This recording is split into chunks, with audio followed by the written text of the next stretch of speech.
Okay. Hello.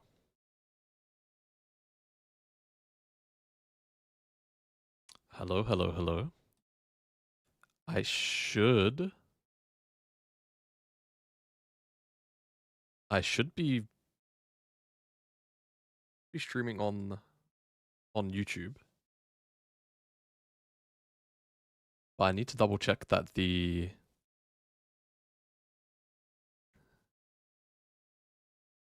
Wait, what channel am I live on? Well, it can only be my main one because...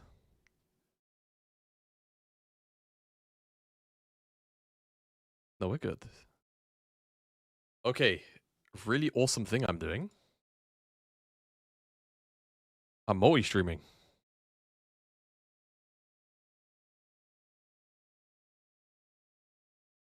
Now, what I am a little bit unsure about is... What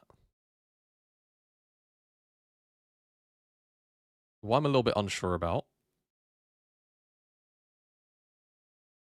No, Twitch, YouTube... No. So I'm live on Twitch as well. This is my first time multi-streaming. Hello. Hello, Shadow. I'm also live on Twitch, and I'm live on YouTube at the same time.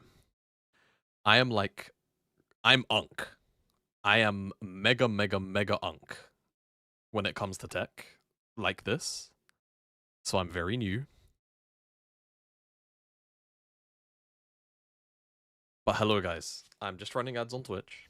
And then we will get down to business with the KeSpa Cup games. I watch Twitch regularly. Oh, I see. This multi-chat I have has a little bit of delay. But it might just be for YouTube. Not sure. Also, Foxy, the fact that you gave someone else my Prime is crazy, bro.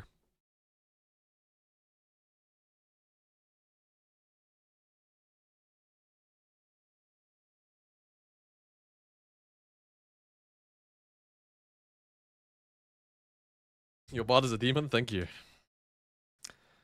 Thank you, bro. I stopped playing bard and I dropped from D1 to D3. Maybe I just need to start playing support again. Support might be my calling. Support might just be my calling, bro. What's up, Shadow? Hello, guys. Dude, I'm so excited. So, at least these games, I will be multi-streaming. Actually, we'll probably put it in the title.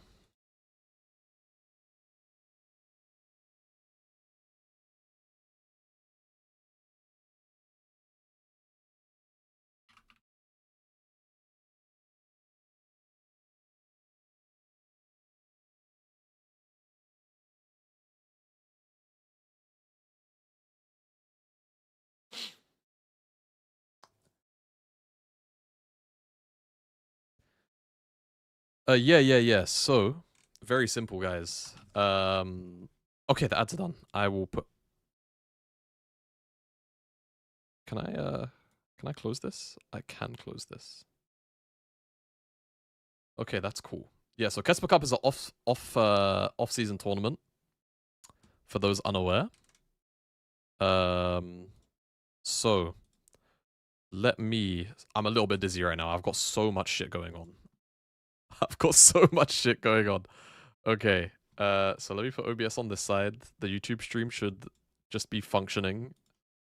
So I am gonna close this for now.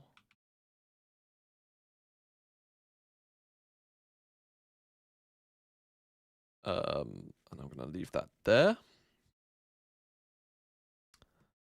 So in terms of KeSpa Cup, guys, here's what I'm gonna do.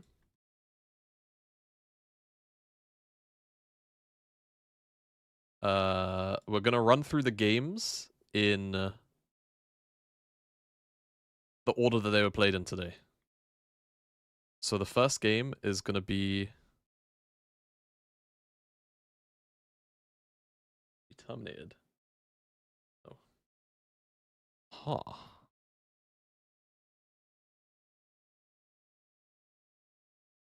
No.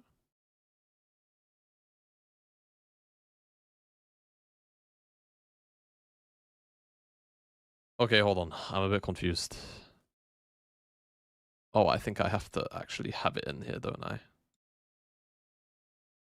Yeah, okay, that's my bad. Alright, so.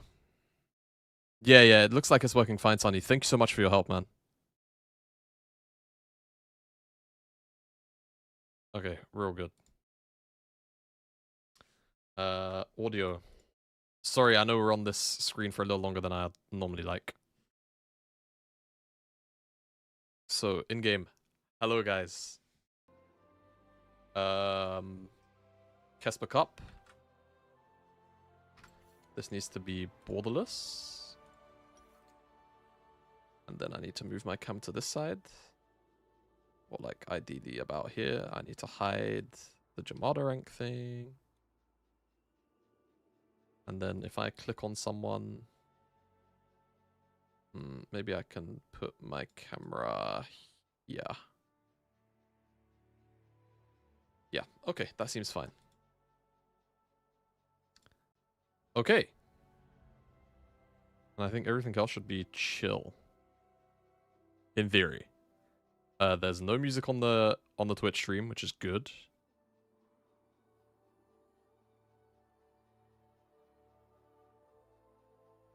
And if there's no like in-game audio, then I kind of don't care. And then I need to... One last thing I need to do, guys. I need to tweet that I'm streaming.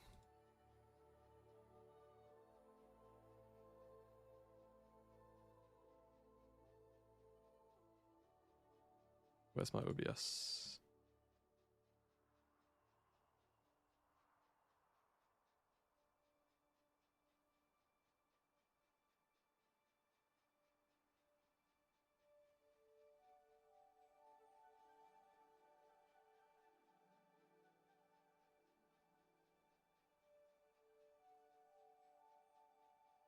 Oh, I can't really, it's fine, it's fine. I know what you're saying, but the problem is the timeline is always on by default at the start of the game, so no matter what, I'm always gonna get, we are unfortunately always gonna get spoiled. Yo, we'll bottle this tile? I know, bro. I know. I'm very depressed thinking about it, but it is what it is. So yeah, the big surprise here, and let me... Oh. Whoa! Right, a couple of things we still need to do, because this is a new TR. I haven't been on in a while, so... some of these settings are incorrect, such as champion name not being summoner name. I can enable streamer mode in a replay. Oh, I see. Control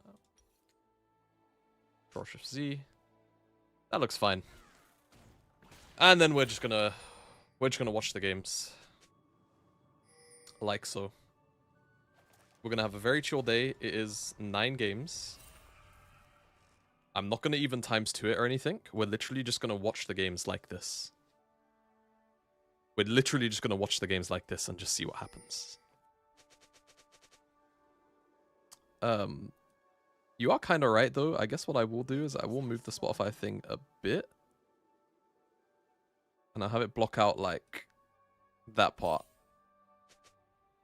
Yeah, I did not watch the games live. My ass was very busy being asleep. Wait, Heike, can I just move my cam to be in the middle and block the whole timeline on screen? Okay, so if anyone comes in mid-game, they're never going to know what the results are. Okay, that's cool. I think that's nice. Unless they know the results already, but I think that's pretty chill. And then if we want to look at items or stuff like that, I will just... To be fair, when it's like this, I'm overcomplicating it hella. I can just turn off the time controls and then bring up that. But we're always going to get spoiled. Like, if you're here and you're watching from start to finish, unfortunately, you will be spoiled.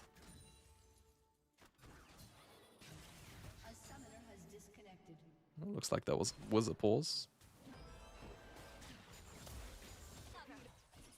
I'll just go... Guys, I'm going to go bottom left, and if we need to look at someone's, like, items or anything like that, or, like, spell points, we will check it out.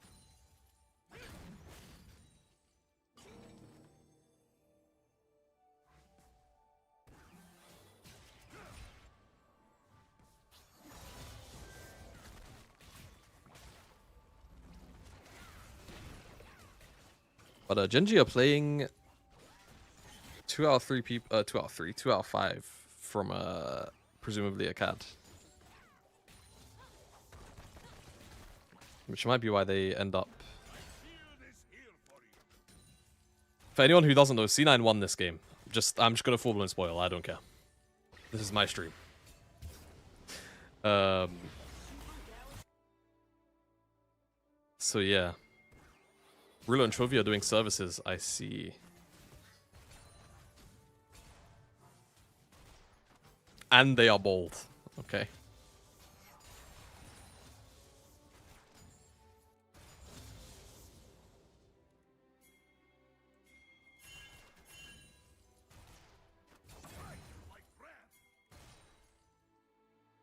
KeSpa Cup coverage? Yeah. Honestly, I've been having such a miserable time playing League lately. I'm just really glad that there's something to have on the screen that isn't me playing League.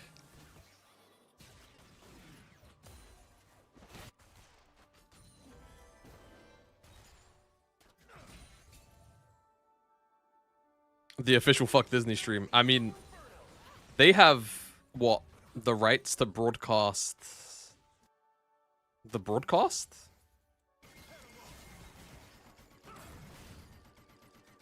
They can't exactly punish me for quite literally just doing my job on stream, can they?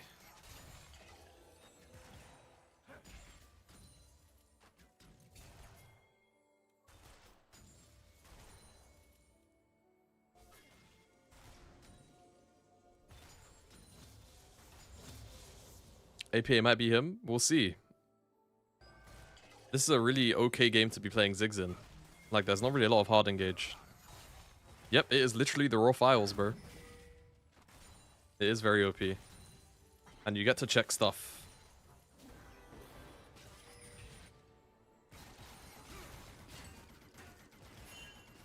It just doesn't make sense, does it?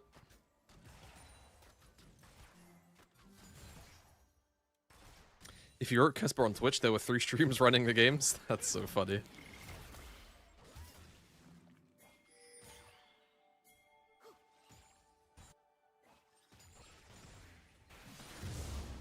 Oh. Okay, there was a bit of an invade there. And the cam did kind of do us dirty. Who gets what? They both smite. Looks like Canyon gets the camp. I will just leave it on directed cam, guys, because I actually can somewhat observe, but I'm not gonna... I'm not doing it. I'm too lazy. This is a slop stream.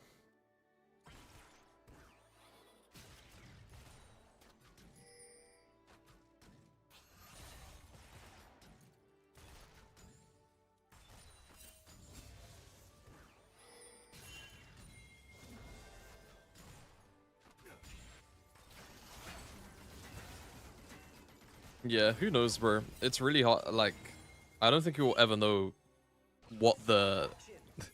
I don't think we'll ever know what exactly led to it only being broadcast where it's being broadcast, but we are watching the games. No one will stop us. And this will be my last game, guys. This will be my last stream, courtesy of Disney. They will copyright strike me down with the might of Zeus.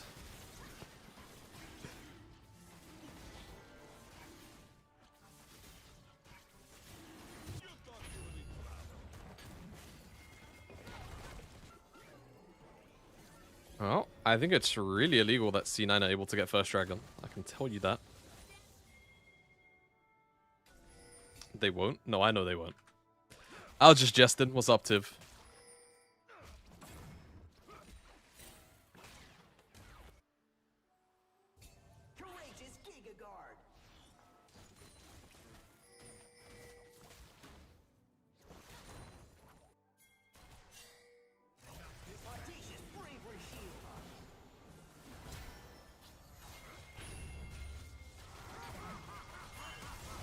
Bomboclat.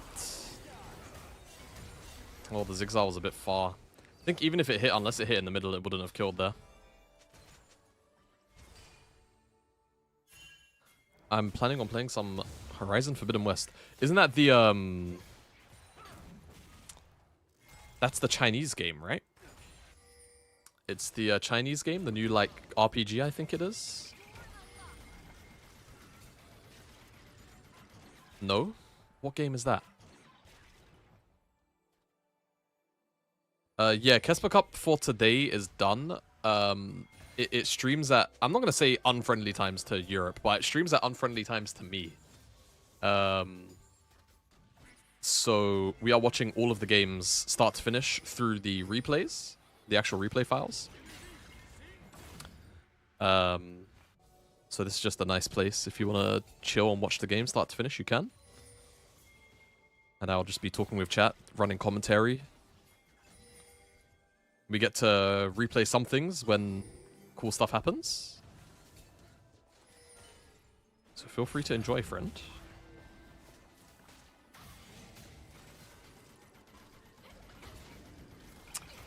Okay. Not the best position for C9, but once they reconnect here and Lab is in an okay spot. I love this position from GenG.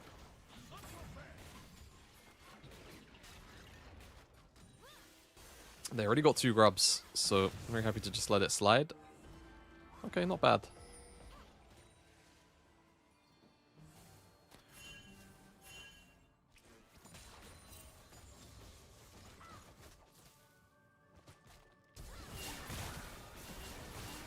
Wow.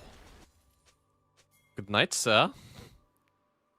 Wait, why did everyone ping the flash like that?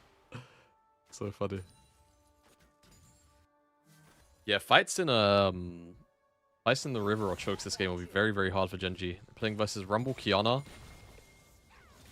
Rumble, Kiana, and Ziggs. This is a very, very nasty comp from C9. And GenG don't really have the tools to... Like, there's no counter tools to it, really. It's like the way that GenG wants to play the game generally is gonna... It's gonna have them getting shafted by the C9 draft. A lot. I can kind of already see it in my head.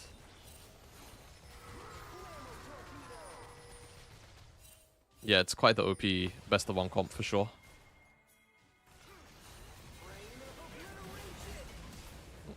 Goodbye, Thanatos. Sometimes it does be like that.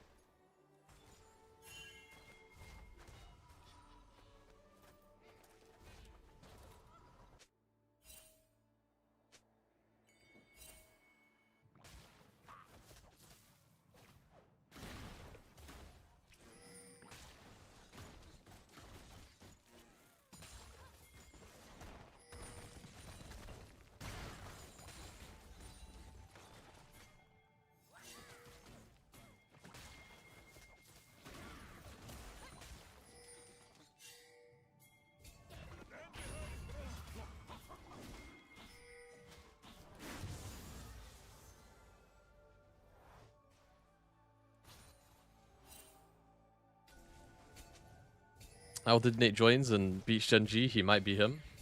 He might be him. He might be him. What's up, Baku? Hey, guys.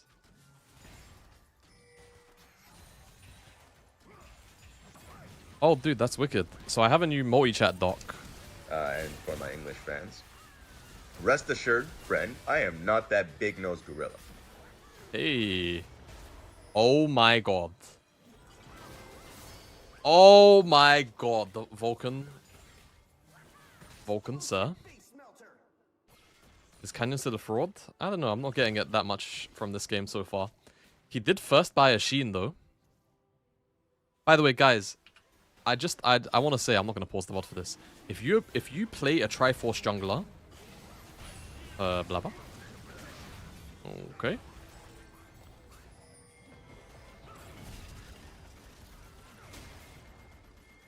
Guys, if you play a Triforce jungler, unless your name is Trundle, you should never buy a Sheen on first base, pretty much. I can't even think if there's another champion where that goes Triforce in the jungle where it's fine to go Sheen first. Like, Trundle is legit the only one, off the top of my head. Always go with the other items. The stats are just more valuable. 80 to 85% of the time. Even fucks up your clear speed. Your clear speed gets lower too.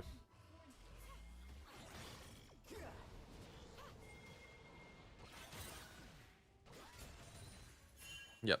Phage stats are better. Half-bound axe on some champs better.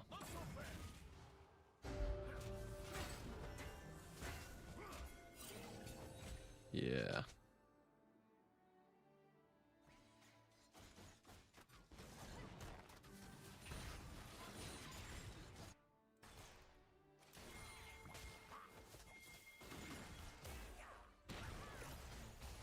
Another Family Guy video? No.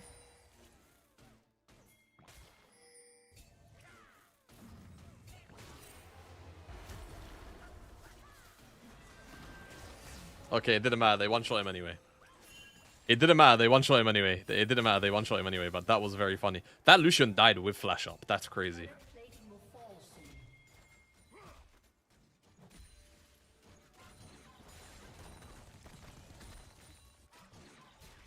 Vietnam 1 versus GenG. Shut up, you're lying. I'm gonna have to look at the schedule again anyway. I don't know, maybe someone can tell me what game comes after GenG C9 without spoiling. But Heike, I don't care about spoilers that much, so I don't know.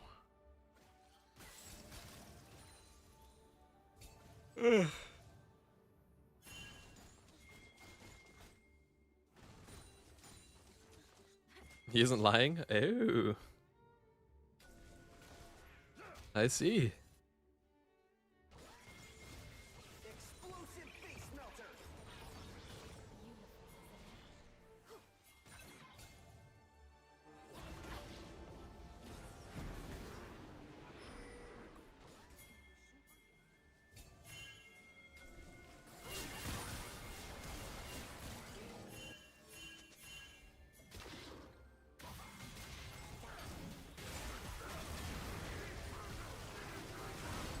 Oh my god, Bro. Vulcan is doing a little dance on their heads this game. Order matches sent in DMs on Discord. Oh my god, Tiv. Tiv, I want to kiss you, bro. On the forehead. You are actually, like, you are content master. You are content master of the stream, actually. This is barely my stream anymore. This is Heike, your stream. Okay, Beast, thank you.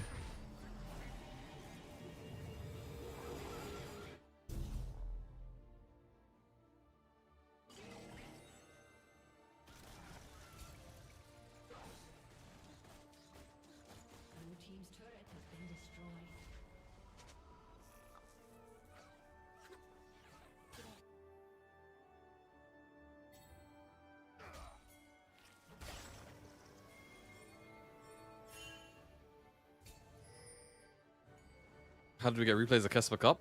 Yeah, we know a guy. We know a guy, and he's very awesome and very handsome. He's very awesome and very handsome. No, Siri. At what point? At what point could I have said something that triggered you?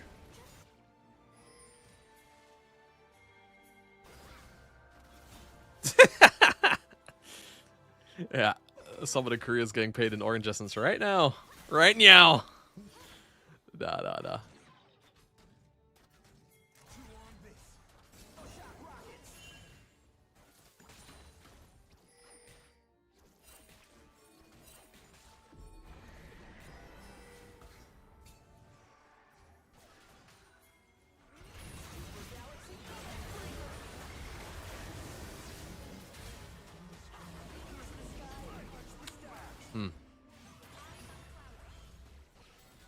Oh, that's so unlucky. Dude. Fair enough, Thanos. Holy. Whoa, Shibar. Look at that guy's barrier. Guys, I'm not gonna lie, the shirt I'm wearing is very thin material. Like, I feel like I'm not even wearing a shirt. All that to say, I'm feeling a little bit chilly. Might put my hoodie on.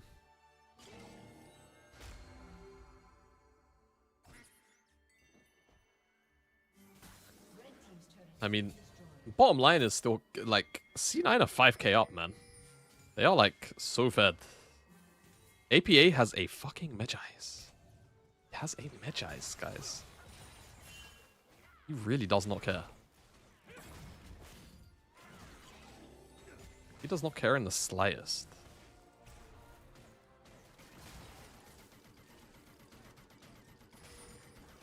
BFT, Horizon Focus, he is chilling. Oh my god, he's just dead. Minions? The Andres? Yep. He's just killed from off screen, bro.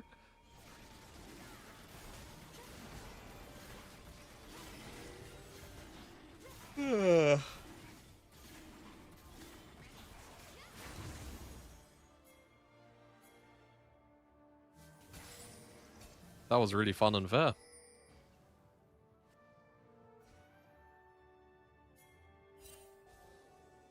Just meant to get slightly warmer tomorrow, up to 15 here.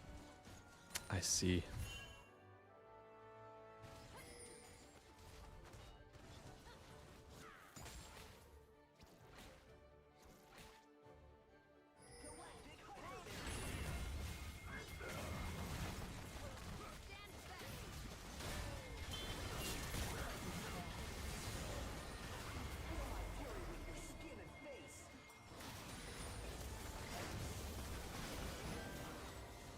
Wow. Good response. I mean, GenG are just too far behind at this point. Oh. APA is on the other side of the map without TP. Vulcan's prob's dead. Unless he gets to just walk out. Oh my god. Oh. Well, C9 have glided on these guys royally.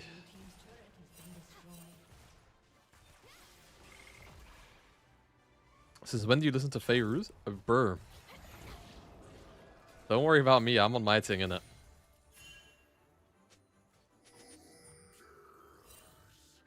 No, I have I'm not gonna lie. I stole Sanchovi's Arab music playlist. And I'm just listening to some of that shit right now. I really rock with Arab music and, like, Middle Eastern music in general. Everything from that side of the world. Obviously I don't understand the fucking lick of it. But whenever I'm told, like, the translations of songs and stuff like that, bro, it's just so, like, normally if it's like an R&B song or whatever, like, bro, the way they be talking in them songs is crazy. Well, if C9 lose from here, they are just trolling.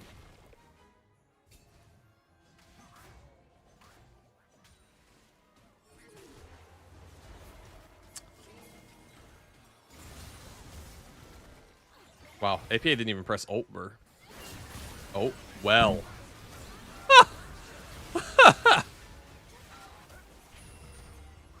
All these are legendary? Yeah, so I get the feeling.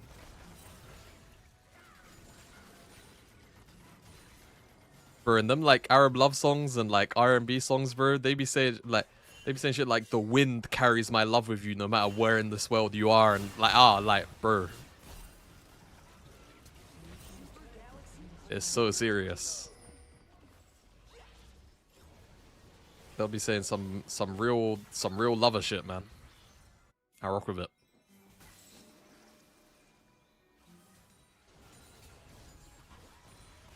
Arab music has the hip hop syndrome. Bro, you know what? I actually know. Do you know why I know? Because when I would sit, if you guys don't know Janira, she hosts on the LEC and, like, interviews in, like, a couple of different other, like, esports as well. But she's Arab, right? She's Moroccan. And I swear to God, the music that she listens to, like all of the Arab music that she listens to, it is just so like it's obviously the genre that it is as well. Inside of like it being Arabic is not the core characteristic of the music, right? But like I never hear her listen to anything else, so it does make me wonder. Oh my days, that she's gonna get stunned on the Talia wall. Aye, aye, aye.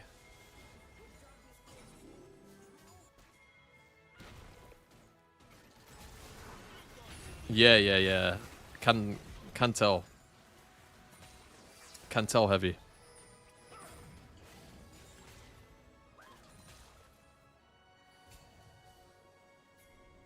But it's beautiful, man. Those songs are beautiful. The way they hit them vocals.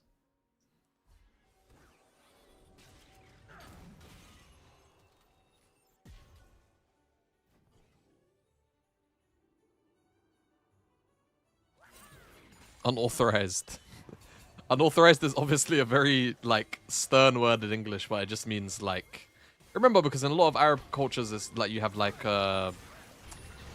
prearranged and organized marriages and stuff like that, so... Unauthorized, like, that's what it means, right? Because remember, that swings both ways. Like, bro, guys could not want to... Because I think people always focus on, like, the women side of it, but, like, guys also don't want to marry some of the... Like, marry into some of the families they're being married into. Like, it's all sides, bro. They fucking hate that shit. Yeah, yeah, yeah. I high-key feel like the older generation... sorry, the newer generations must... Like, they just do not fuck... Oh, they're just getting wallet diffed here. Wow. 5-0. Yeah, they just... They do not rock with the way that marriage works in their culture anymore. Unless they're raised in, like, super-duper conservative conditions.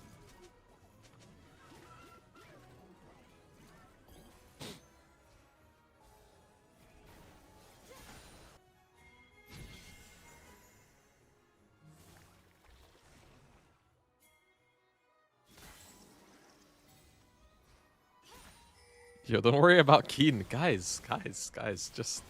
It's all good. Don't worry about the spam pings, man. It's just a little pre-tournament thing.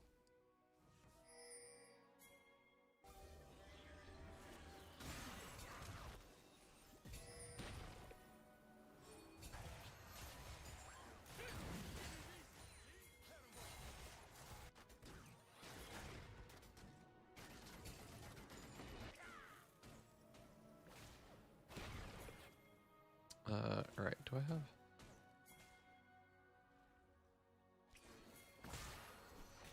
Ah!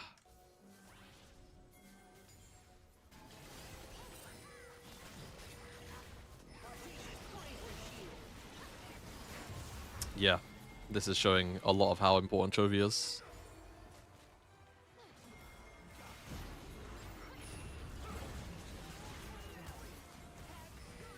Oh. My god. Vulcan's Bard is looking a lot like my Bard, guys. I can't lie. I can't lie, guys. He's looking a lot like mine. And Blabber just glided as well. Just... Wowzers.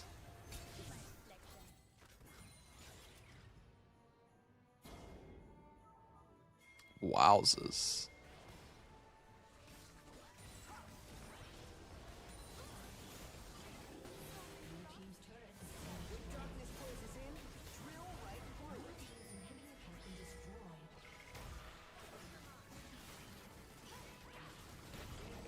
Yeah. Wow. 26 minutes. Like, don't get me wrong. Obviously, I know, like, Chovy and Rula are very, very big components of GenG. But to see C9, regardless, even with those two subbed outs, pardon me, have this kind of game where, like, they mostly looked really sharp. They were making correct decisions on the map. This is a really good looks game from C9. Again, obviously, GenG missing some of their core components of their roster, but still very impressive nonetheless. Okay. Just for the Twitch side, guys, I am going to run a minute and a half of breaks, of ads, so that the pre-rolls stay off. So when people come in, they don't get unskippable ads. After this, we'll be watching. All right. Let me just ask a question. Do you guys want to watch all of the KeSpa Cup games that got played today, or only like the air quotes good ones? Because, like, for example, do you guys care? Like, do you guys care about Bro versus DRX? Probably not, right? Like, you probably don't, do you? Okay, so then what we'll do is, I feel like that's gonna be a thing. All of them because I want to watch League. That's what I'm feeling because I'm kind of feeling I'm feeling that part. How do you have VODs? So I'm watching off of the replay files. I'm not watching the actual broadcast. I am from England. I'm in London. Okay, so what I'll do is then we'll skip Bro DRX. We will go to GenG Vietnam.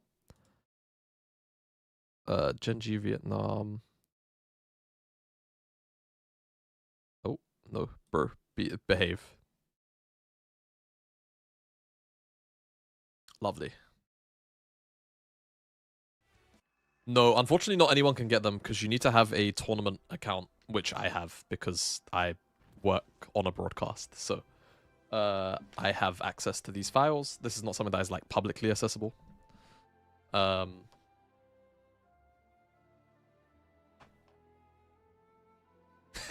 That's really funny.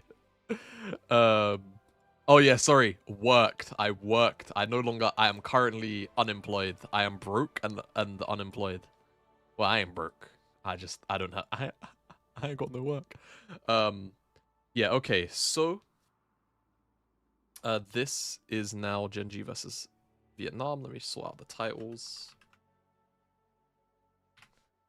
GenG versus Vietnam. GenG versus Vietnam. I am just gonna quickly run 90 seconds of ads, and then we'll be starting this game again just for the pre-roll situation. So I'll see you in 90 seconds, and I'll just sit here and talk with you guys. I ain't even gonna go nowhere. I'm just gonna sit here and talk and wait for those to be finished.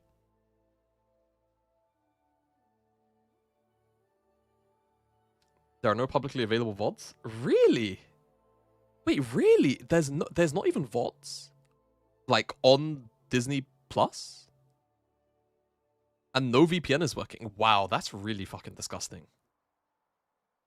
That's really disgusting. That's really, really disgusting. Wow. Highlights on YouTube? Yeah, but still, like, the fact that this is not publicly available, like, I don't care if they bought the rights to the broadcast. Like, that's really despicable. That's super despicable, man. And this, guys, is why we don't fuck with Disney. This is exactly why we do not fuck with Disney.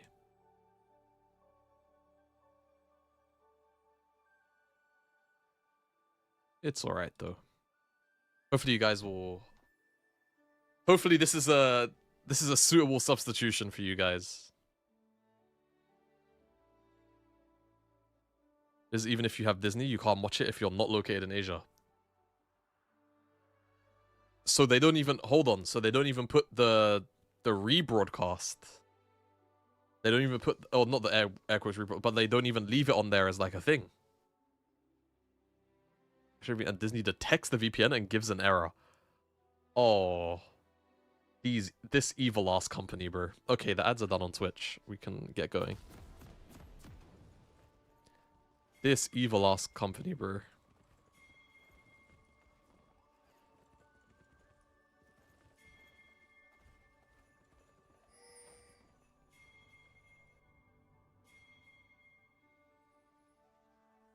Very, very despicable. It's alright, though.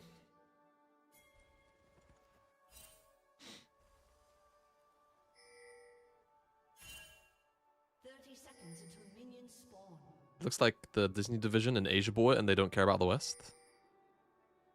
Huh, I see.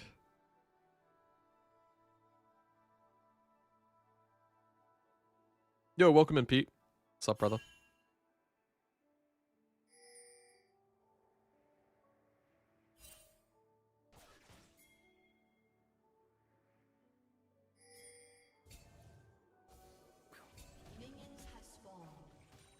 But why would KeSpa want less eyes on the tournament? It doesn't, like, surely they don't care about where the eyes are coming from. Like, that would be silly. Also, I just realized Vietnam Jungler is playing Aatrox, guys. Let's get a little bit of an onboard cam going, and then it. Oh, okay, there was no rundown. Sorry, I'm trying to find where I grab the minimap in the bottom right, and it's being very evil. It's being very, very evil. So yeah, Aatrox is very interesting. He actually doesn't clear that bad. Doesn't clear that bad. He's not going to clear as fast as Kiana. But, we'll see how that goes. How he does this game.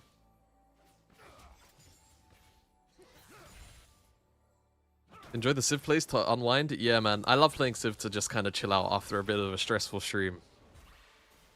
Not gonna lie, it always feels very nice.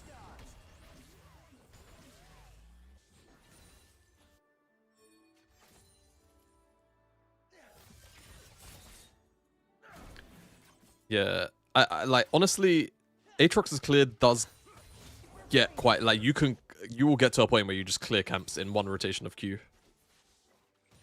And like an auto or two. Aatrox is pinging on top wave that's coming out now. So what does he want to do? Isn't he 1v9 here? He's okay here. I want to say he's 1v9.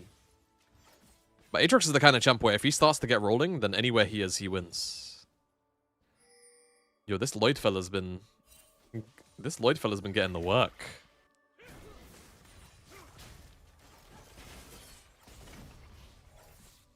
Can 10 people also watch on Disney? I'm actually not sure. That's a good point.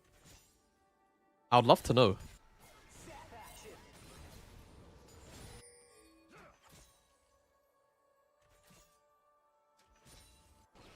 It's like Weibo and Hoya or Huya? Billy.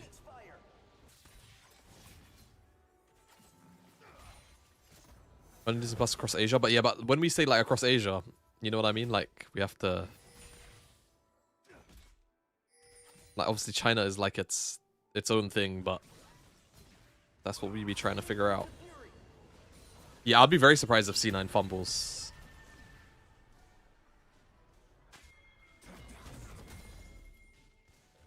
I think C9 have a very strong opportunity. Like, to me, the way that I view C9 is that they should go to first stand.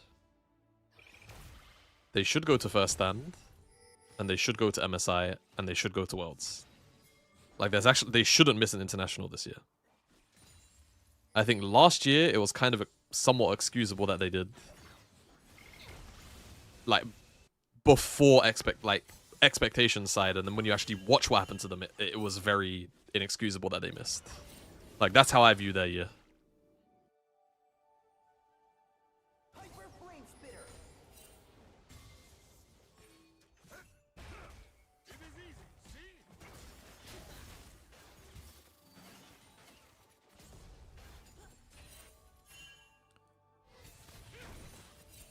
What's up, Squishy God? Yeah, man, I do think it's gonna be tough. Oh,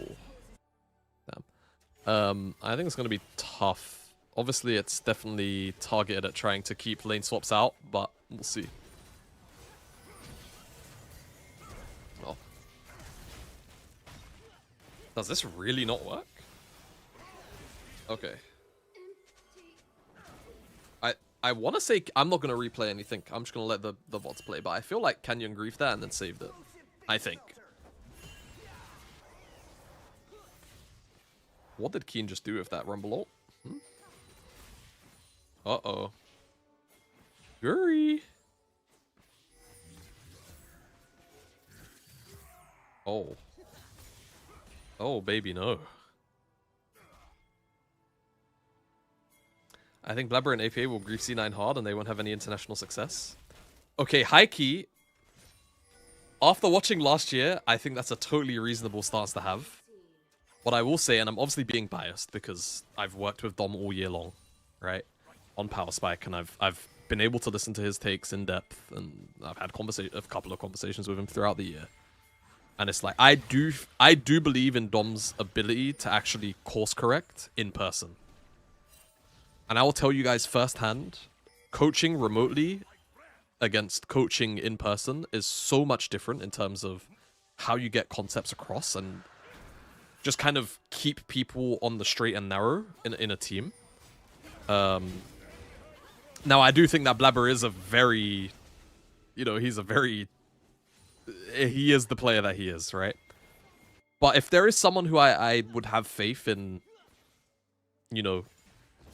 kind of keeping him in check, it would be Dom. Like, I do think that Dom is the perfect kind of guy to do that.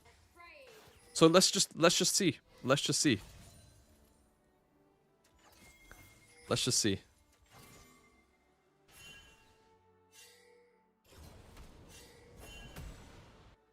Yeah, that was Chovy Baku. Like Amber says, that was Chovy.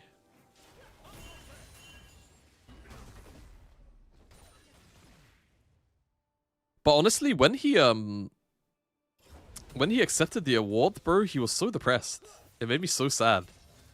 It's like, guys, Chovy won MSI and like basically came what, like second, first in the LCK this year? Like, he almost won every split domestically. Or like every portion of the split domestically. And won an international title. And he was still like, I don't know if I deserve this award. Was? Brother, you were the best LCK player basically 90% of the entire year. What are we saying, man? That shit made me so upset.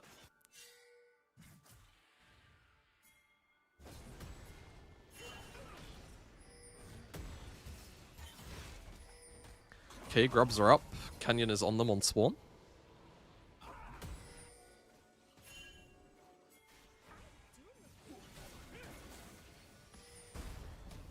Uh-oh.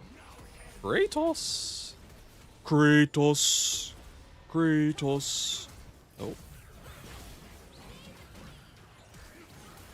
Oh my god. Oh my god. Wait, they got washed. And Keen got solo killed by Kratos. One more clot.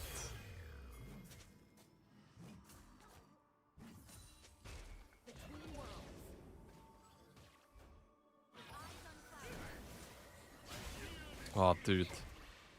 If Shawnee hit his Q there. Yeah, bro, he did. Kratos did just beat his head in, bro. It's crazy. Obviously, it got finished off screen, but we know what was going to happen there.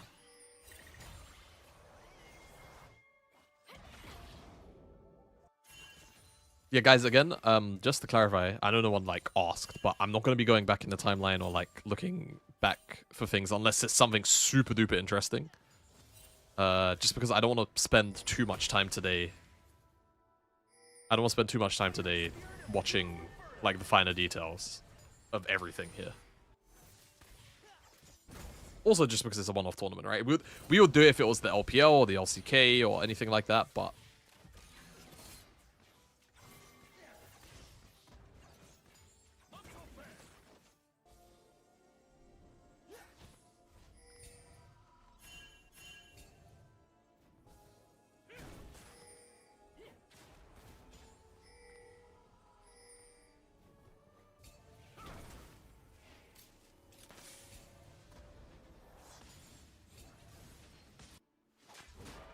Vietnamese top laner might be Greek. He plays with that aggression, that passion, that fire. Yes. Bro, we got like a couple more Greek players in the league in the LEC next year, I think. Nike has a Greek top laner. I think there's one more player also from somewhere. Memory serves. Yeah, dude, I just, like, Ruler and Chovy just underperformed so heavily. I can't believe that they, not only did they lose to NA, but they lost to the Vietnamese. Like, it's so crazy.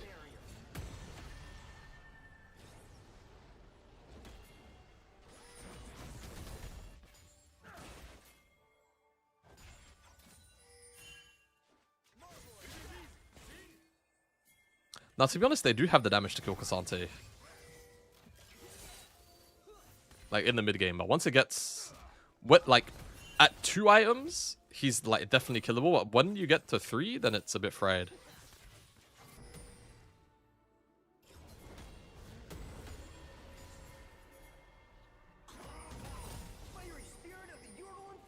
Uh-oh.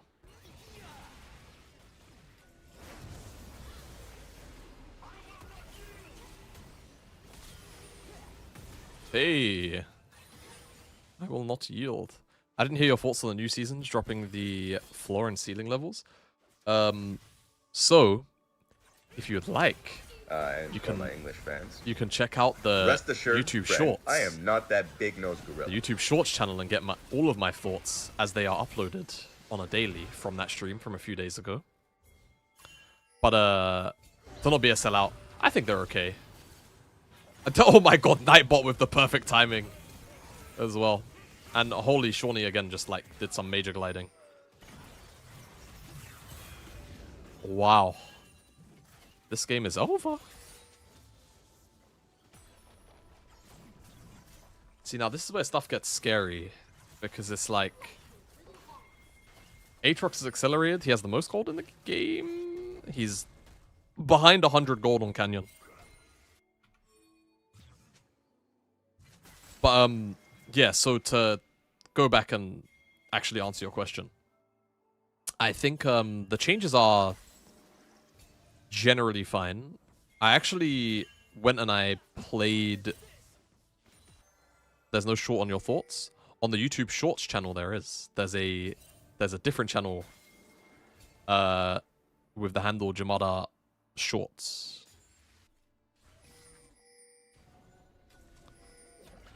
But I haven't really spoken about like the items or anything on there because that wasn't in the dev update. Like the dev update just kind of covered the broader things. But yeah. Inshallah. Yo, Boosted Beast, thanks so much. No, so hold on. It will be I'll get the link, sorry. The Nightbot is only set up to promo. Yes, there you go. There you go. Squishy God beat me to it.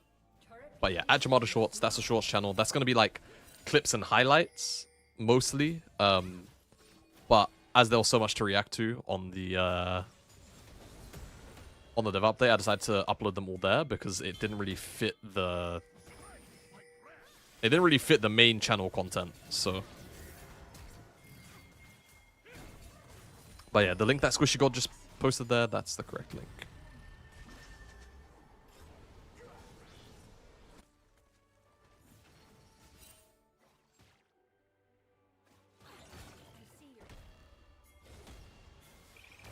So by the way, does anyone know, will Ruler or Chovy be playing at all in this tournament, or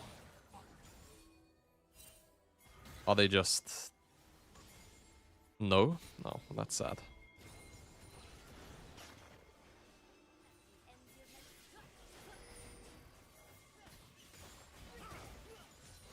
So GenG are just a fake team, this KeSpa. They're doing the month-long thing Carrier did a year ago. Oh, I see. And that, like, what does it do again? It does it delay their military service? Or does it, like, stop it from having to be done entirely? Like, they have some kind of, like, weird soft exemption, right? It, like, adds another year to the amount of time they have to do it. It's basic training, I see. Yeah, I can't remember the whole system in Korea.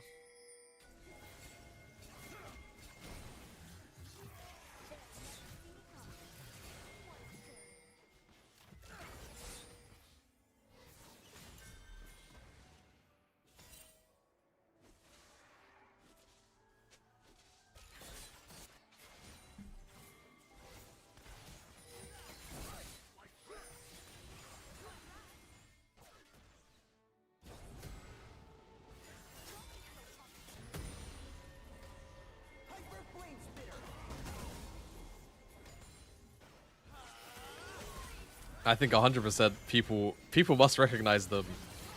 Because them lot are like legitimate celebrities in Korea. Like they're not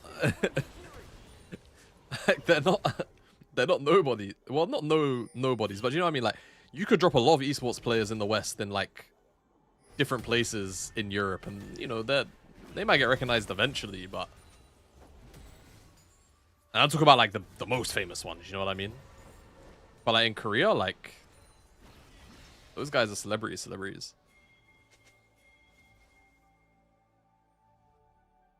I have no idea when Kanavis is supposed to do his. No clue, bro.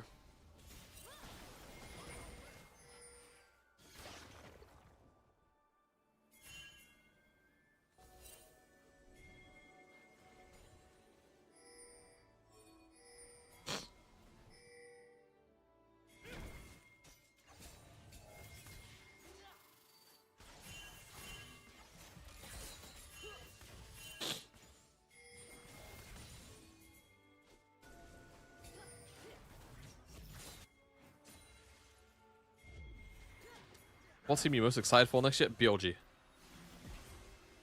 BLG. I've been a BLG fan since 2023.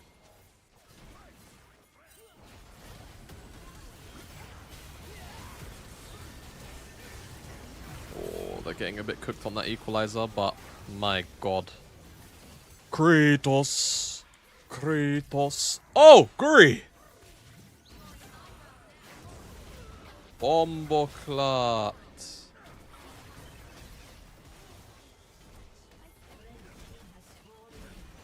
Well, that's the game over. Alright, let's watch that back. This fight I'm down to watch back. What? Oh.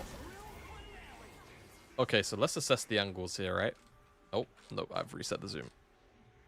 So we've got a Rumble TP coming in on top of Canyon. Puddin and Kratos are off to the top left. So this is actually a very awkward position for Vietnam to be in because they don't have ults.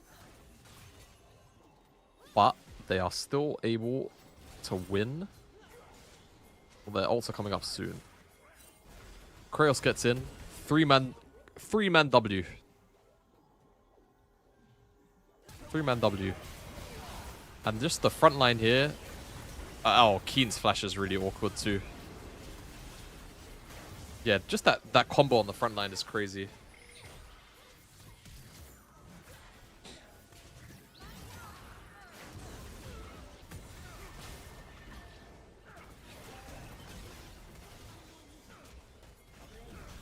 KeSpa Cup Prestige is way more than LCK. Chovy a choker again too, even scared to play.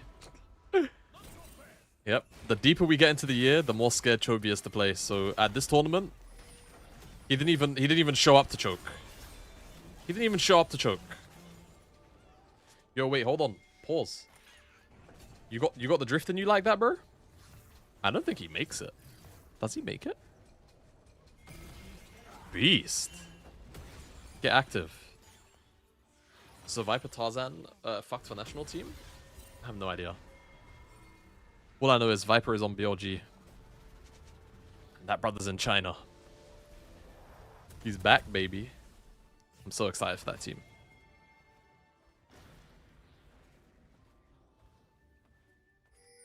We spoke about it on Power Spike a few weeks ago.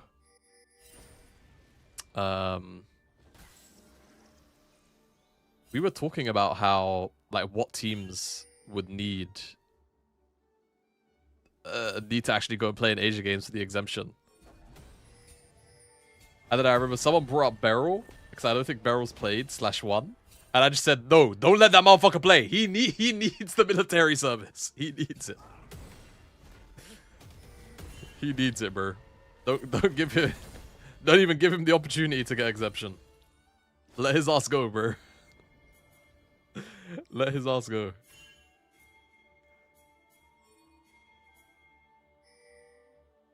A lot of pigs on this top brush. Oh, shit. My fault. We were following around the Cassante.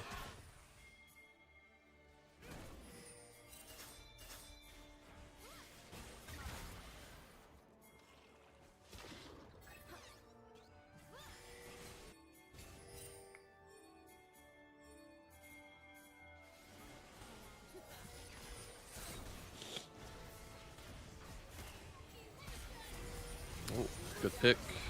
Equalizer is not bad to slow the advance, but they're just losing.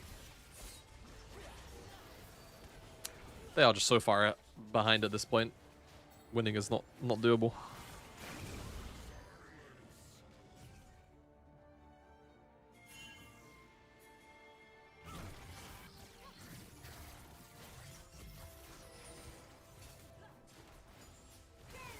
You know, I will say it's a shame that it's a shame that these guys aren't playing on TR99, but I guess it might just be a little bit too experimental still. I wonder I wonder if Demacia Cup will play on it, on that new patch or not, or if they're just gonna play on 25-23 too. I missed the first 7 minutes of the game. What ordering for GenG? Individual performance, macro, team fighting? A little bit of everything, to be honest with you. A little bit of everything. Like they got run over at like pretty much every jungle, sorry, every like dragon interaction. But again, like this is GenG without Chovy or Rula, so yeah, they just feel super. They feel super out of it. Lloyd is just getting diffed in mid also. Yeah, only in-houses. So, I was actually on the in-houses for a second. I was thinking about streaming some in-houses for you guys. But TR99 currently is bugged / broken, and there is no spectate slot.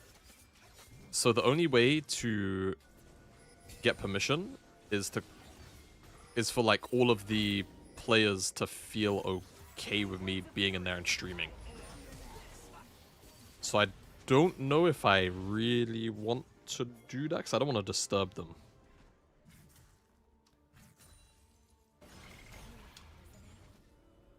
But maybe TR99 is fixed and the spectate slot thing is addressed. I don't know though, because everyone is on holiday as far as I'm aware for a little while for that to get fixed. Random question, but copy paste. Bugged on TR or no? I actually don't. I don't know. Alternatively, you can hit up your friend for replays. That is true. Like, if there are like hype games from yeah, the awesome handsome friend. We can hit that guy up if there are like hype games out of Champs Q / the in-houses.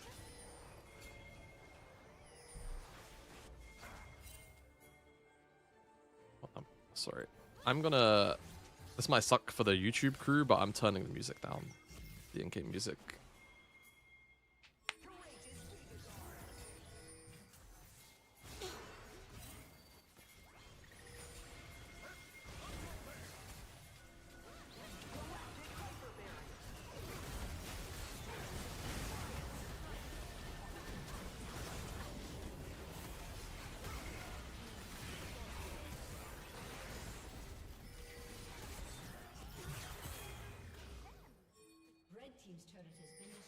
Wow. Still though, like, watching watching GenG get run over like this is still crazy. Like, does anyone even recognize any of these names besides Kraos and Guri? If Guri is even the player that I think Guri is? Oh, oops. Didn't want to pause it.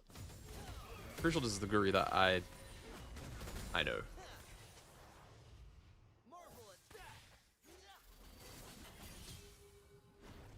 Yeah, it's the Guri from Viking Esports. Yeah, like, does anyone remember?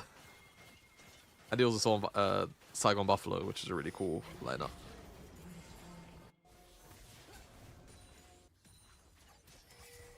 Yeah, I'm not trying to call these guys like randoms, by the way, like in a very demeaning way.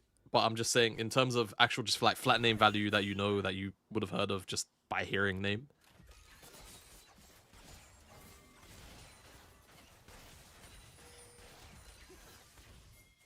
Yeah, not in a demeaning way, though.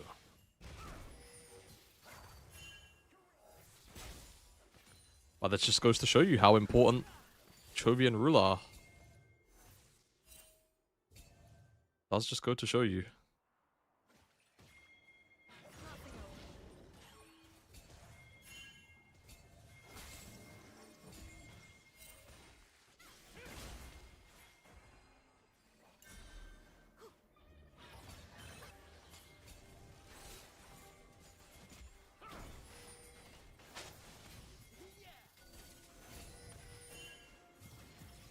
Chovy is immeasurably important, I agree.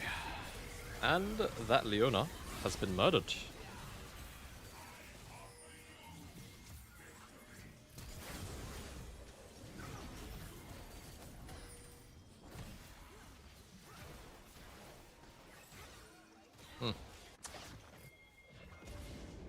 If you define what hype is, I am certain there are games you can see. Just with like, I would say, if more than half the lobby is LEC, so if 5 or more players are LEC on either side.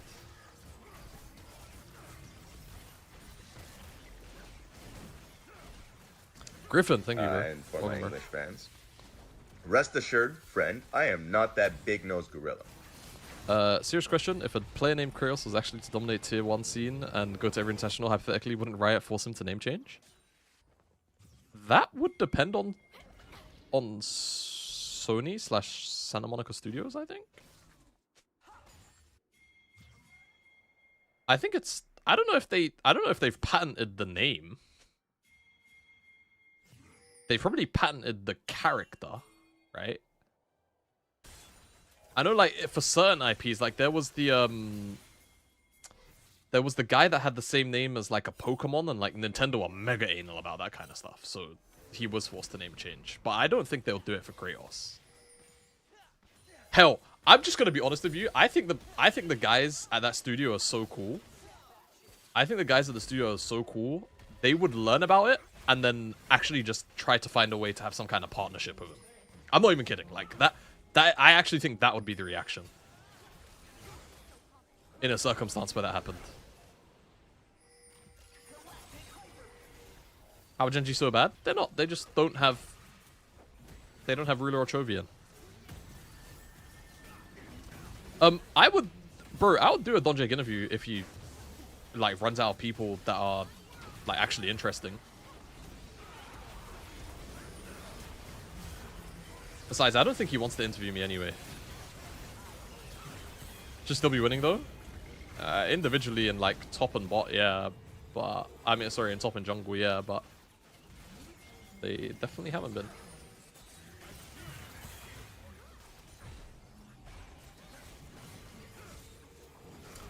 Well, guys, GenG played a combined 28-minute game and a 26-minute game, or 27-minute game. So they played not even...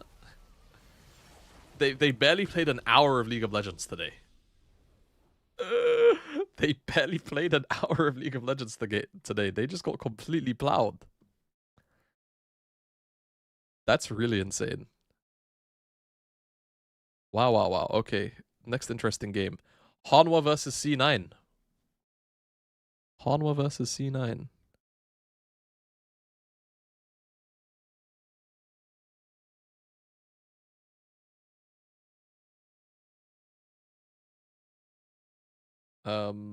Okay. HLE versus C9. Save.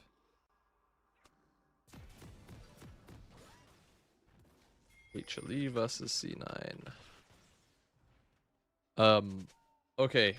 Guys, before we get this one started, I do need to run some ads. I need to run a minute and a half of advertisements for Twitch. I'm also hungry. I basically woke up, made a coffee, sorted out multi-streaming, and then turned on the stream. So I am just going to take a small break for myself, like 5 minutes, whilst I also go and sort out what I'm going to eat. So please bear with me. Entertain yourselves. And I will be back shortly. Yes, the nameplates in this lobby are so crazy. I'll be back.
Oh, okay.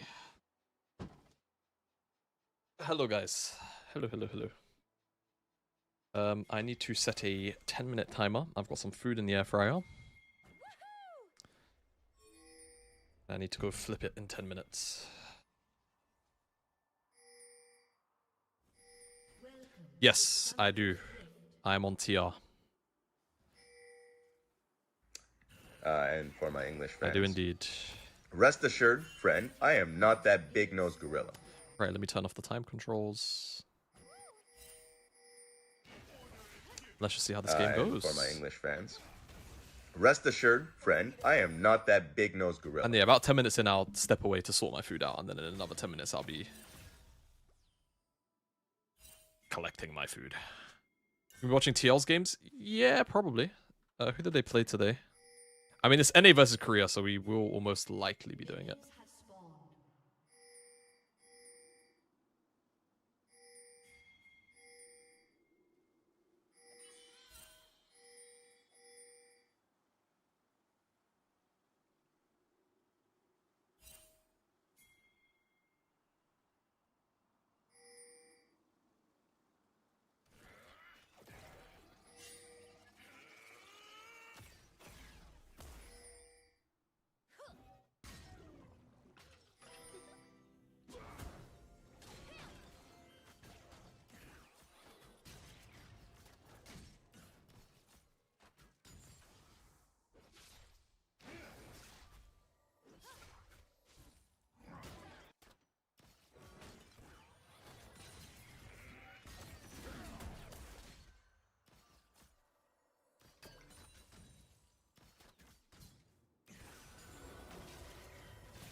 Appreciate you streaming this. Oh, the only way to watch KeSpa Cup. Yeah, unfortunately, man. Like, I had somebody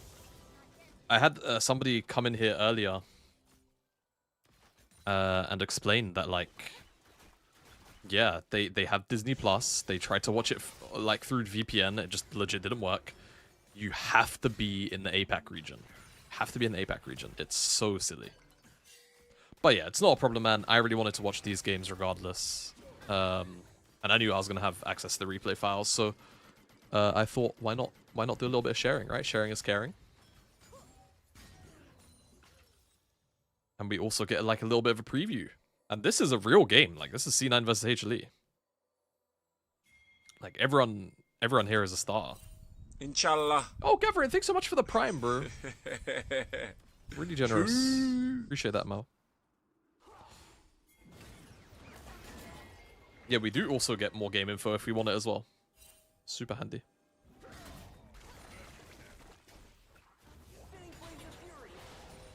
And then you also only thing you have to put up with music.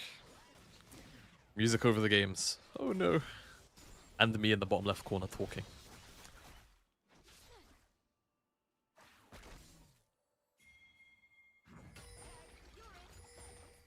I was legit watching it from the KeSpa Cup Twitch channel last night. I don't know how. Fast. Bombo. Yeah, just kill that guy. 3 flashes for the light. Seems good. Seems good.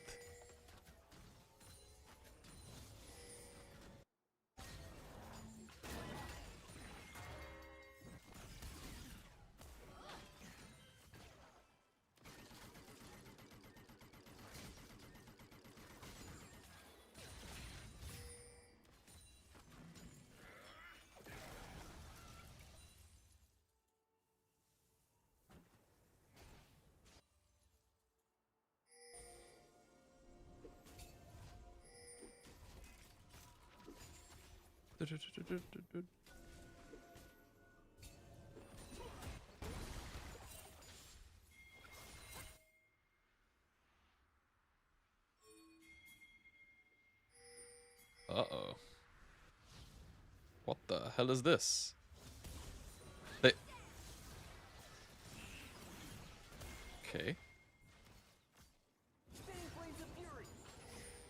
It was all Korean broadcasters. There was no English. Huh. Interesting.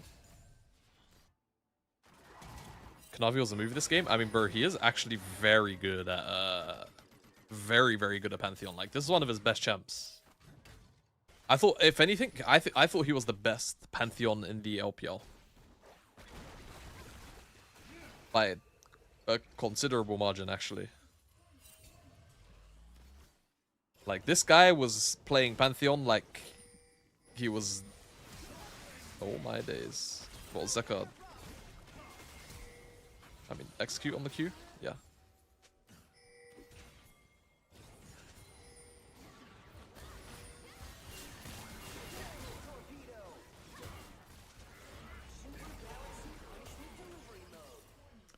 Okay, well, these guys really hate the light.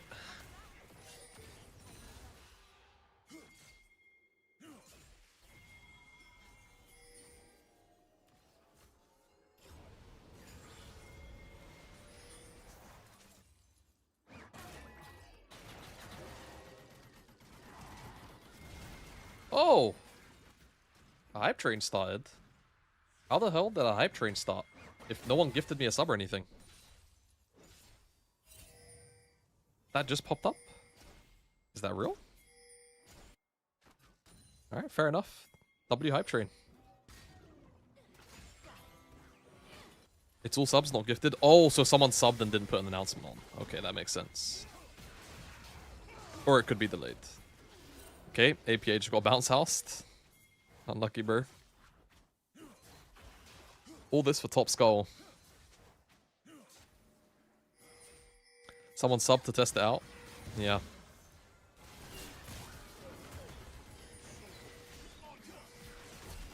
Holy. Kanawe. So you say last night the games began like 10 hours ago?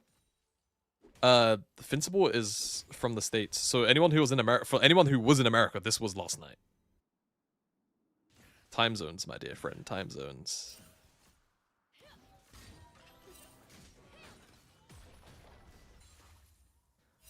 What is this music, cuz? I got a little bit of Arab flavor going today, man. I got a little bit of Arab flavor going today.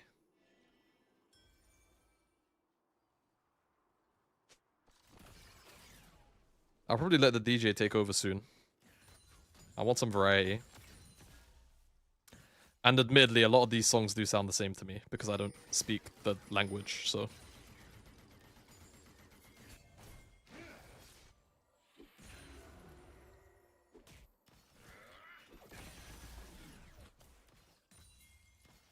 I'm high-key just LARPing. Bro, the amount of people... Oh, swing and a miss from Blabazada. Bro, when I was in Berlin, when I used to like work in Berlin, and I would take cabs to and from places, all of the drivers, right, they're from all of these different Arab-speaking countries. You know, they're from Syria, they're from Jordan, they're from this place, that place. And the amount of times... Because I know a little bit, I know like enough Arabic to like, you know, greet someone, ask them how their day is, this, that, the other. And anytime I'll do that, bro, first off, the drivers would get really, really happy. Secondly, they would be genuinely stun locked that I'm not actually Arab. And I don't know how. I don't feel like I give Arab. Like, from any part of that, like, entire stretch of land. Whether it be like North African or all the way out to fucking far Middle East. What am I originally? I am Jamaican and Sri Lankan. Those are my main two ethnicities.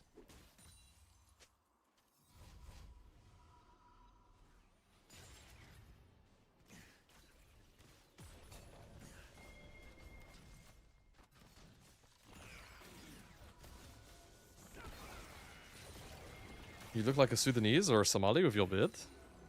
Nah, bro. Sudanese, maybe. I don't know about how Sudanese people work, but I know how Somali people look, bro, and I ain't look Somali.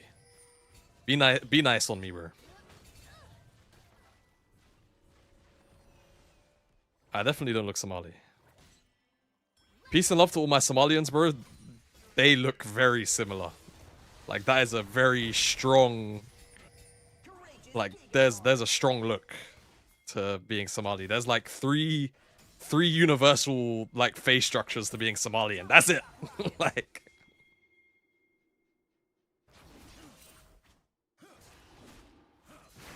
Okay, I need to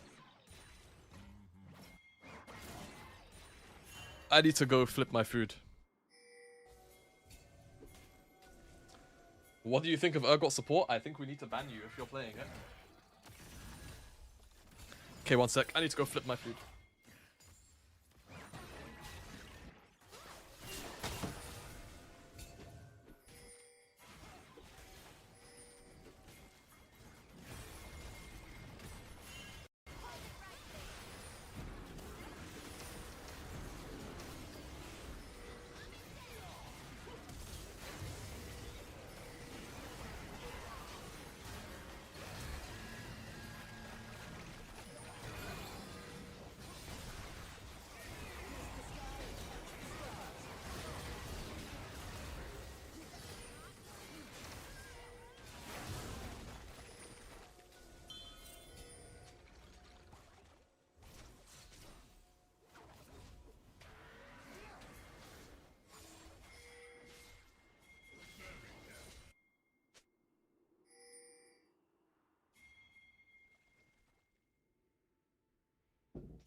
Whoa.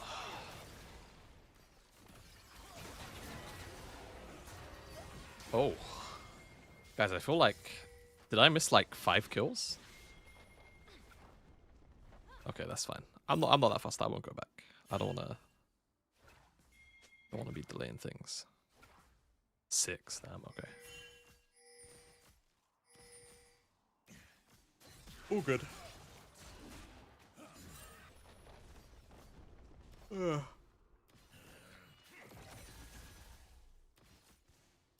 It was over Drake, or? I'll put the objective timers on, actually. There you go. Objective timers are here. Ah, the minimap. How do I move this thing? I can't... Sorry. Like, there's a way... There's, like, a very specific place in the minimap right now where you click it and it moves. But it's really random. Red team's turret has been destroyed. And I don't know how to fix it. So it's covering something. But it's not covering some things. It's not covering everything. Dragon's up in 10. There's a bot tower? I see, okay. What's my favorite food? Oh, that is... That's a hard question. I think... Oh my god. Zeus? That was very nice on the sticks. I would say Aki and Saltfish. Aki and Saltfish probably up there. The friend have sent you 3 in-house games from yesterday? Oh, you shouldn't have. Oh man, you shouldn't have. Thank you, man. And that was on TR99, right? Just so I know what I have to launch it off of.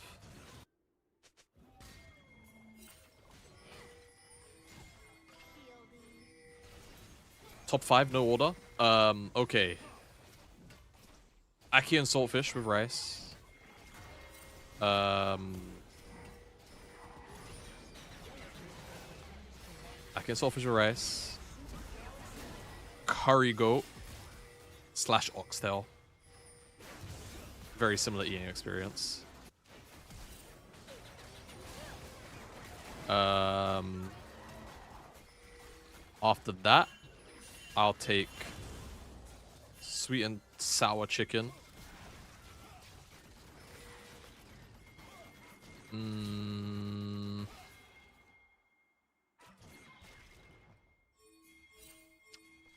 Sweet and sour chicken. Then, I gotta think about this.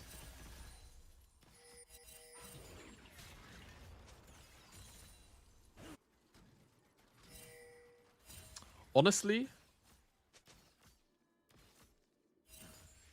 this might be surprisingly basic.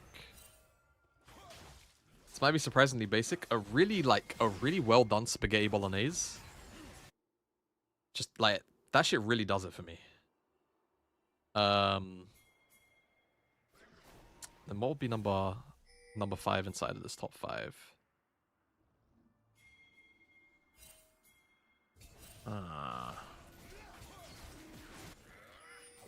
I don't know, but that's definitely like that. Those 4, like that's definitely in the top 5. I can't give you a 5th.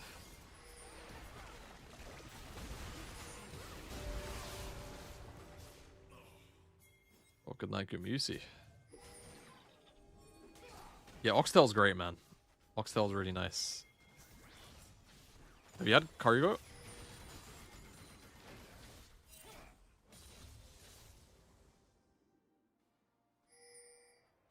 Bro, I actually feel like hella like Arab people would fucking love Jamaican food.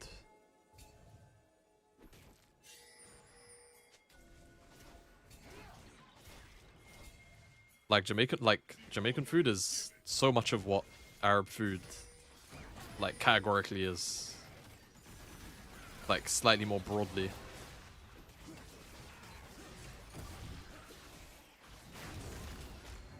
I feel like asking Jamada a question that could get him in trouble on Twitch.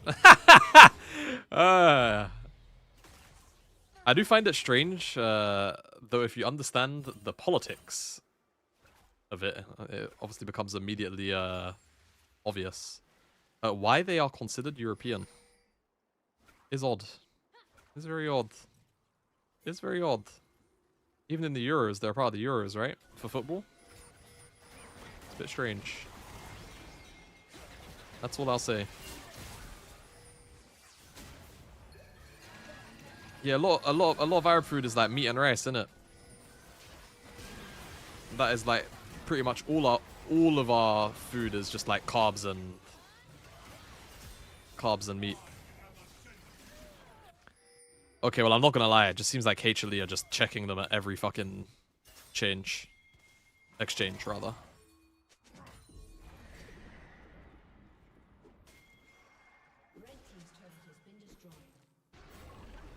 But yeah, that's it. No politic talk. No politic talk. Not today. I actually did my quarterly politics talk yesterday. As a matter of fact, you just simply missed it. Red team's turret has been destroyed.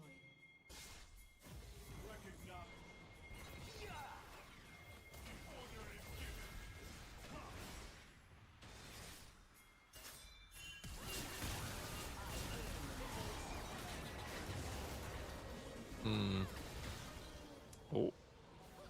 Welcome with a nice save.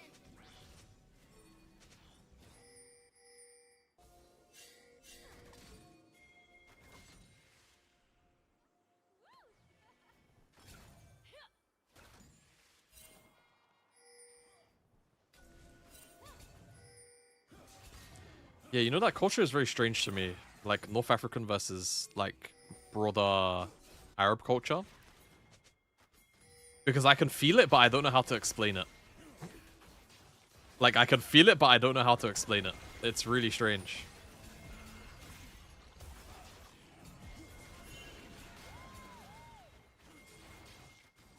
Like, I can feel and see how it's different, but I can't verbally explain it.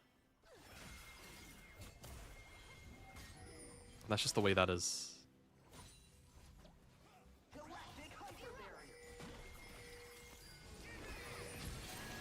Wow, Captain Jack cleansed from Vulcan. He didn't even stop moving.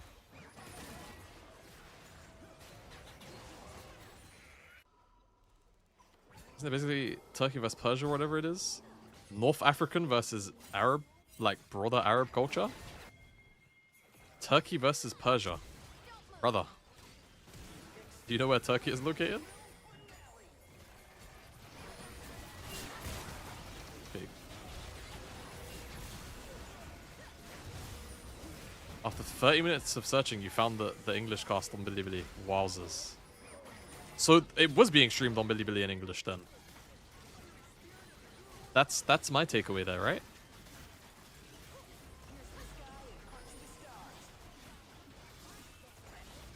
That's what was going on there.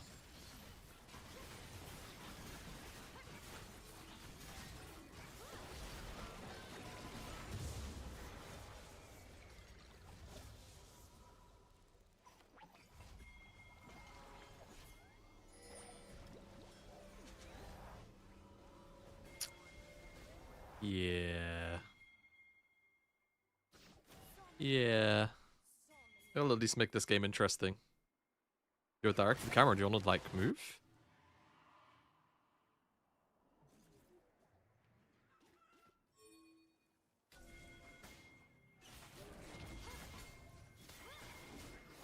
Okay, my food should be cooked. I will leave the replay running because I love you guys.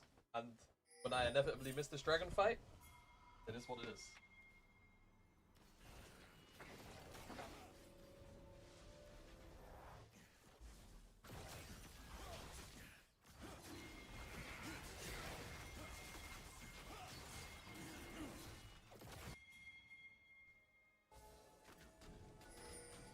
Audacious bravery shield.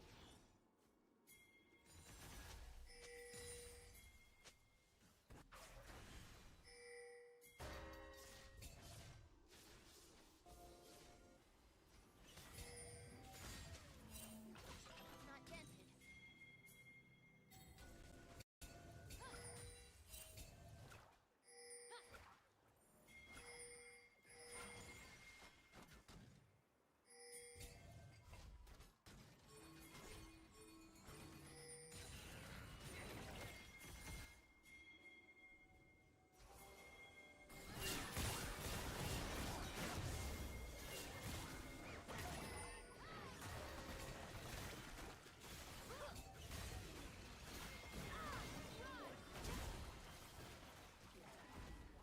Blue team's turret has been destroyed. Red team's turret has been destroyed.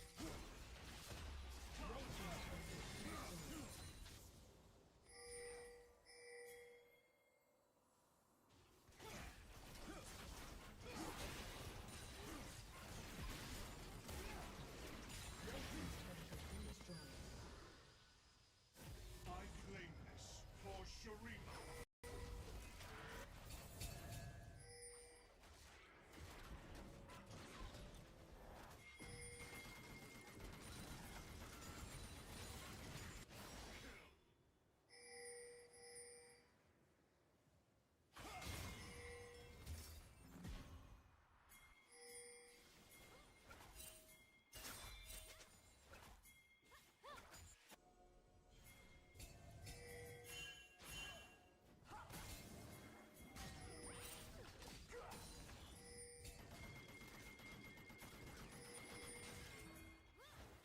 Blue team's turret has been destroyed. Audacious bravery.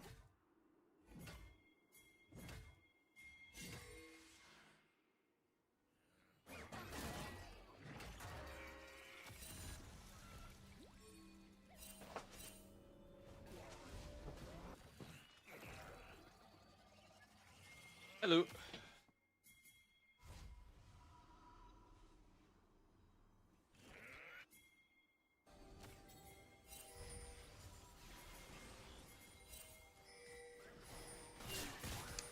And for my English fans, rest assured, What's up, Shari? friend, I am not that big-nosed gorilla. Yeah, the macro was not particularly good in game 1 versus GenG either, weirdly enough.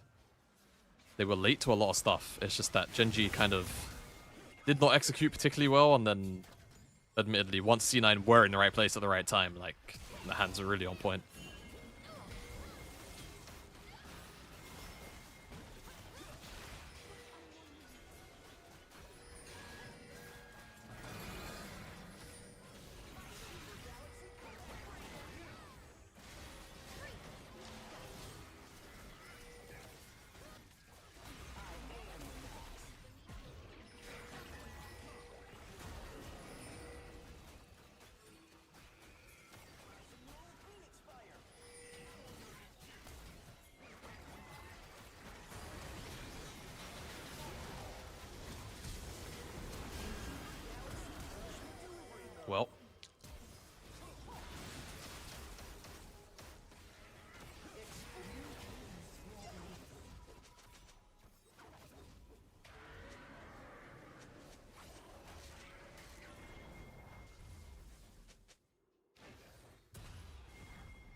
I also think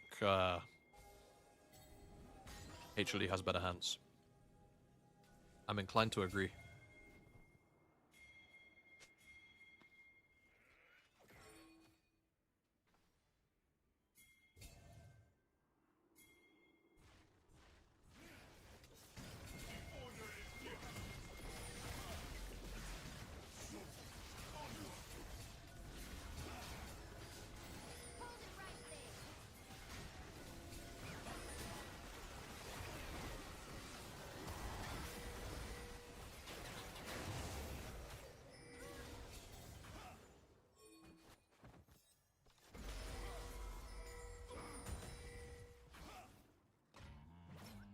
Flames of fury! Pierce the sky and punch the stars!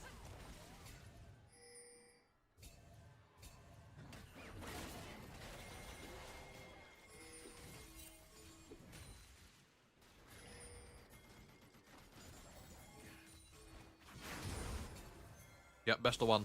These games. We will watch Longshim TL.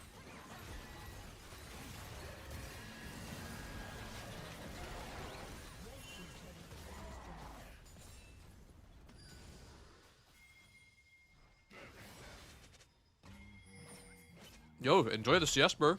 Have fun. Have fun, man. Thank you for dropping by. Appreciate your stay. Hope to see you again.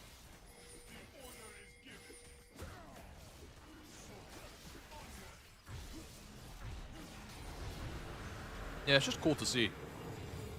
It's just cool to see.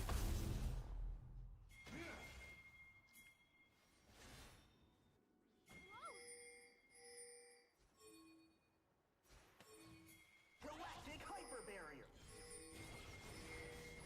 I'm not gonna lie though, it does make it feel like there's gonna be more mid lane exports.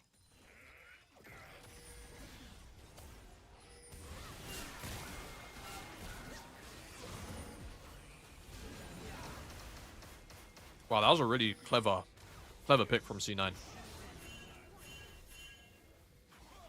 Clever pick from C9. Yeah, because I just think there's so many good individual mid laners in the LCK. It's like, how do you ever promote? Like, if you're playing CL, there's never been a better time to just take a foreign offer and go.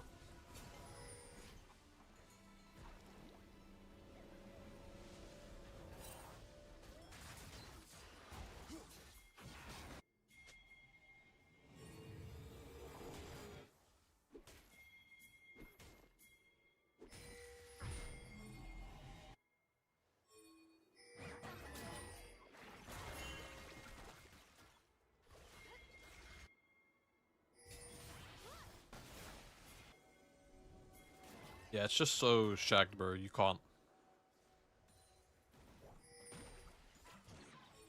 play.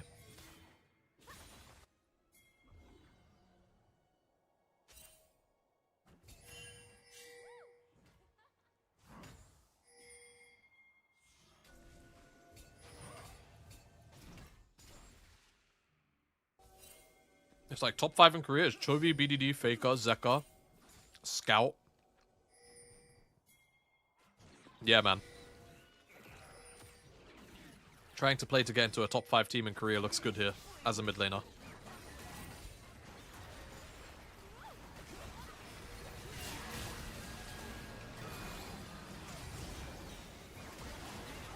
Oh yeah, Showmaker. I forgot about Showmaker.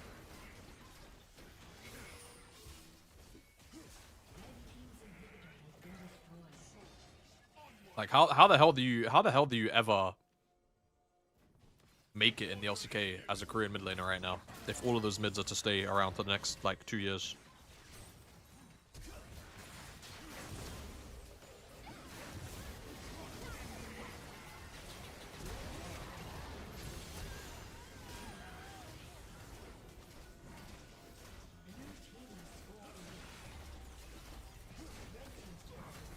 Rush up to support? No, legit.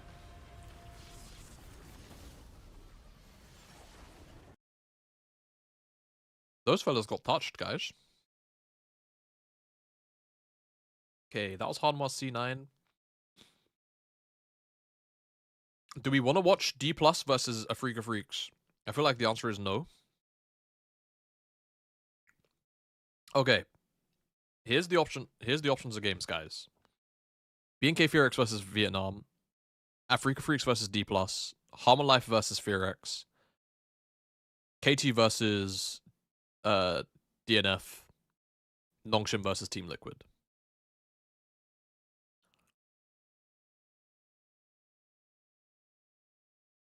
HLE versus BFX. Okay. I'm happy to do that.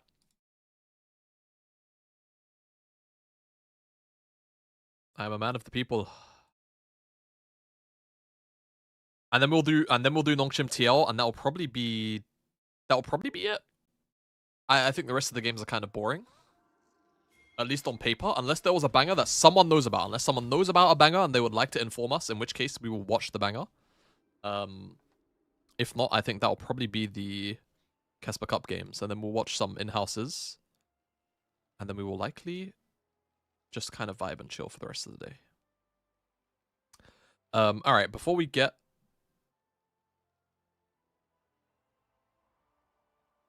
Before we get into this game, I am going to run 2 minutes of ads on Twitch. Just so I can keep the pre-rolls off. So that when people come in, they don't get unskippable ads. So we're just going to take a 2-minute break, let those ads run. You ain't going to miss nothing. We ain't going to start the replay until that's done. I'll see you in 2 minutes' time.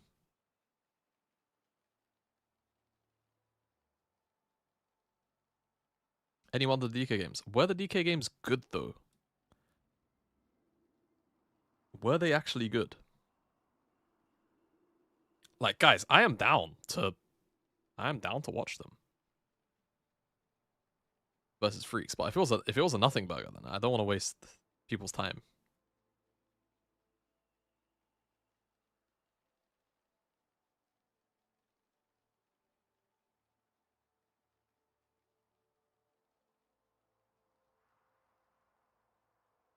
Okay.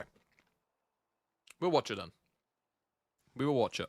I'm going to save Nongshim TL to last because it was quite literally the last game the day played.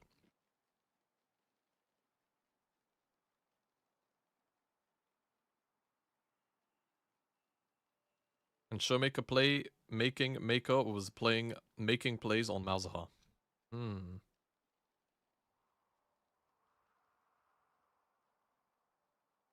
I see.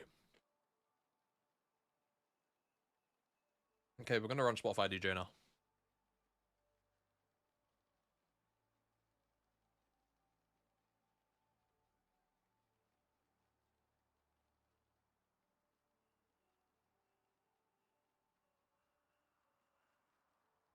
I just really hope Smash does well this year, man.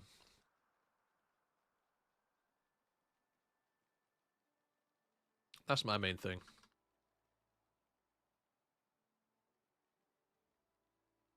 I'm really hoping they do well.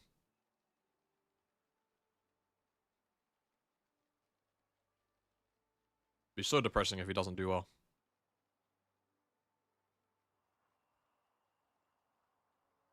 Okay, the ads should be dropping off now. So I'll let this get rolling.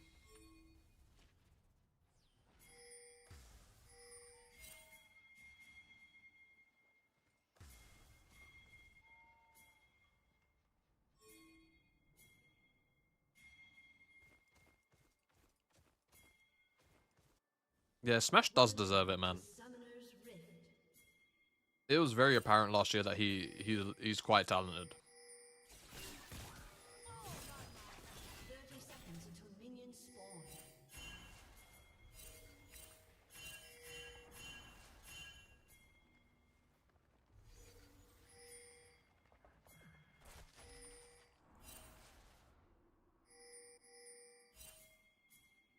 Yeah, I don't know. I spoke it to death when it was happening, but that situation was just made so much worse by outside pressure.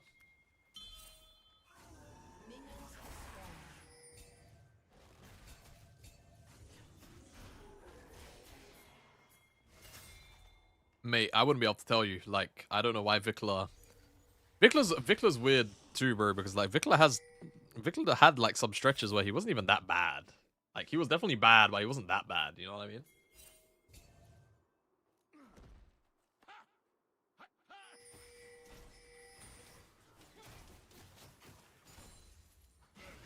Okay. Ambessa is starting the Raptors. Kanavi is starting... Oh, Kanavi is going to do this bullshit. I know exactly what he's going to do. He's going to do Raptors, and he's... Oh, Wolves. He's not going to go... do anything crazy. Okay. Because Raptor is doing something crazy. He's double doing mid.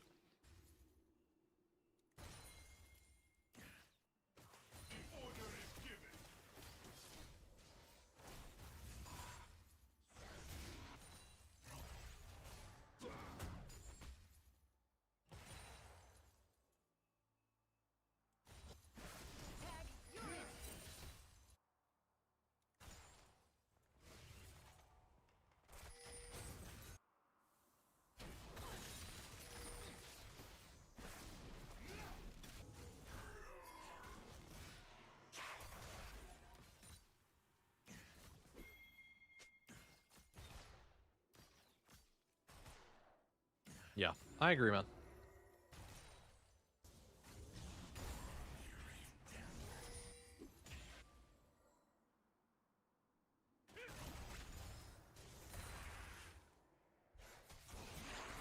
Oh, we need to pan down here.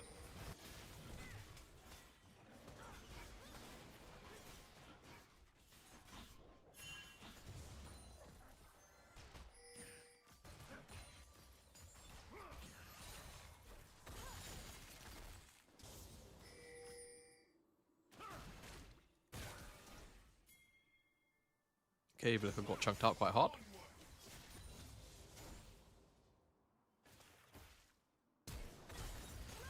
Oh. I don't know what to tell you, man. I did just watch Vikula solo kill Zeka. Like, he's okay on the sticks, man. He is. It's just like there's a lot of factors going on.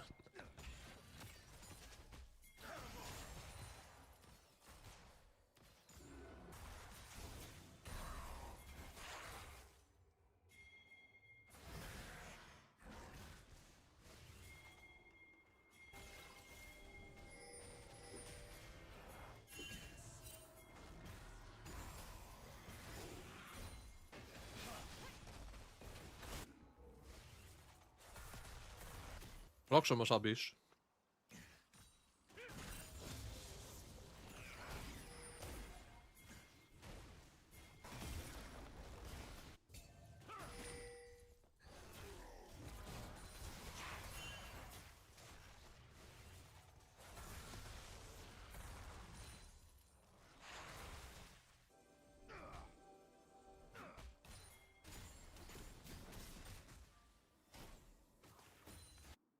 Oh, sorry.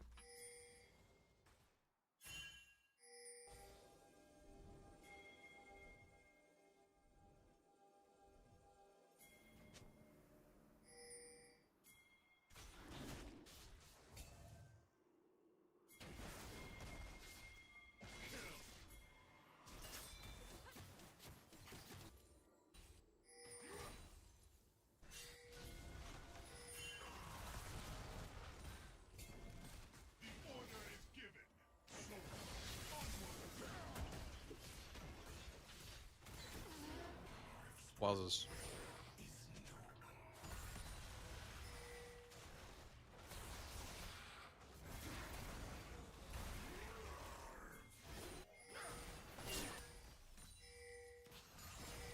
Yeah, I'm super hyped for BLG next year.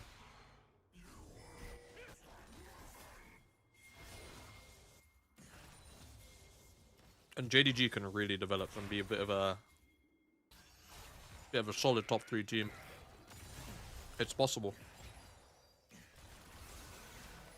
Diablo, sir.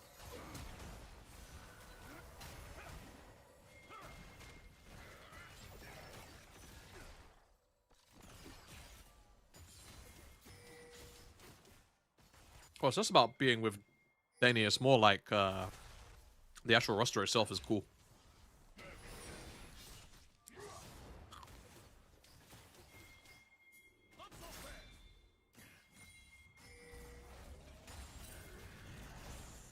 I pretend I do not see it.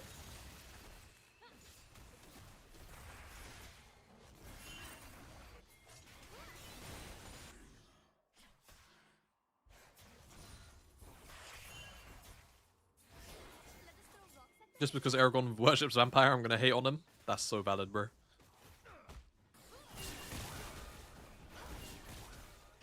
Oh shit. Guys, I forgot.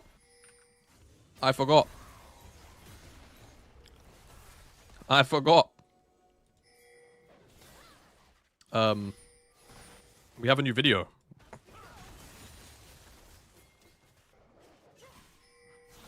I didn't realize what the fucking time was. Hold on a sec. I need to change the thumbnail. Oops.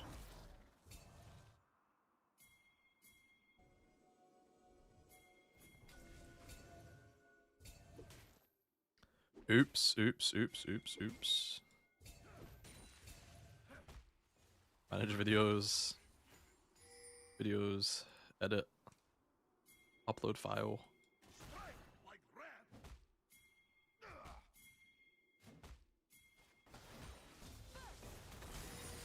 Yeah, it's the world one.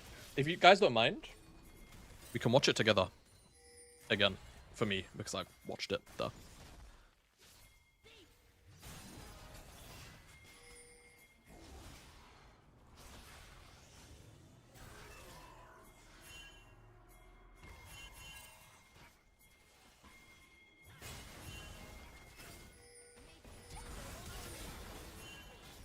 Oh goodness. Oh Raptor, my dear friend.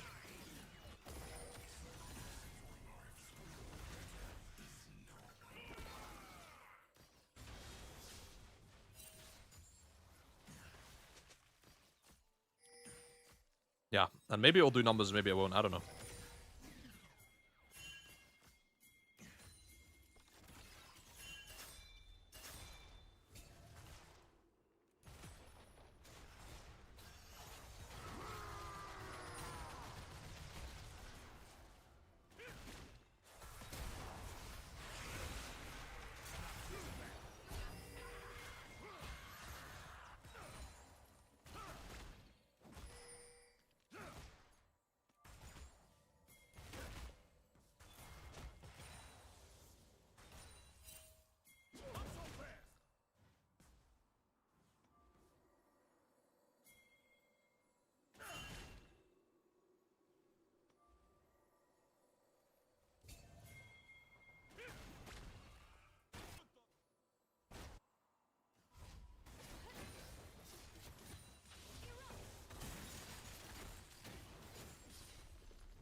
Yeah, Diablo's nice on the 6, man.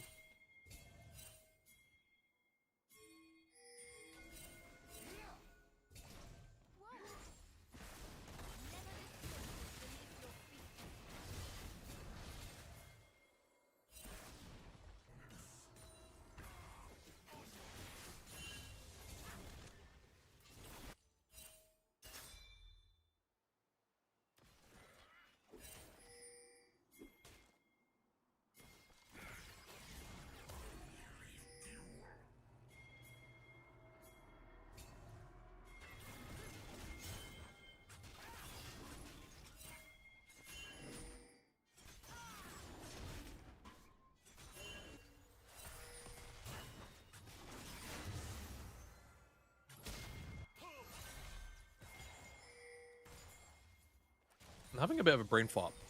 I'm best at Q2. I'm missing health damage.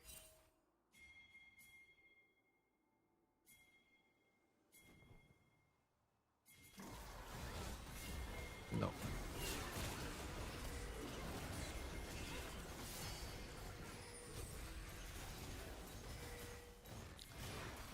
Not much to say about that. Plays being made top. Just get the plates.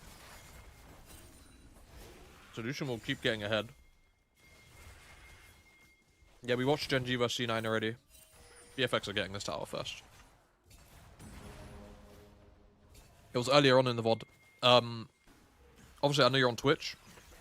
I'm also streaming on YouTube, so if you want to watch the game, you can go on YouTube. You can just go back in the VOD, unless you're a turbo user and you have the going back in the VOD thing.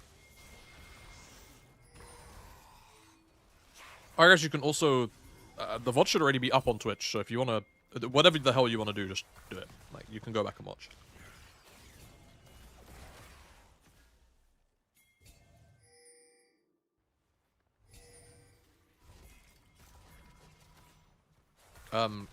Admittedly, the title is a bit of a lag, so we're probably not going to watch every game of KeSpa. We're just going to watch the interesting ones.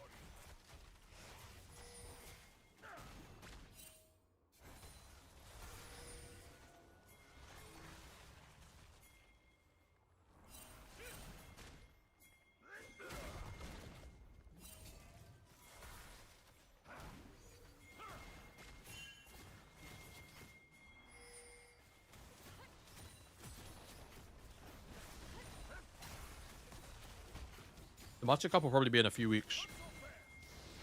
It's normally a little bit closer to LPL start. And it gets played through, like, New Year. Like, sometimes it's even being played on Christmas Day.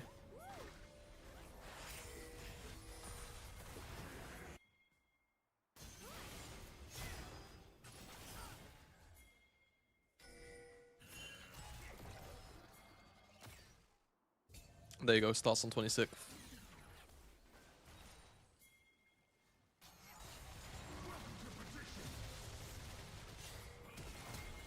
Whoa. Diablo. He's so nice on it. TP behind from the Alistar.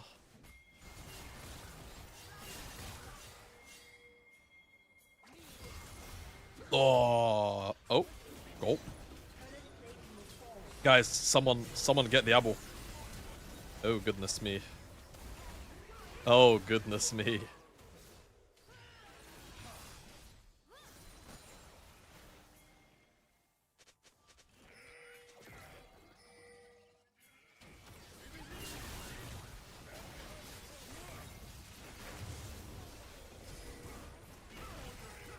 Yo, is Zeko okay, bro? Oh my god.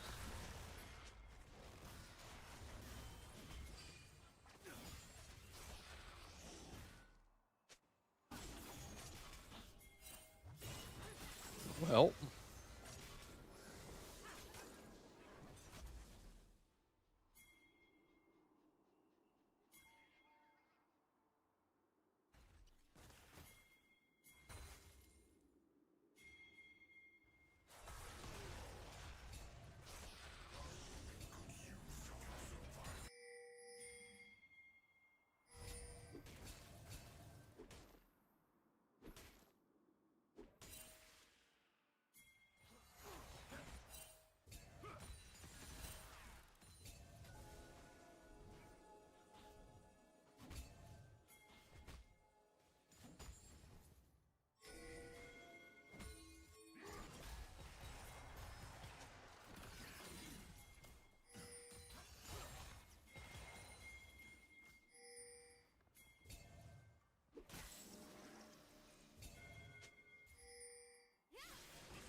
Yeah.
Sorry, I'm a little bit locked out. I'm like doing stuff.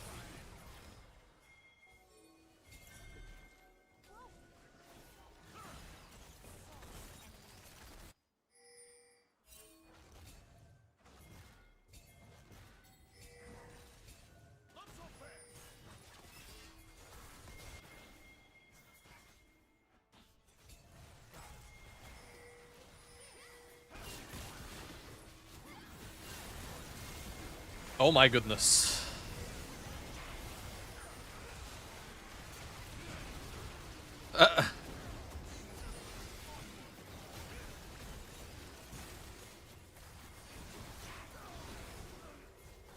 Well, God bless Zeus. Let's watch that again.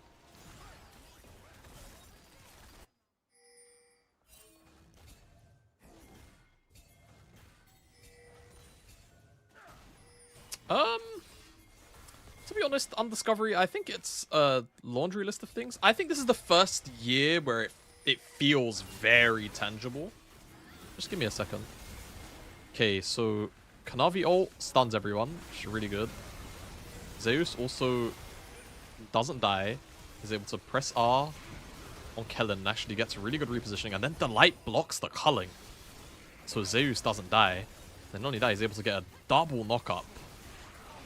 Zeus just really ends up 1v9ing this fight, man. But also really good from the light to block that last bit of culling damage. That was so nice.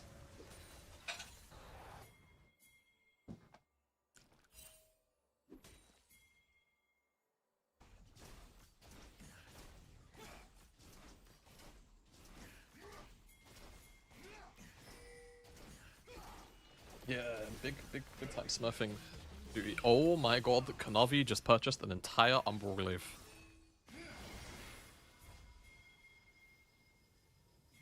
Even though Heike, I think you should probably be going...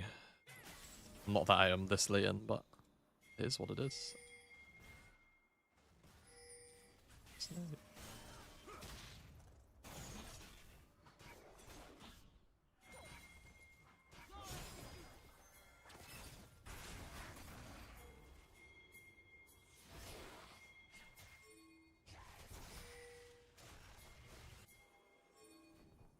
How lucky is it the year the HLE gets Kadavi, Riot removes level 1 strats and nerfs jungle?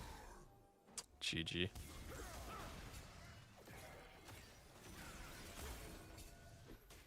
Yeah, oh yeah, sorry. So to go back to your point on Discovery, unless there is a fight right here, I feel like there's just a lot of things that have kind of shifted for the jungle position, especially in how it's played in pro play, that has really just nerfed Canyon's playstyle. Right, and it's become more and more difficult, and like GenG have so many like star players that realistically, because of the way the jungle is balanced right now, they'll just rather play for instead of Canyon. Like that's just the fact of the matter. And then on top of that, his performance has just dipped. Like the hands wise, he's not been as sharp consistently.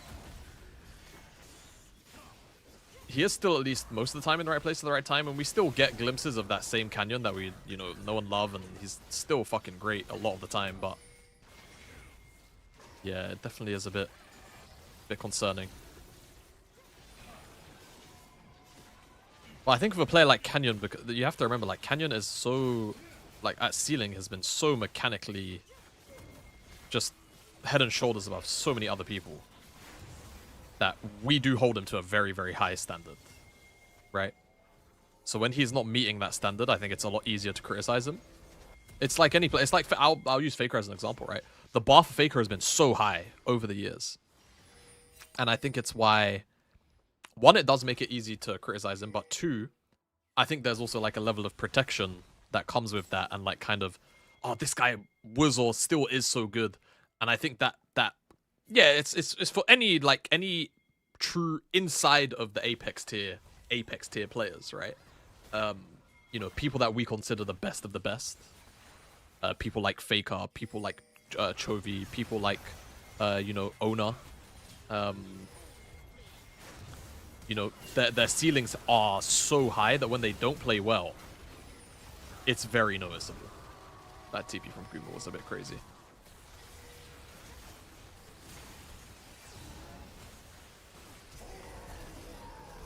What did Vikla just do? No, give me a replay. Give me a replay right now. Look. Give me a replay right now. Bro. You... What?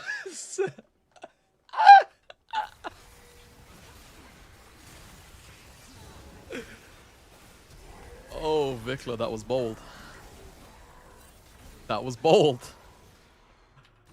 Oh my god, he just griefed it so hard. They genuinely could have won this fight, maybe too. That's so nuts.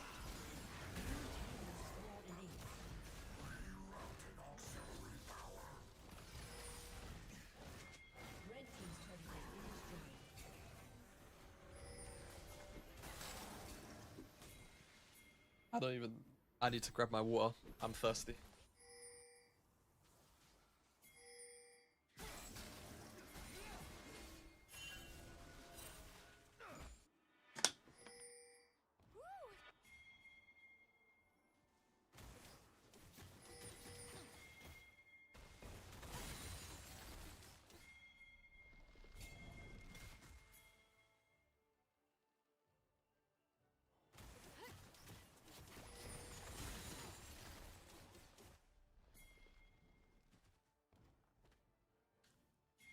Aki, Seitab, and Hoya are teamless.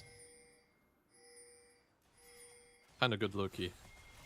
I feel like, yeah, Hoya never really developed into much. It always felt like he could have been a something, right? And he just never really got better.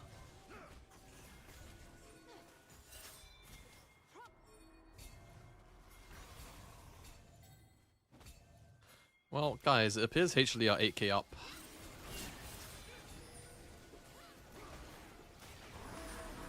Okay.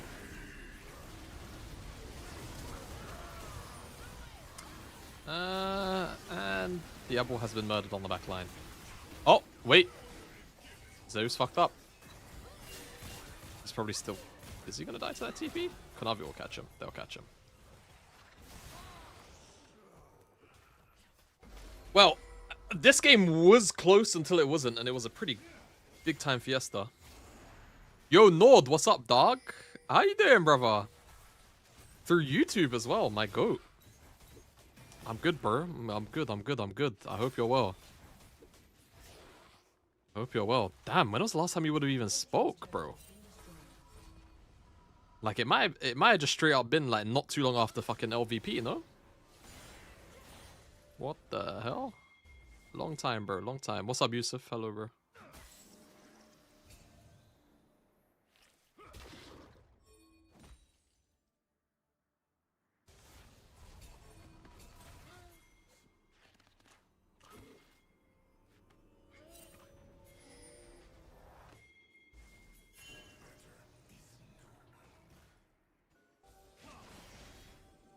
And you bow to...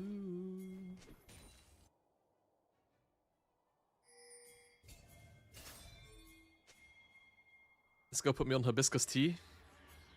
What thing are you talking to that's putting you onto hibiscus tea, bro?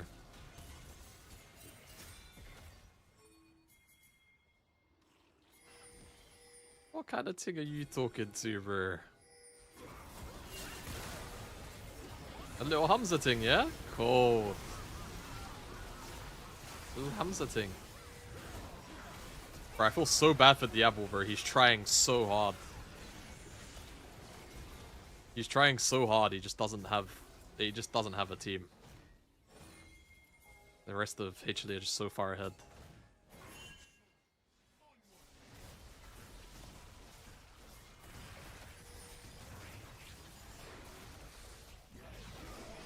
Park Kenyon is a crazy mix.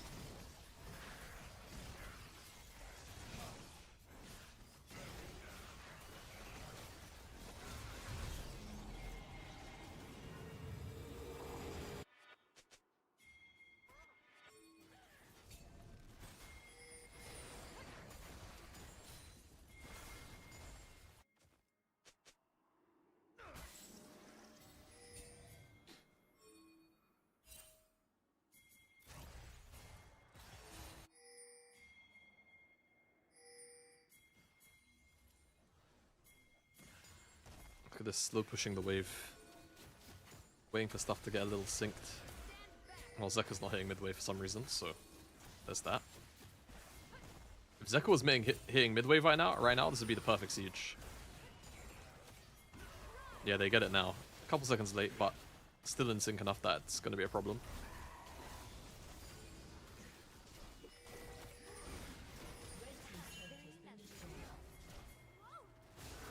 One more year and he'll land on a good team. KT still needs a good ADC. Yeah. I can't believe KT went with aiming, man.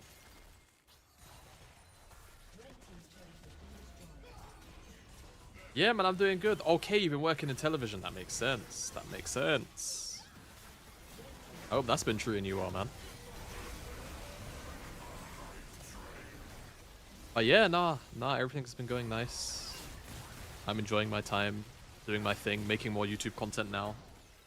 Just starting out, but it's doing well, mostly. It's doing well.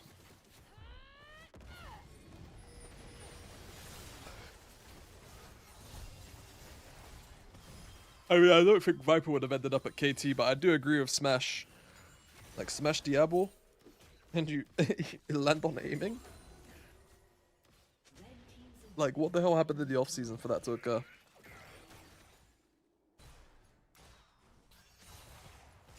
Like, I kind of need to know.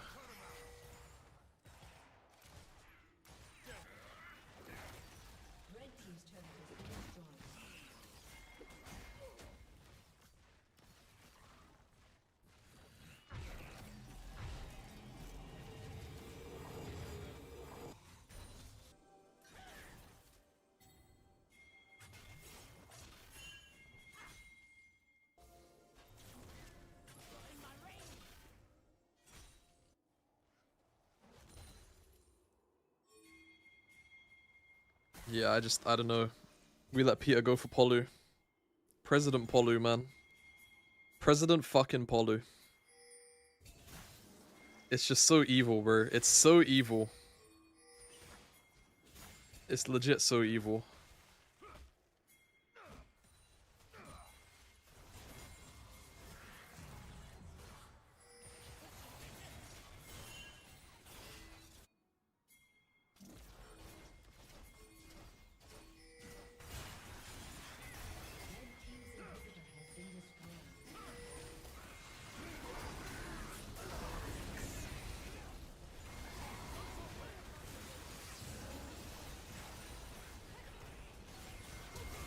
Ghost is still there? Is he?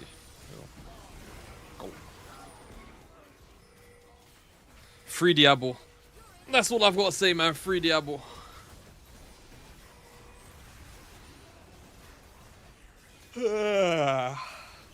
Excuse me. Good night, Kanavi, my king.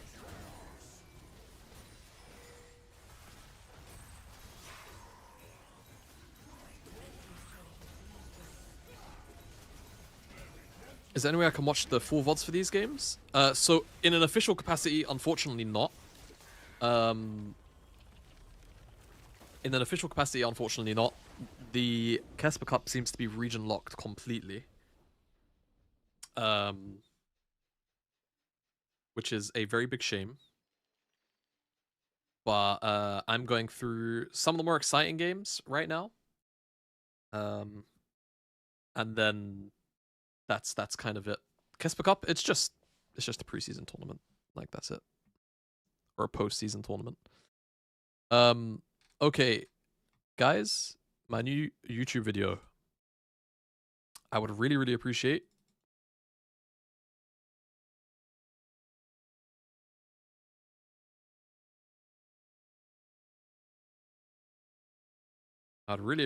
if you guys could tap in, give it a like, engage with it, a little bit of commenting. Yeah.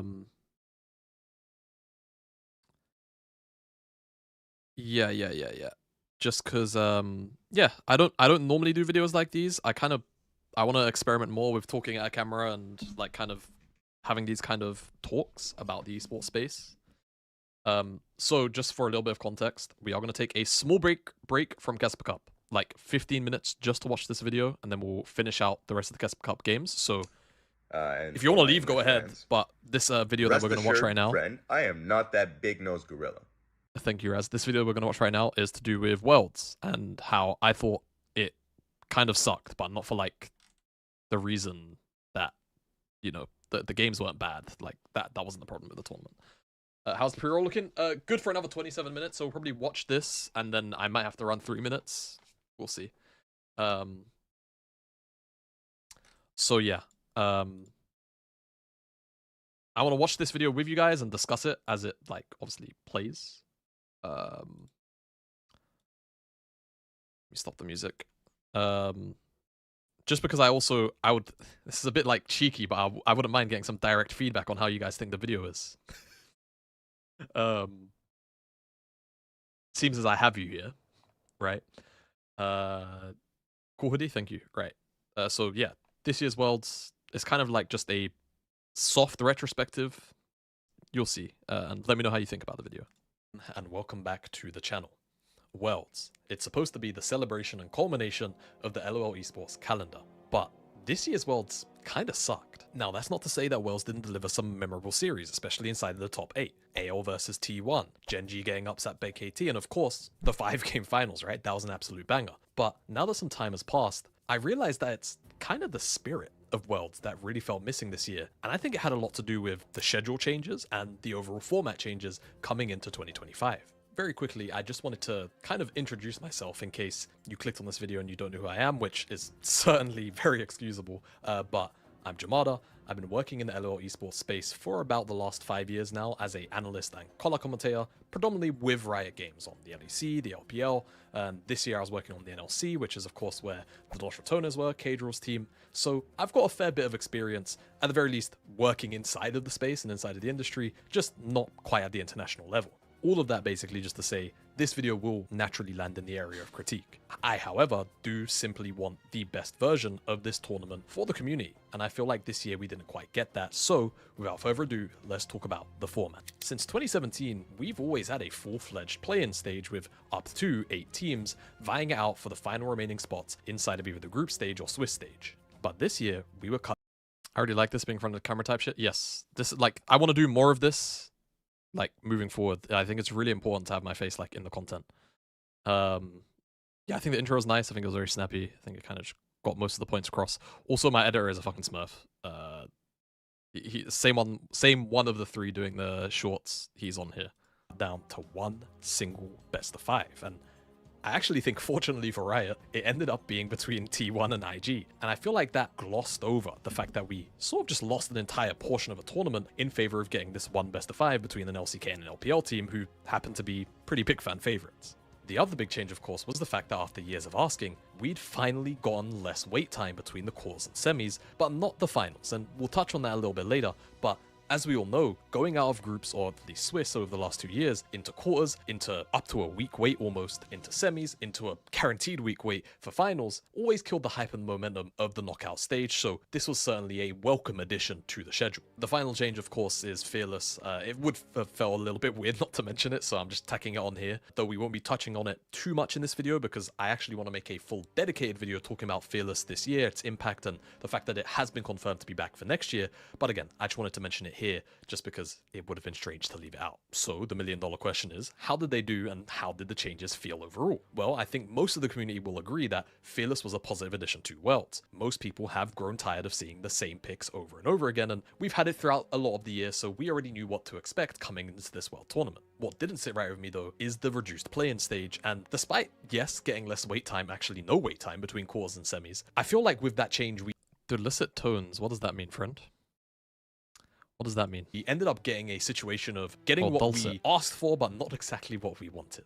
Starting with the play-in stage, I think its removal kind of served multiple purposes, and I say removal because, at least to me mentally, I kind of don't treat this year's play-in stage as a true play-in stage. Since 2017, the play-in stage served as a platform, effectively, for minor regions to attend Worlds and have an opportunity to qualify to the main stage, whether that was the group stage or, of course, the Swiss stage that we've now had for the last 3 years. And even though, by and large, a majority of these teams that would qualify through the play-in stage would get slaughtered, whether it be in the Swiss or group stage, it still acted as it's an appetizer for global fans to either get to potentially connect with some of these minor region teams or simply get hyped for the upcoming rest of the tournament. The important context to mention here, though, of course, is the fact that in between 2024 and 2025, we had a consolidation of regions, with the APAC region being born, and of course the Americas. The bottom line is, this year there were always going to be less teams attending Worlds, but the fact that we lost the fleshed out version of the playing stage in favor of the one best of 5 that we got had a pretty big effect in terms of the actual amount of League of Legends that we got to see this year. My lovely editor will pull up a graphic on the screen to show you the total amount of games that we could have gotten over the last 3 years versus the amount of games that we actually ended up getting. So this one for me, I'm gonna like speak a little bit on it, but not like super at length. This is where I have like a bit of an issue. This is obviously, you have less games. Now I haven't run the math in terms of the total amount of teams we had last year against the total amount of games and all that stuff. But what I don't want to see is a trend that continues to a point where it's any lower than this. Right? So this is why I brought up the potential amount of games versus the amount of games we actually got. And I'll mention it here in a second. Yes, there are just less teams attending Worlds, so naturally, unless the format has changed, we're not going to see more total games at Worlds played. I think that's pretty obvious, right? Anyone can put one and one together there. But, again, when you really think about it, this year's Worlds was the shortest it's ever been, with the least amount of games also.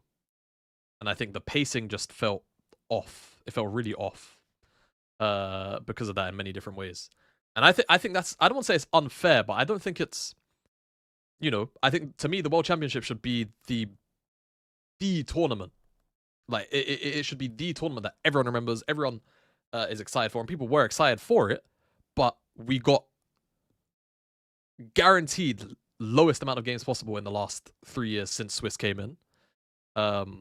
And again, there's ways to buff up the total amount of games, but this is just something that like caught my eye. One thing I should have done is I should have compared it to MSI. I don't know how many potential games there were in MSI.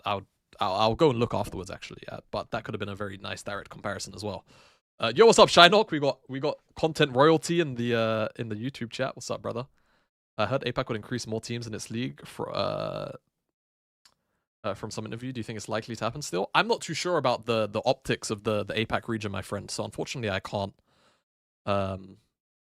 Unfortunately, I can't comment.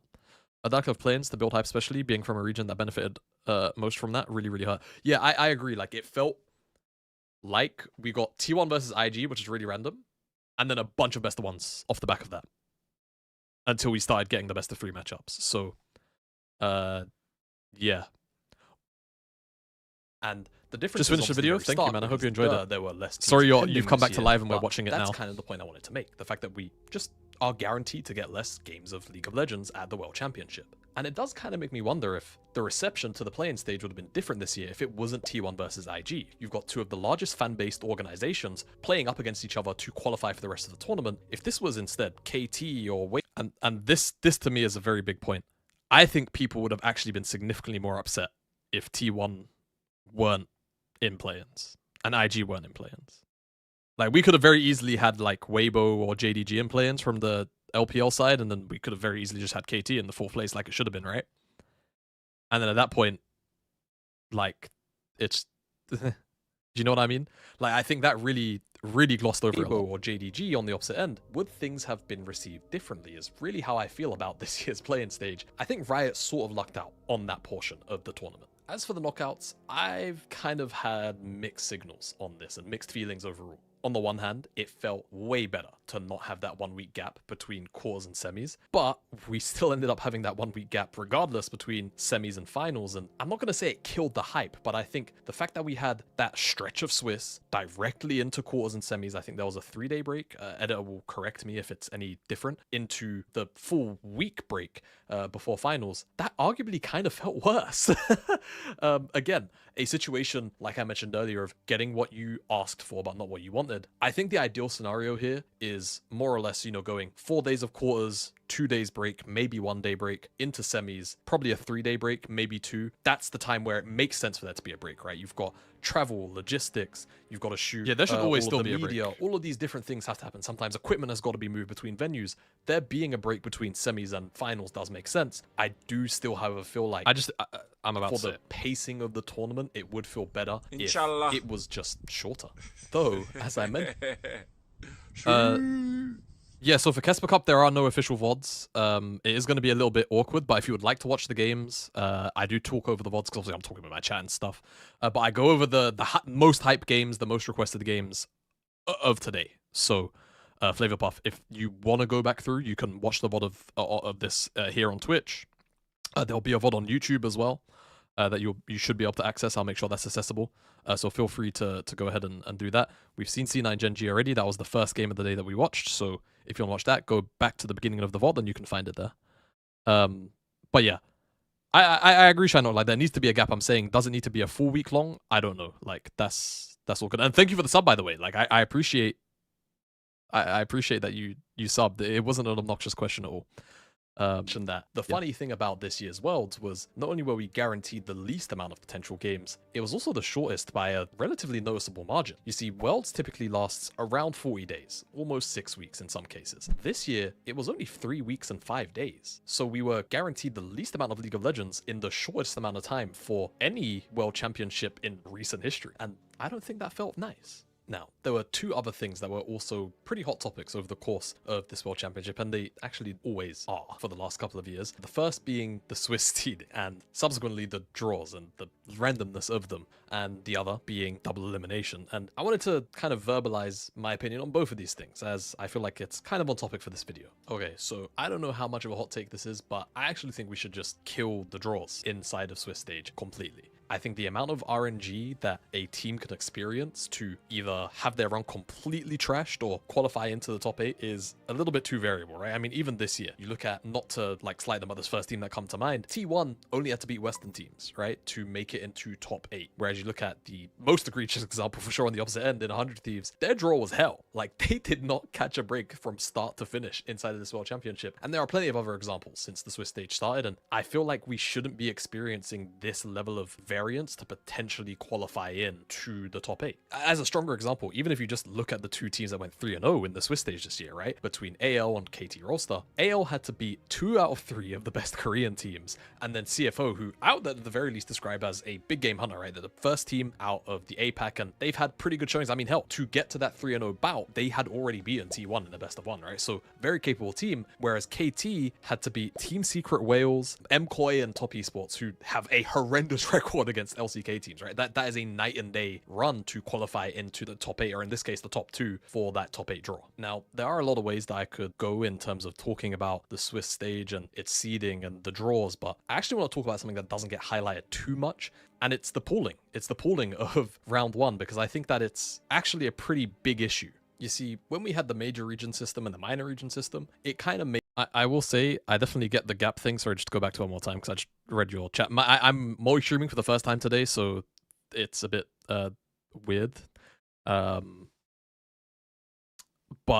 yeah, like, two weeks is crazy. Like, we would never do 2 weeks inside of esports. 1 week definitely is fine. What I'm saying is, I think, like, shifting it to like 5 days or like 4 days is just enough time for it to, like, still get that break and hype, and then all of the logistical stuff is still capable of being covered, right, and handled. Because I feel like a week gap in Worlds just about feels like you end up losing that momentum of the tournament, right? Whereas, again, when you've got those kind of like shorter 2 to 4 day breaks, it's like, okay, there's a 2-day break here, there's a 4-day break here between semis and finals. I say something crazy even, Leia, which I just kind of said it to say.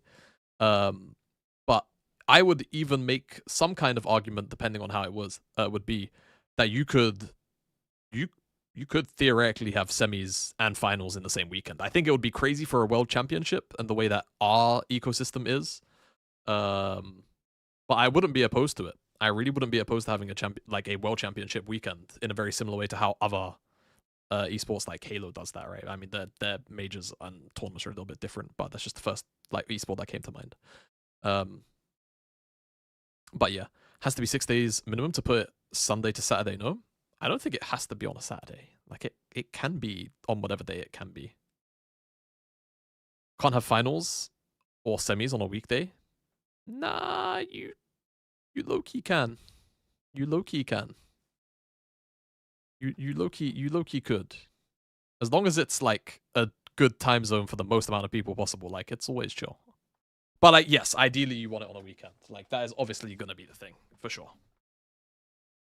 Made sense for a while, you know, that first stretch of just shy of a decade that everyone seed 1 out of the major regions was going into pool 1. But I think now that we've had 5 to 6 years of very, very consistent domination by a large gap, that it might be time to move these pool or these seed ones from EMEA, the LCS, and of course the Asia Pacific region down into pool 2. And you move up the LCK and the LPL C2s to pool 1 just to get more consistent pooling, because it just kind of makes sense. And I think at this point, treating all of these regions like they are the same skill level is kind of just lying and almost in some ways messing up the format, just for the sake of trying to play a little bit of make-believe that these seed ones all are coming from regions that are of the same strength.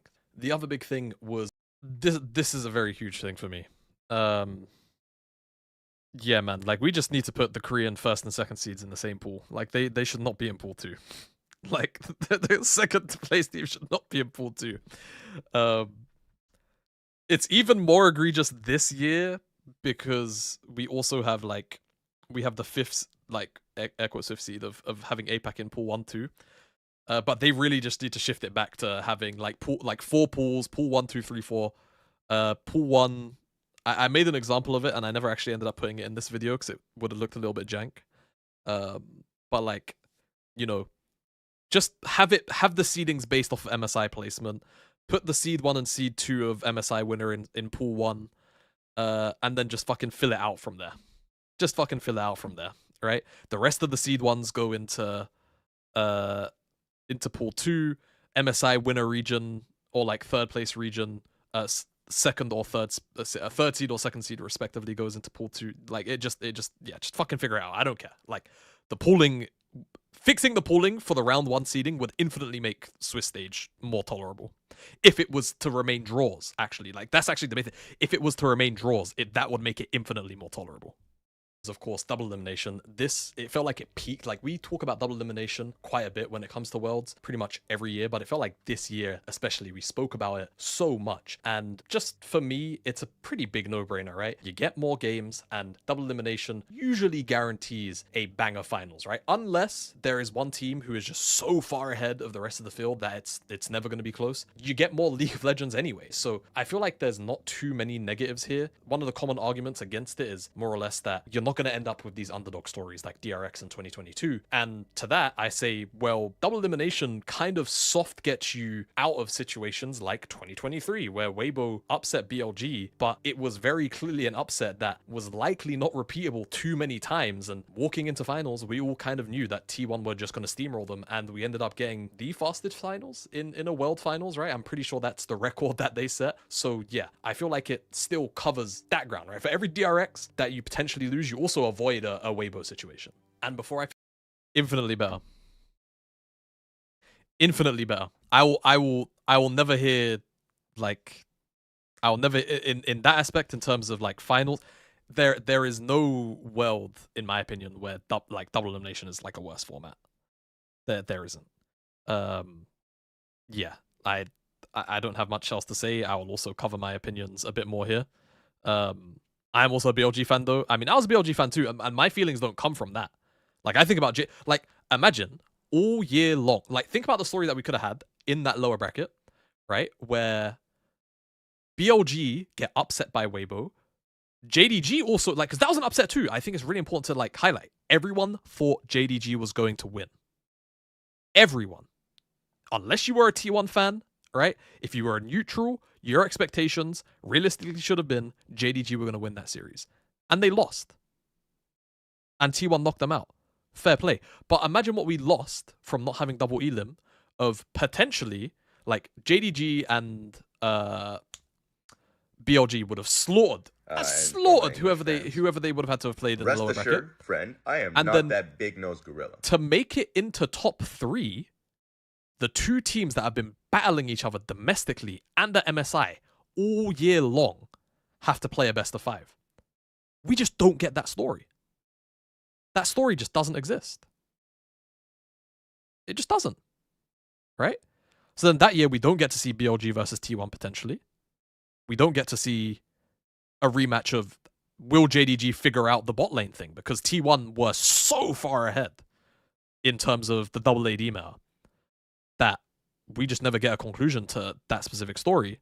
And I know, like, obviously in single elimination, that is the conclusion, right? T1 were better on the day. They'd crack the meta. They'd change the meta of the entire tournament. That is still a very compelling story, and that is of its own, importance.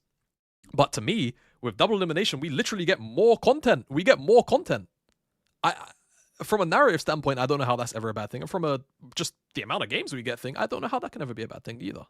It just strikes me as very strange. Forget the other argument was stakes, right? This is just a super subjective one, so I think it's a bit pointless to argue over, but at least for me, I feel like the objective truth is simply, sure, in the immediate future, the stakes are lower, but the stakes are still present once you're in the lower bracket, and then you also get potential matchups that we wouldn't have gotten out of the top 8 if it was single elim in the lower bracket, right? Like, we had GenG, HLE, and AL all in the lower bracket potentially for this tournament if there was one, and we just never get to see those teams play in a best of 5 at this tournament because single elimination, right? Even maybe top esports, like, hell, do I think they would have done anything?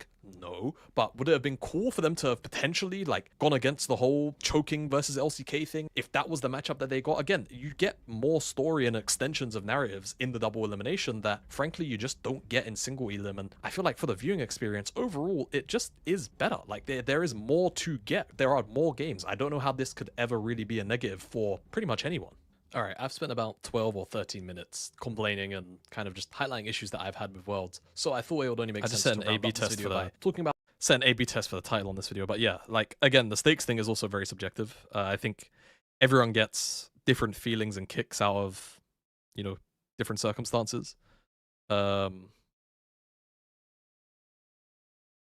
Yeah, like it's a bit weird. I get the DRX argument, but how many shit finals did we have at a cost for it? It's hard to say. Like, I think we've generally been pretty blessed with finals. Like, most of the time, finals are bangers. But I think with the Swiss stage, my concern is that finals won't be bangers, right? Like, we got Weibo. Last year, BLG and T1 were put on opposite sides of the bracket. This year, like, with all due respect to KT, how KT of KT would it have been for them to show up to finals and get 3-0'd? Like, was that not that had to have been a thought in so many people's minds? Like, the hilarious part would be KT beating GenG into the fucking floor and then losing to T1, getting 3-0'd.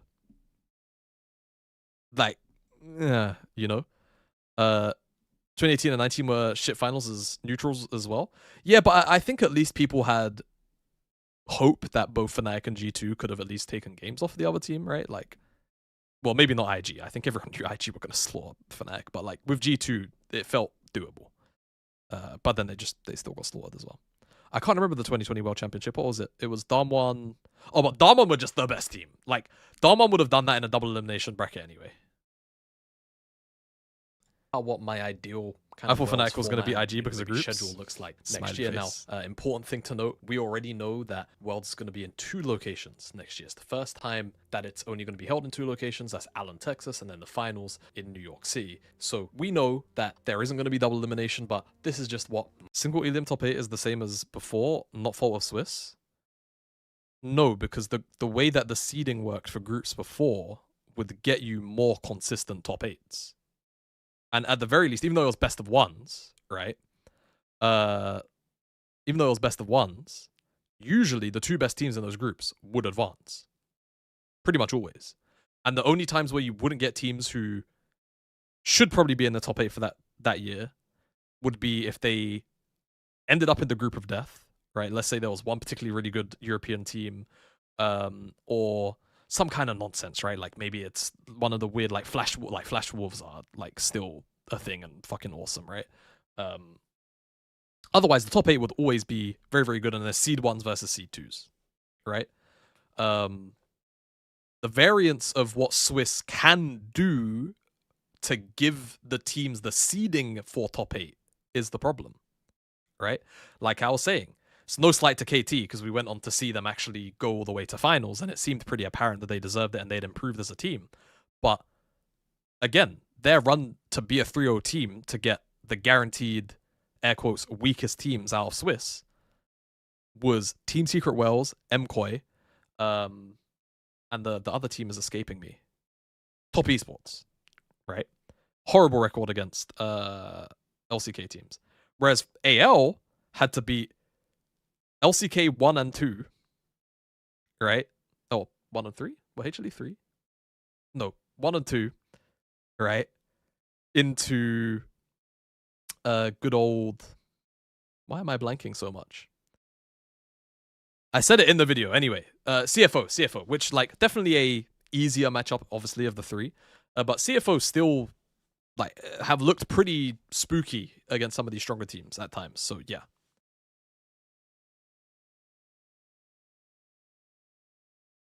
Yes, exactly. So like the chance that you end up with like more teams in, let's say, the top 12 instead of the top 8 is just higher with Swiss because of the way that this current Swiss stage is designed, and because of the way that the pooling system works as well.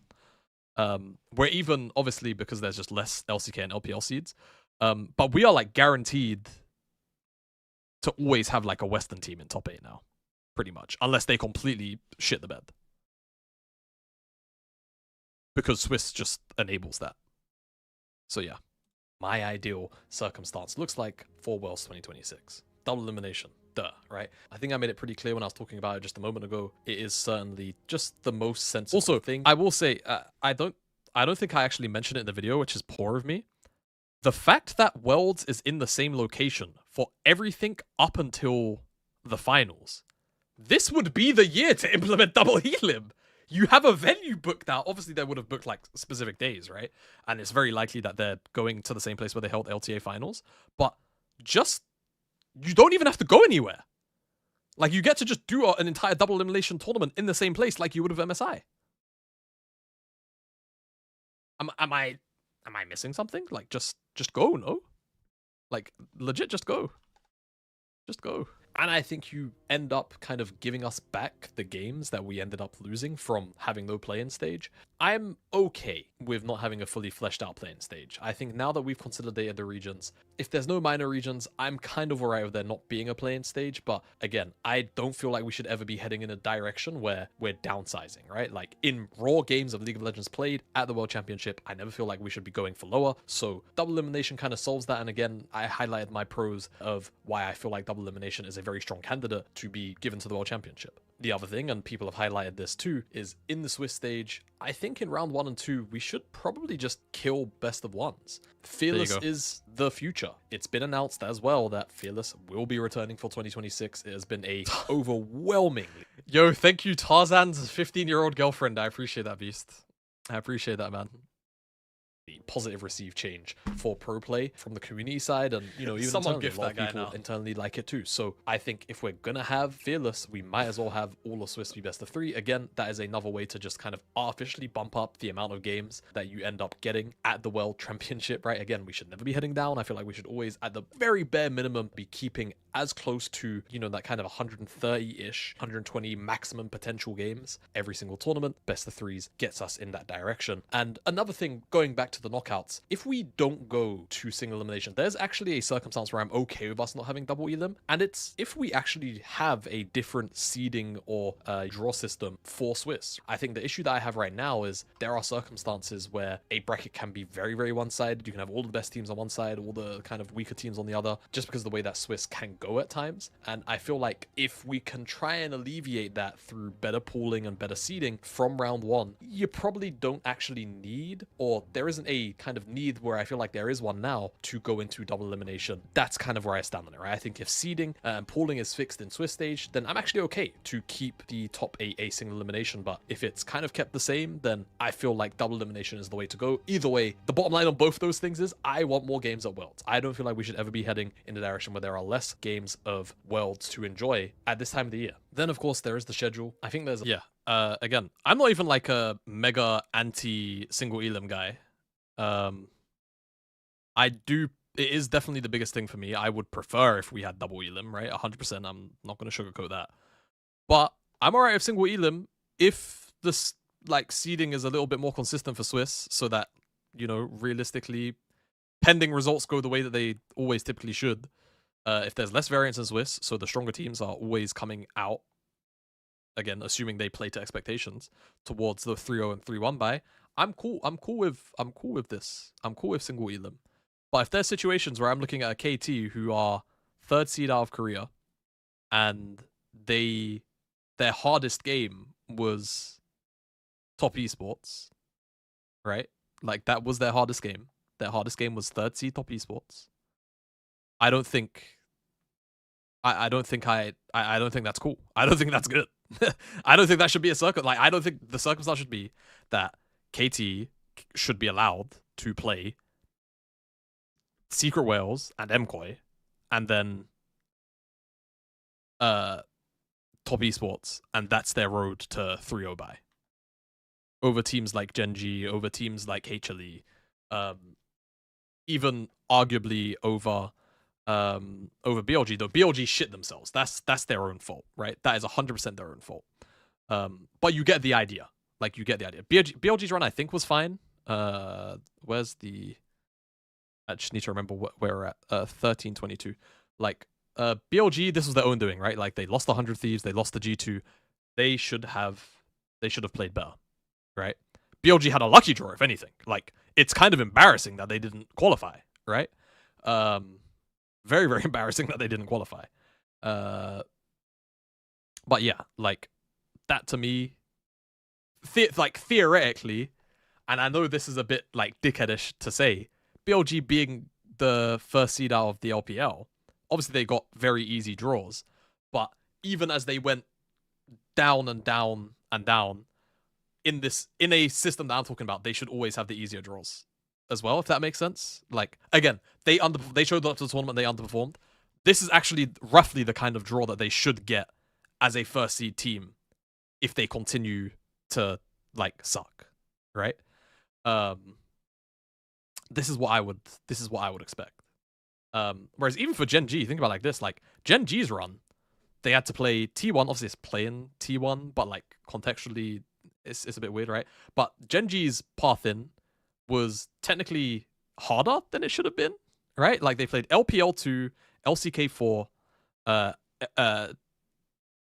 LPL3 as LCK seed number 1. I'm not saying that basically what we should do is we should put the best teams into top 8, like, by default. But at the same time, we do also get closer seedings, like, setups inside of Swiss as we get deeper into it, right? So there's pros and cons to all of this. There's pros and cons to all of this, obviously. And you get different levels of, you know, competition for sure. But I think it's just, in terms of competitive integrity, it just makes the most sense, right? And you still get entertaining matchups. You still get very close fought bouts. It's not like they're not going to happen. And in a setup, right? Realistically, in a setup where, like, let's say, for example, BLG are fucking... This is a hilarious thing to watch. Imagine this was GenG. Imagine this was GenG. How fucking hilarious would this be? Like, this would be funny as shit. And it's still funny as shit that happened to BLG, right? Like, BLG played that shit. But imagine everyone's coming in like, well, you know, their 1st seed, their seeding number is number 2. They're just going to get the easy draws. They should make it out. And then they keep on shitting the bed, and they keep on shitting the bed, and they keep on shitting the bed. That is a story and narrative in and of itself. Right? Like, that to me is what I'm talking about. That's what we need to, like, get and have. Anyway. go about this. I, for one, am actually kind of a fan of splitting quarters away from semis and attaching semis to finals, so you have both semis played into finals, though I know some people do appreciate the gap as you do end up getting a bit more of build-up, right? I think that's the one time where people don't mind there being a bit of a break, so I feel like, again, you definitely would like at least one day in between quarters and semis, just to kind of give it a little bit of time to breathe. But yeah, I feel like overall, the pacing of Worlds, as it's been kind of condensed, does need to be weirdly either spread out or we get more games, right? If we get best of threes, then maybe again, there's just more days of Swiss. If we get double elimination, then of course the schedule is completely different. I think if it's to stay a single elimination top 8, we go for something that's close to what we had this year, but again, we just kind of shift semis a few days after quarters. Maybe if it's only 2 days, and I think that's enough, and that kind of separation gives quarters time to breathe into, we soak it all in, then semis comes along, and then we still get that long 4-ish day break anyway between semis and finals. And as far as I'm aware, I feel like everyone on all sides will kind of have enough time to do things right. Teams have enough time to practice. Social media will have enough time to do media. Production will have enough time to get everyone and everything that needs to be over in the finals arena and venue over there. So yeah, I just think a slightly bigger gap between semis actually and quarters, and that paces things out a little bit nicer, especially in circumstances where now quarters and semis are going to be in the same venue, right? It happened this year. It's going to be happening next year. I think you can afford to definitely space things out a little bit more differently this time out.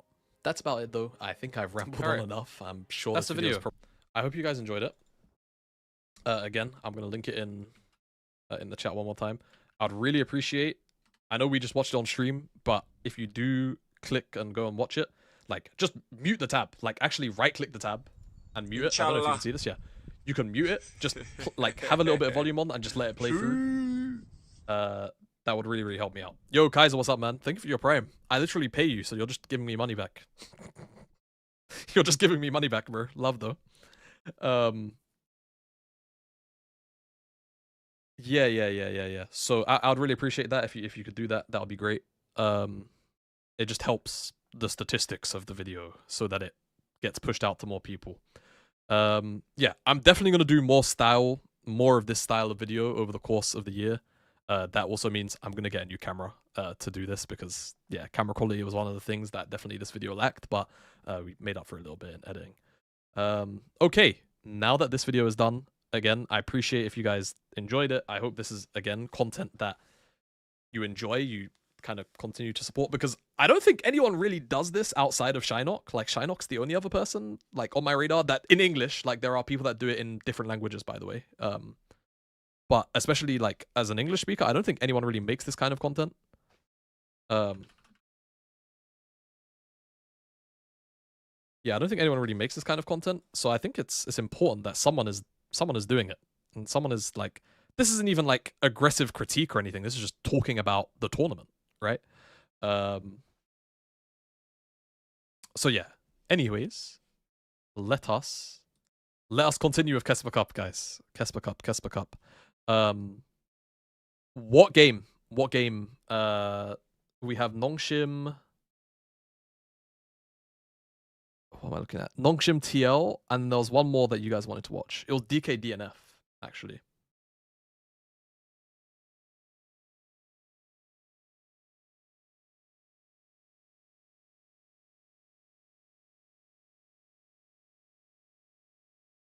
DK versus DNF. And Nongshim versus... Okay, so we're going to save Nongshim TL for last, and we're going to go ahead and slam DK versus DNF. Before we get this done, the DK versus DNF isn't it? No, I know, but I still wanna watch Smash do his thing, and even if this game looks very quick, oh my god. That's fine. But like we got Showmaker on we got Showmaker on Malzahar. We got DK Smash. I'm gonna run. I know very chunky for the Twitch guys. I apologize. I'm gonna run 3 minutes of ads so the pre-rolls stay off. If you've been here since the beginning of the stream, then you know what's good. We won't start the review until the guys on Twitch are ready to start. I'll see you guys in 3 minutes.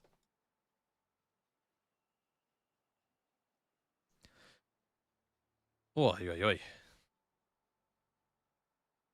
Ad break.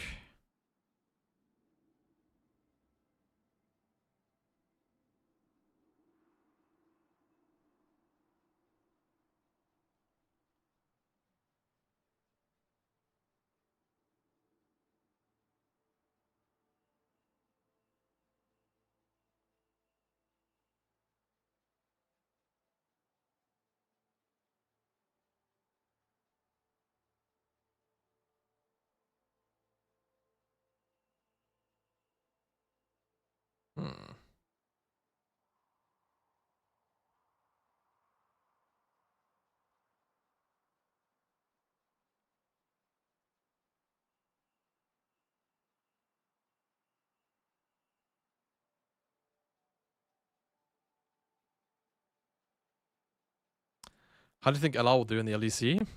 Not good, bro. I'm just gonna be real, not good. I don't think they're gonna do good. They're probably gonna have to do a lot of adapting. They're probably gonna have to do a lot of adapting. I don't know what they will be able to fix.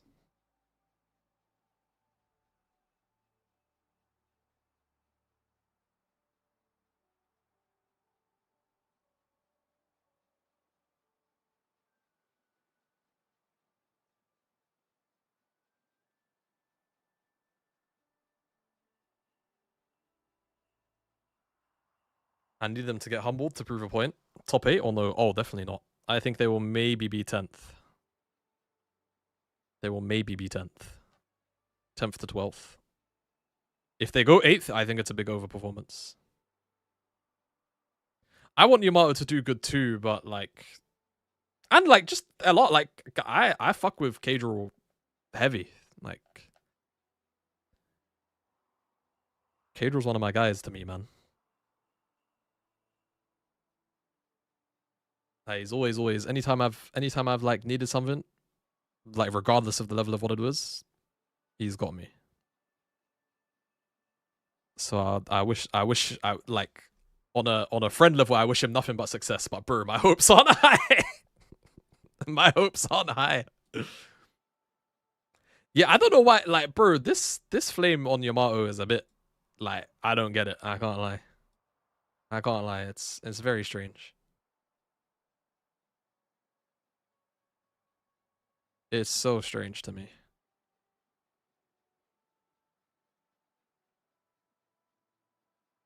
But these young bucks just don't know. Like he's good on the sticks, bro. Right. Let's go.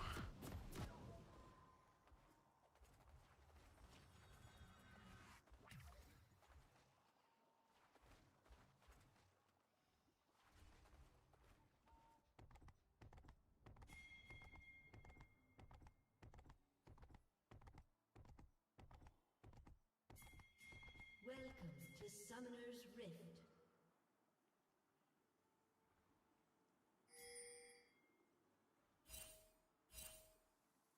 Seconds until minions spawn. Gauntlet.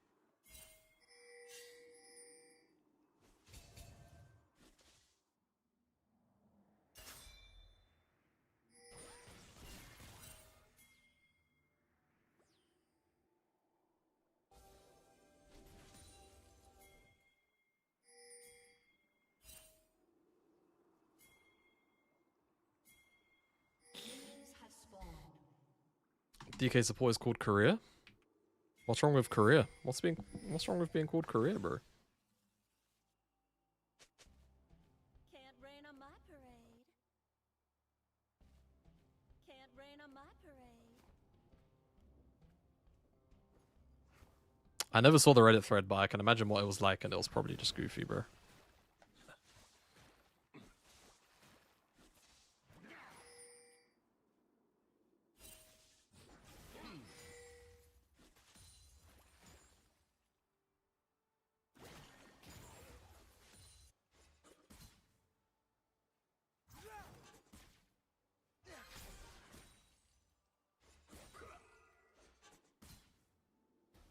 By the way, is this a lane worth lane swapping out of? Like, this feels like it's not a lane worth lane swapping out of.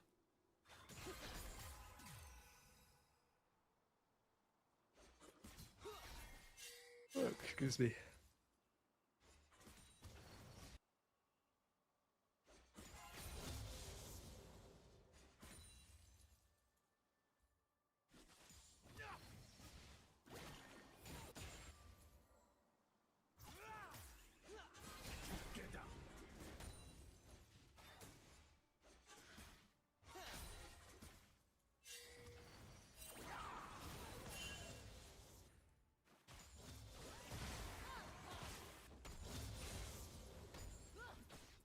Yeah, I like Smash.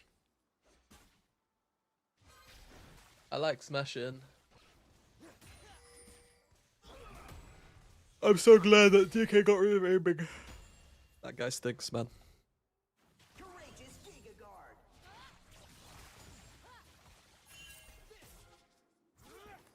Guard. well. Let's do that.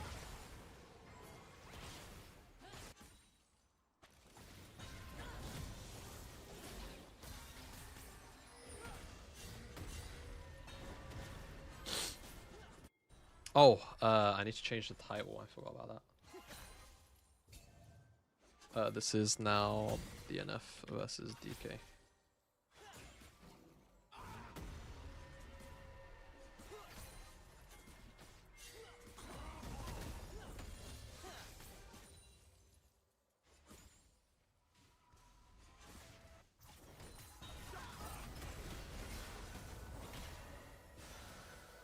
That dive did look a bit crazy to me.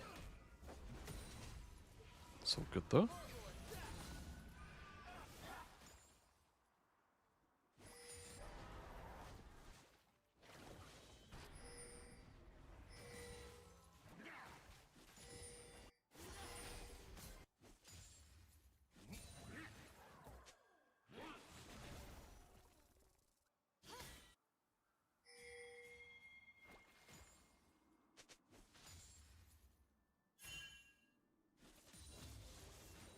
Oh, hey, guys, by the way, small side note.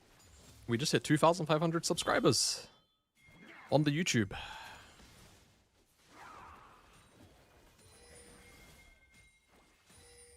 The channel is growing. We actually nearly have more subs now on YouTube than I do followers on Twitch. Which is kind of jokes. And I've been streaming on and off on Twitch for like 5 years. And I've been uploading on YouTube for like 5 months. Not even 5 months, like 4.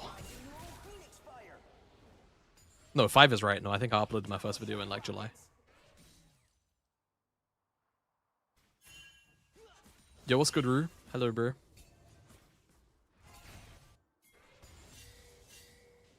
Explosive face melter. This is DNF versus DK. I like being here for the beginning of the Big J stream. Oh, you're too kind.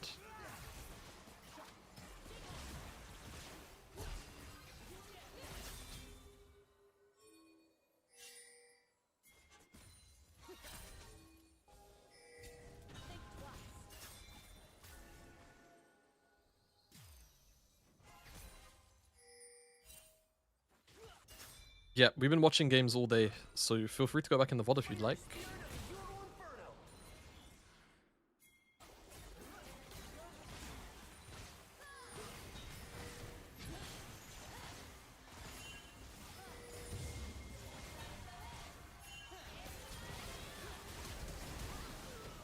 Huh. That felt a little crazy, I can't lie.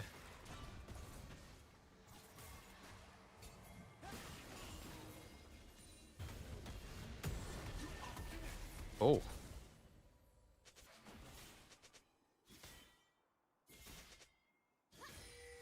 Yeah, we've watched at least 4. I think this is the 5th one. I think. 9 will play today. We're skipping some of the more boring ones. I'll probably have to title the VOD. Explosive face.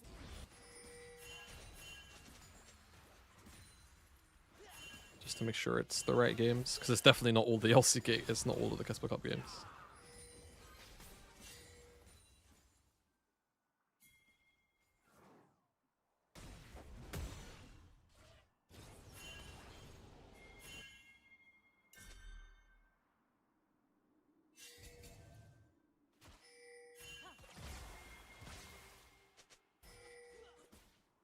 Yeah, I thought it was going to be played on a new season patch, but maybe maybe Demacia Cup will. Maybe Demacia Cup will. Who knows? It isn't lame. I think low-key just go new patch.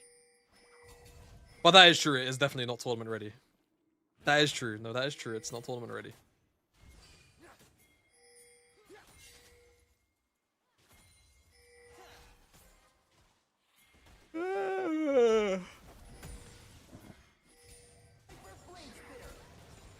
DK still going to try fight over this? Looks like the answer is a big fat yes. Spinning blades of feel my fury with your Showmaker's first move. Career is kind of playing with fire here.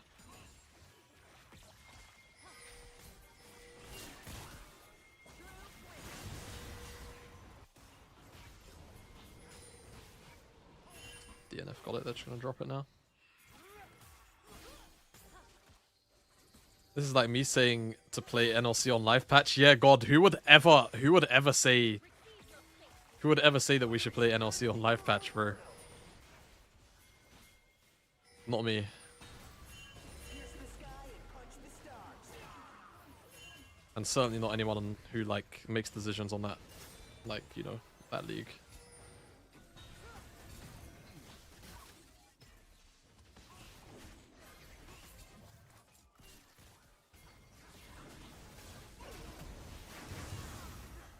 Lucid won.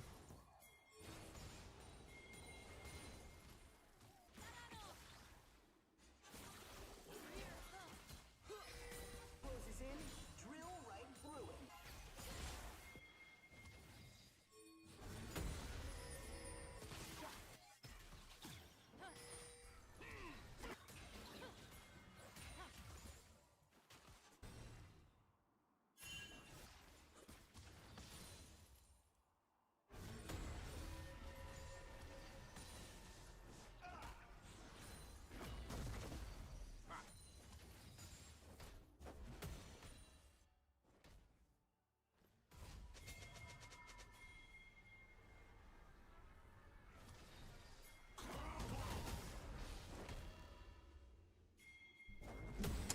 I was curious and went through Team Vietnam, and it was basically all MGM. Yeah. I mean, it's just the way that KeSpa, this year's KeSpa Cup is. I don't know. Like, if it actually was, I mean, even if it was just like all 5, because I'm assuming that basically all is 4 out of 5. Frankly, I don't know. I don't know enough. I can't remember enough of the Vikings lineup off the top of my head. But yeah, it would have maybe like, I think it still would have been like weird, even if it was all 5, for them to just be like, yeah, the orc can go. I think the teams give a shit about the tourney. Some will, some won't. It will just kind of depend, right? Like, there won't be high stock. It's just a good opportunity to have teams play with each other.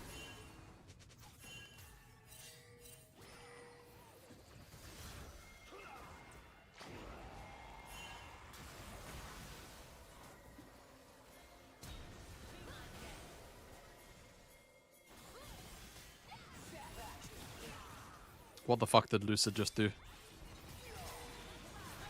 Oh my god. Well, it's fine because Smash is fucking gliding!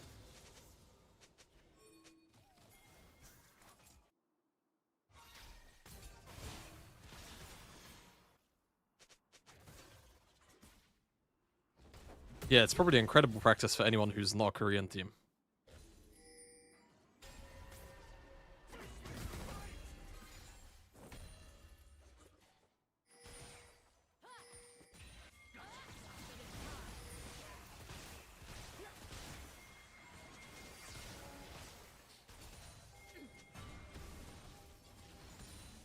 Jake just tweeted that his next interview is going to be with Wooloo.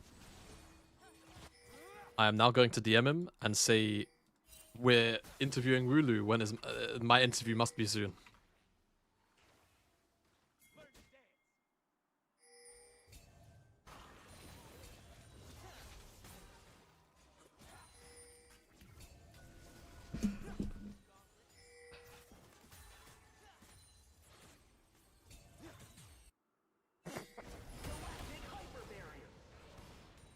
Why did he reply? What the? I can't even say what you said because it might mean like 10 different things.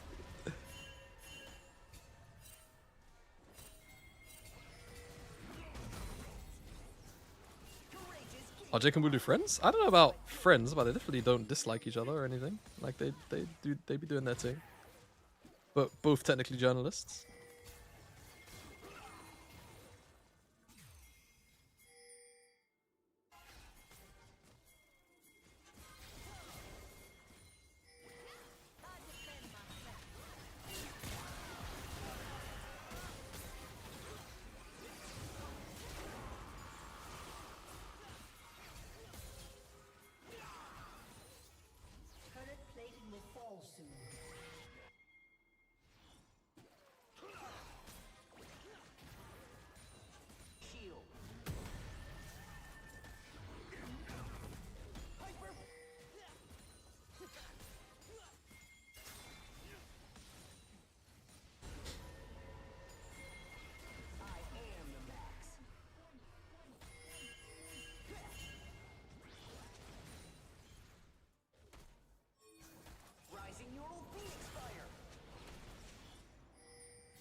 Game is a lot better. I was actually thinking about playing Cyberpunk. I've got it downloaded. It's just sat there waiting to be started. It's not the kind of thing I'd play on stream though, I don't think. I think it's like too open worldy-ish. And also it's 2025, so I feel like it's not a particularly interesting game to play. Like if it was released and it released in a good state and I was streaming it, I think it'd be fine, but I don't really want to stream it now.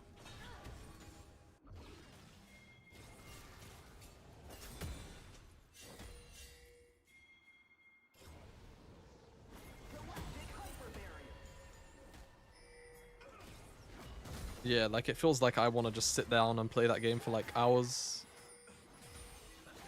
Hours.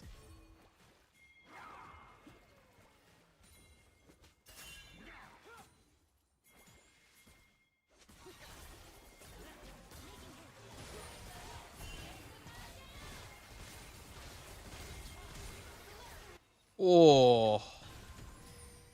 Man, Smash is really trying to squeeze.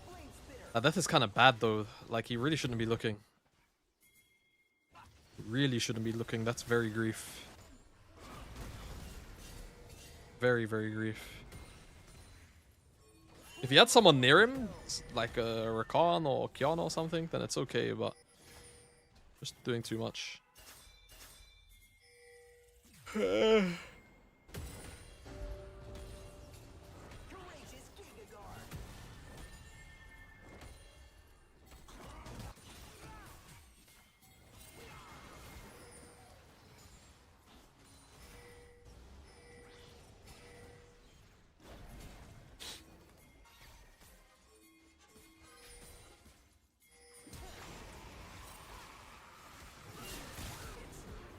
Good pick. Can they get back to Herald in time to get it? No, but they can maybe get a fight.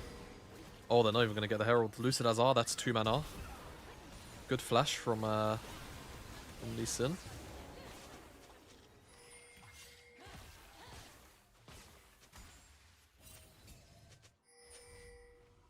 Yeah, they don't look like hot ass. It's good.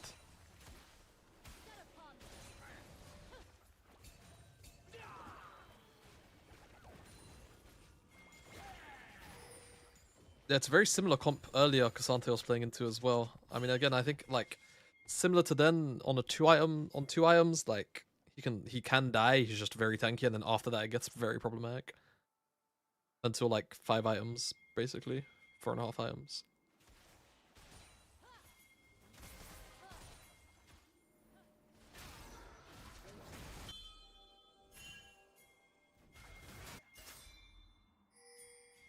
Also, I get that it's enticing, but I think it's very greedy that Lancer went first strike.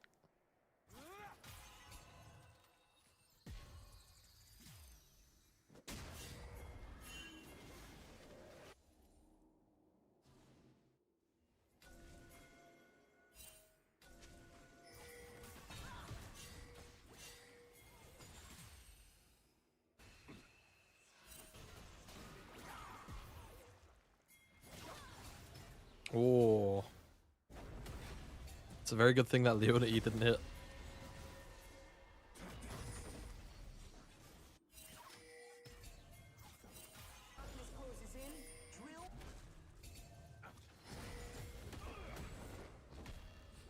Holy. Cancel auto.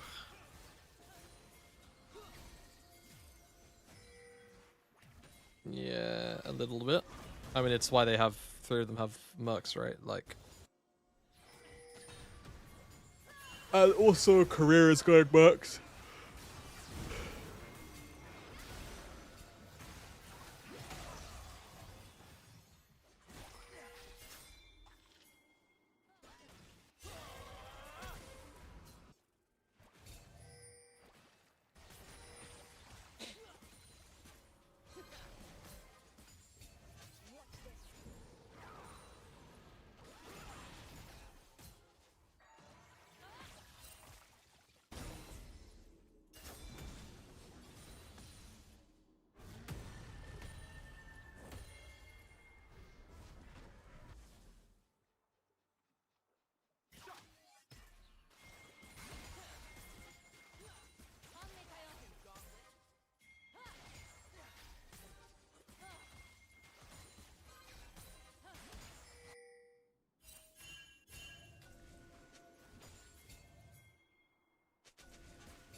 Yeah, I watched the C9 GenG game at the start of the stream.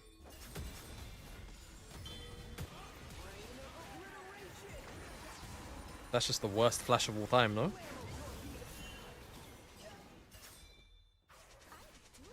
I mean, I guess it repositioned him in a way where like Lucid couldn't get on him quicker.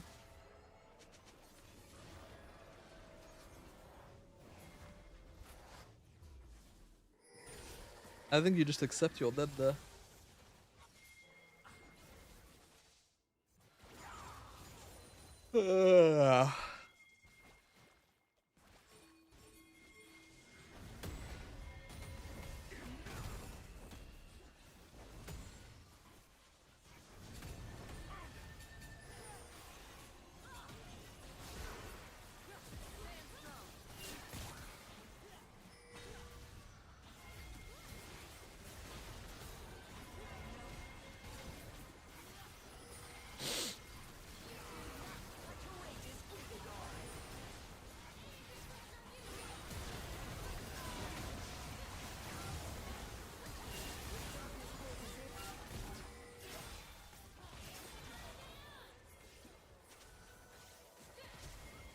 Gulp.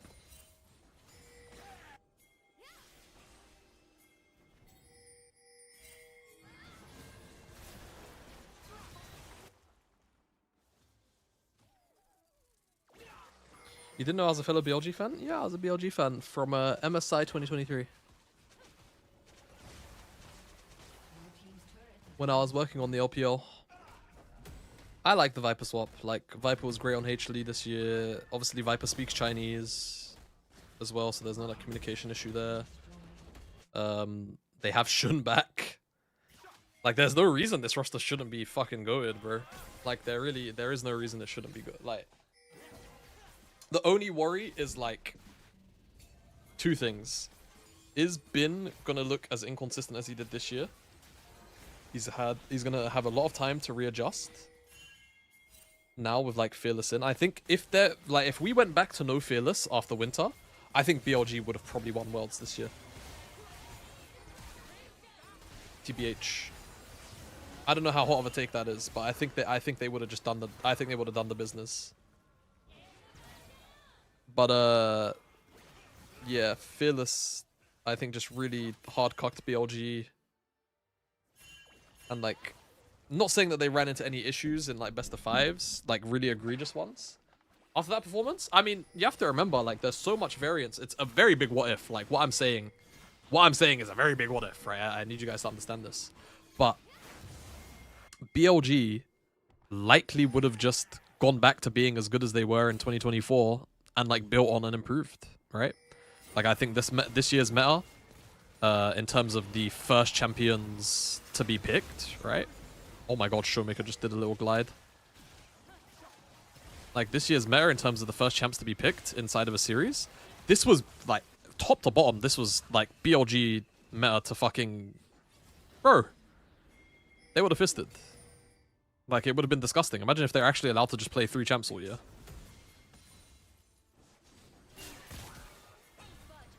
Bin probably would have started, like, playing anti-tank champs too. Ooh.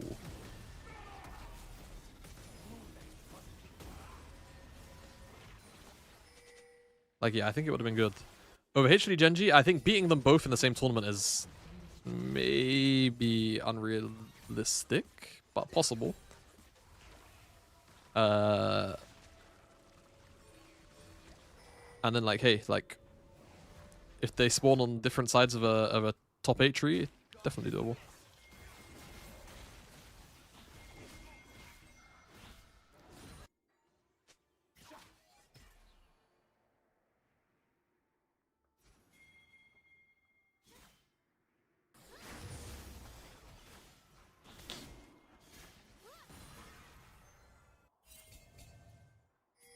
Yeah, I don't know why Shun wasn't on BLG this year, TBH. Like, it always just struck me as strange.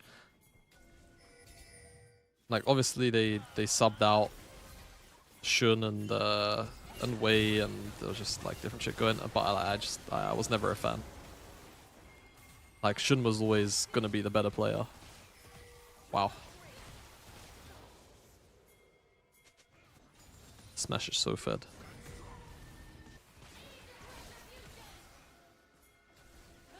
I am sad about Elk though. I am also sad that they aren't 100% Chinese roster. You know. Viper is like... Viper's Chinese enough, you know? Viper's Chinese enough. That's probably how they see it. It's like, you know, I know our branding was supposed to be like all BLG, like roster, you know, like Viper was on EDG how many years, man? That guy, you know, what the pong yao Viper. Ta sure, Zhongguoren. Like that's in their mind, that's how it was.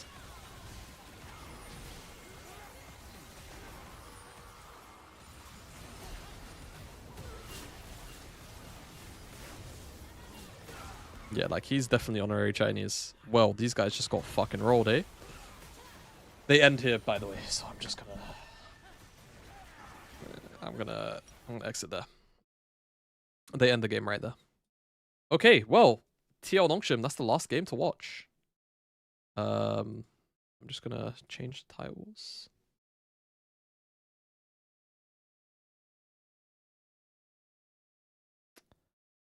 Do excuse me, everybody.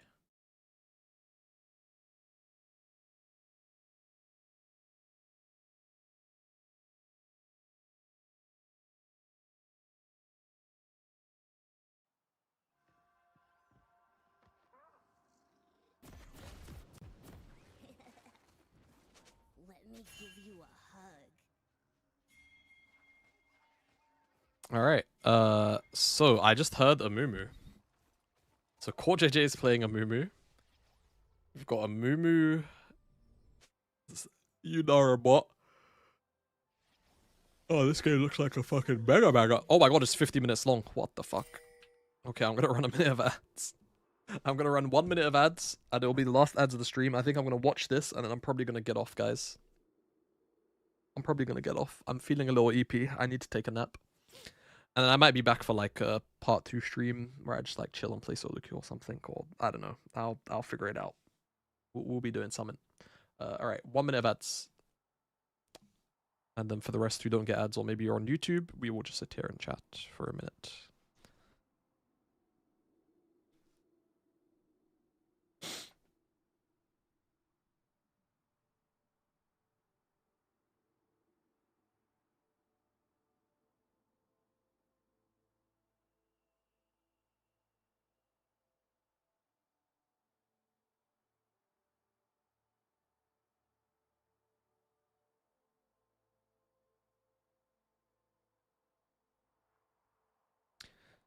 Finish new PC, it's so clean. Oh, bro, nice. Should post some pictures in the Discord.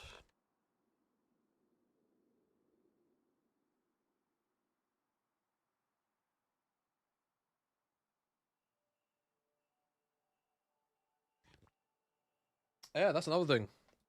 I'm gonna do this twice because it won't go into the YouTube chat, I don't think. Actually, I'll do it like this.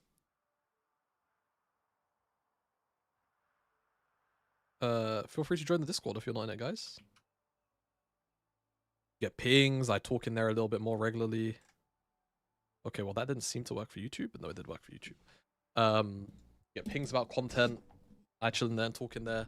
Next weekend we're gonna watch the Game Awards. Unless I've been told that co-streaming is allowed for the Game Awards. Like anyone can just turn on their co-stream for the Game Awards. So I might just stream the Game Awards. That might be a thing. Okay, the ads should be done. Wait, really? Huh? Yep. Anyone can stream the Game Awards. I'll go and double check, but I'm pretty sure that was what I saw.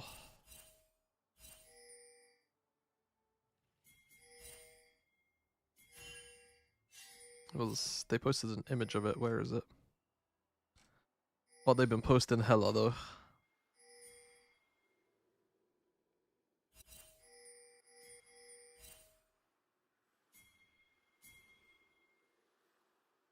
Minions have spawned.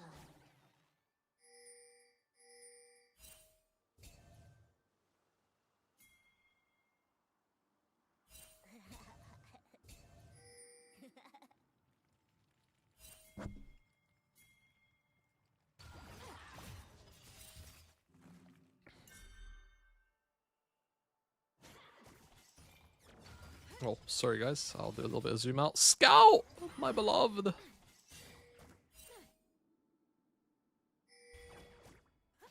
Please perform this game, bro. Please.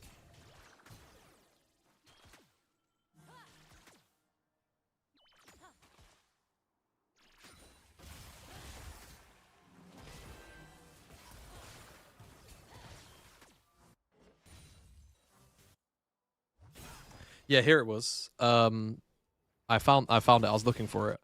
So they have like a little Google form. Anyone can co-stream the show for free. Official co-streamers will get a special toolkit of images and assets. Twitch note: you can use Twitch's new co-streaming broadcast to officially co-stream the show and have your audience counted in the TGA total viewership. I don't care about that. There will also be TBA announced Twitch drop. Oh. Well, maybe I might do that if that means that you guys can get Twitch drops from watching my stream. Rest assured, friend, I am not that big-nosed gorilla. Oh, sure.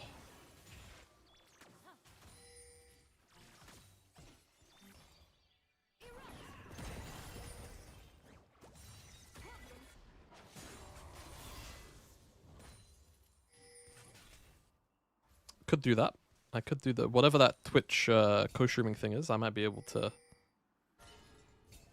tap in for you guys. I'll always say if I can get you guys free shit, I will always do it. Or like cheap stuff. I'll always do that.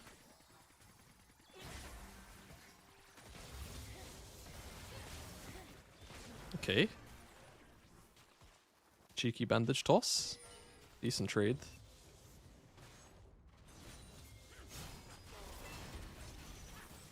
Oh, I'm not even gonna lie, bro. I don't even watch the Game Awards for the awards, other than like Game of the Year. That's the only thing I care about. Bro, I'm there for the trailers. Yeah. I do not give a monkeys about the awards.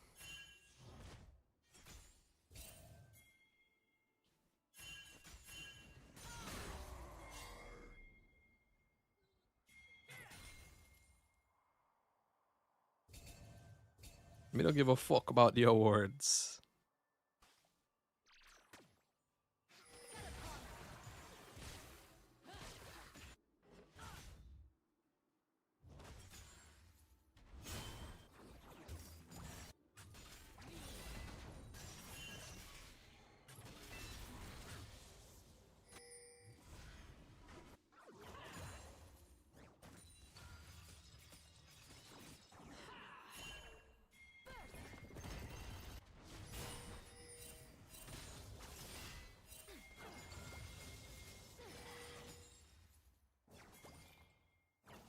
Did you do DNF vs KT already? No, I haven't done DNF vs KT, Dan. The people didn't want to see it, so we kind of skipped over it, to be honest with you. I was told by my lovely chatters that the game was bad. Morgan Burr. Yeah, I'm part Jamaican, yeah.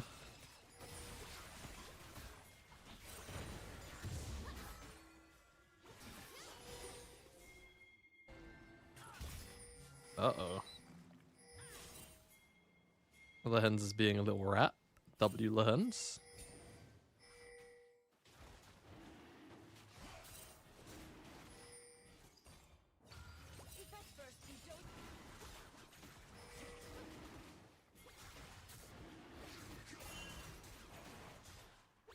We've got to see Duck Down Peter.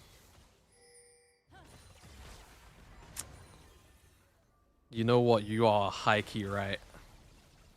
Well, this game is unfortunately 50 minutes long, and I'm not 2xing it. But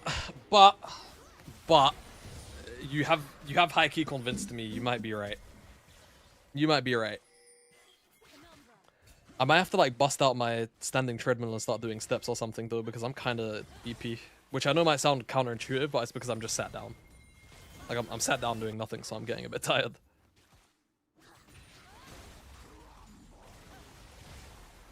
Oh, my thoughts on what now? I do not know what that means.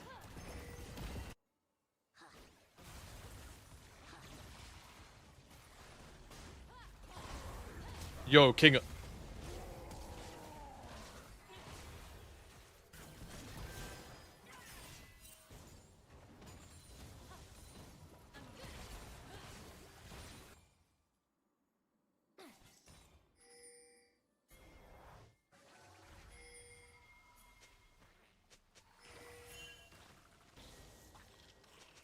Oh, roti with slippies. Yeah, it's okay.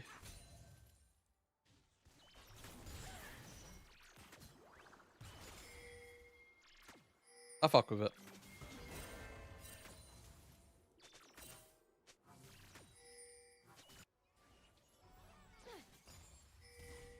Yeah, Kingan retired in 2023 and they swapped him out with a body double.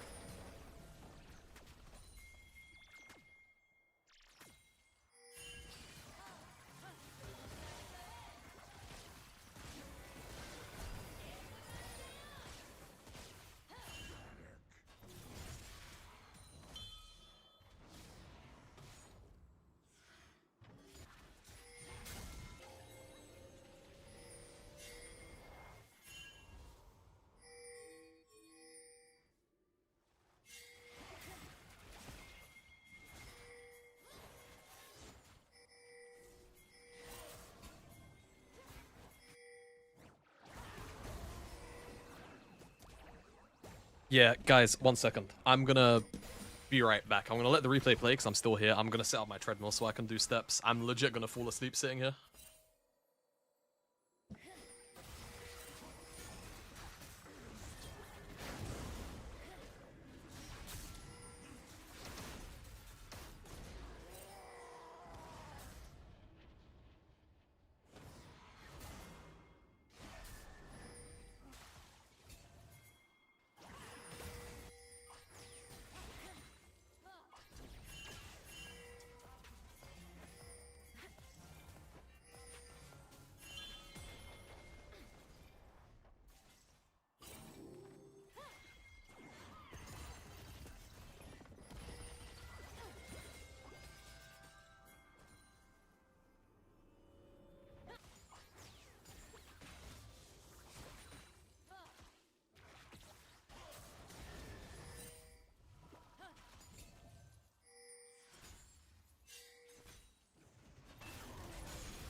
I really need to wash my hair.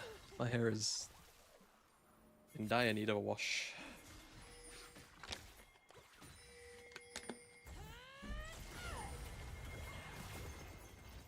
Did they kill Quid here?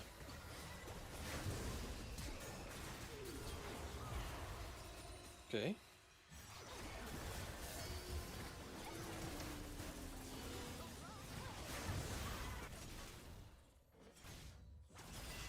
Which role is going to be most cringe? Oh, top. And I'm not even, like, overreacting.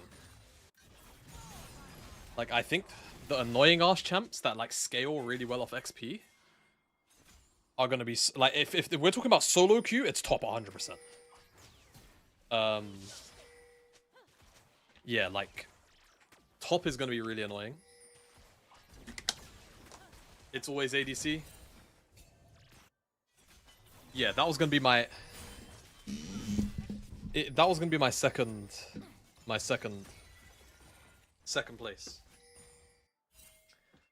Bro, orcs. Oh yeah, go on. Because I've got something to say after.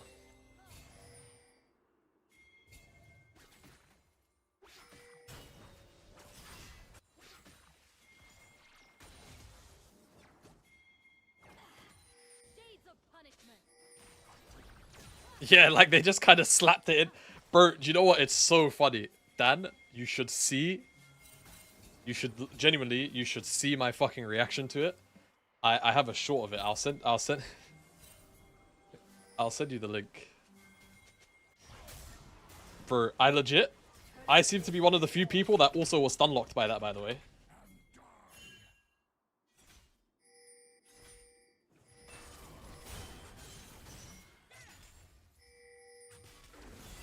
Wait, shit. Okay, I need to...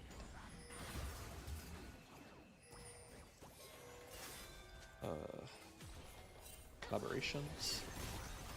Shit, I need to upload another video on this channel anyway.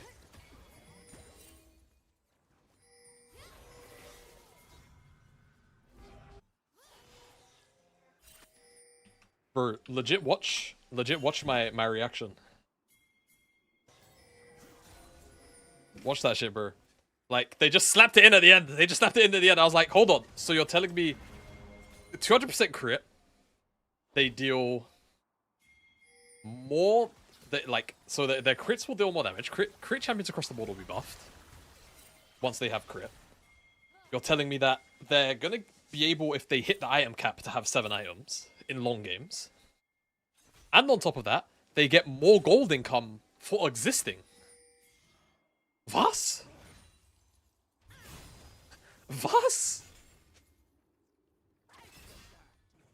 Like, bro, AD is not that weak, by the way. I really hate to say, like, to me, like, what people... I bet you do, Galaxy. Like, ADC is not that weak, by the way. I will always say this. Games will end... It's weird. We'll see how quickly games do or don't end. But, like, the only thing that's happened, right? And this is... Alright. Okay, bad time to pause. My fault. I think that ult might have just killed them all. Kappa. Ah! Dude. Oh my days. Okay, TL might be back. Okay. Like...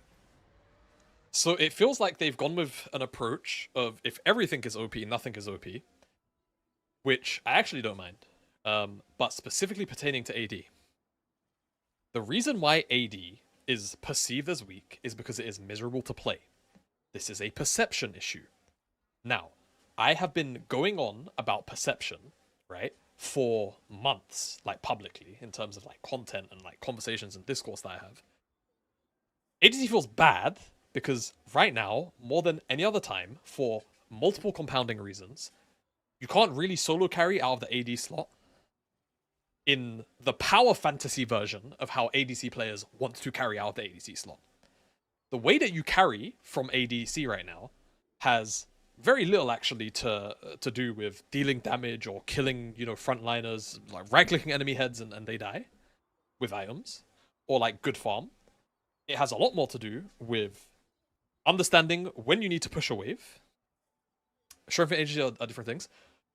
They are two systems of measurement that intertwine with one another, right? Agency can contribute to strength, and in the context of actually playing a game, yes, strength can contribute to the agency that you have, right? ADCs don't realize that if they can 1v1 the enemy assassin / duelist, then their role is going to be insufferably OP. Yeah, pretty much. So like the way that you should actually play ADC, by the way, as the game is designed right now on this patch and for the last few years, is you lock in a champion that gives you priority and you move to everything first. That's it. That's all you need to do. Bro, if you lock in Jinx and you lock in Zeri and you lock in all of these hyper carries and you're playing solo queue and you're in anything below fucking GM, hell, even if you're in Challenger, I talk to my friends in Challenger who are ADC. Like, it's the same shit. It doesn't matter what MMR you're in. You don't get to do the whole, like, front-to-back right-click thing unless games randomly go very, very long and you happen to have locked in one of those stupid fucking champions in the first place.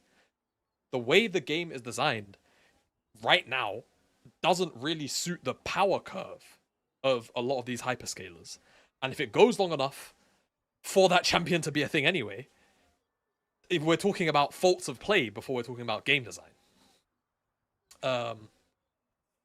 So, yeah. The way that ADC realistically works and should be played if you actually care to consistently win, right, is you lock in Jhin, you lock in Ashe, you lock in Varus, you lock in Sivir, you lock in any of these champions that are going to guarantee you priority, are going to guarantee you first move, are going to enable you to make plays based off of the fact of you understand where you need to be and you go and move to that place first before the other team can. And I promise you, the agency that you are crying about not having, you will suddenly, like, magically have. It's really that simple, man. And yes, there are going to be games where your lane is just completely fisted by outside forces. That happens to every lane. There isn't a lane that is, like... There isn't a lane that is immune to that. You play top, your jungler ganks you once, your entire game can be over off of one gank. Mid lane, you can be ganked from all sides. Like, every, like, role has, like, give and take. But as an ADC, when historically you're a role that takes and takes and takes and takes and takes, you need to understand how to give. And ADCs, all ADCs want to do, because it's the power fantasy of the role, is just take and take and take and take and take and take and take and take and take. Like, the ADC class, as a group of players, are by far and away the least, like...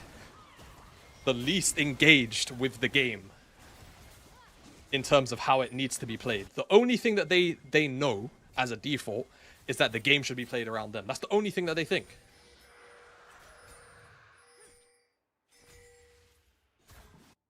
That's the only thing that they think. I can't believe Nongshim went from Jiwoo to Taeyun. Yeah. Yeah.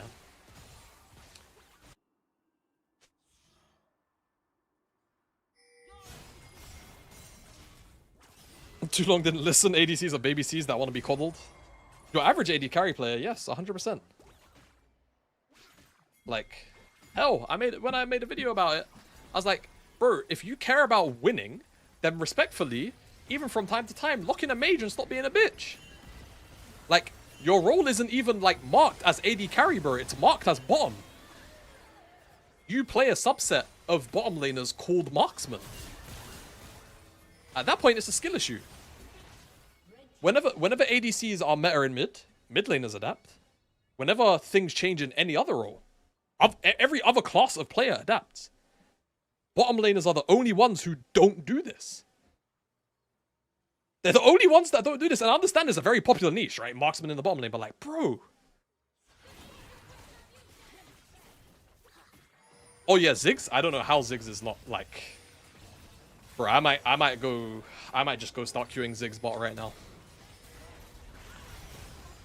I fucking love Ziggs, bro. The problem is, whenever I want to play Ziggs, like, my entire top side locks in AP, so...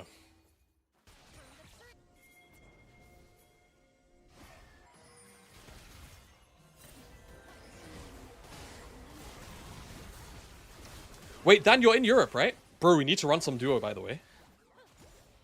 No, we need to run some duo whilst you're here. Like, do you know how much I fucking miss duoing with you, man? Like, on days where you're doing nothing, we need to run it up. Like, not even saying it, like, just for the love of the... Like, one of my favorite duos of all time is you, bro. Like, we need to get active. And Yo, for my English you've been here fans, for a while, man. Thanks for the follow. Rest assured, friend, I am not that big-nosed gorilla. It's a bit tricky when I'm in France, but when I'm in the UK, it'll be true. Yeah, just message me, brother. I'm like stuck in low right now, anyway. Well, I say stuck in low. I just like my let's just say I got rumble loaded. I got rumble loaded out of D1. I got rumble loaded. I was 1 win away from master, I think, maybe 2, and I got rumble loaded. And I think I'm like halfway down D3 right now.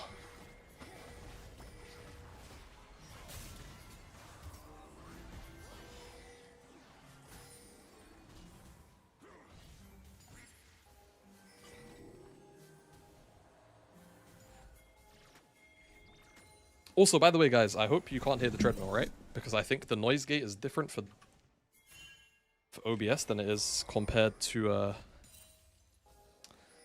when I'm on Discord. So if you can hear it, please let me know. Can't hear it? Okay, wicked. Me and Shogun used to play Zigzamumu bot lane. Oh, dude, that's so gross.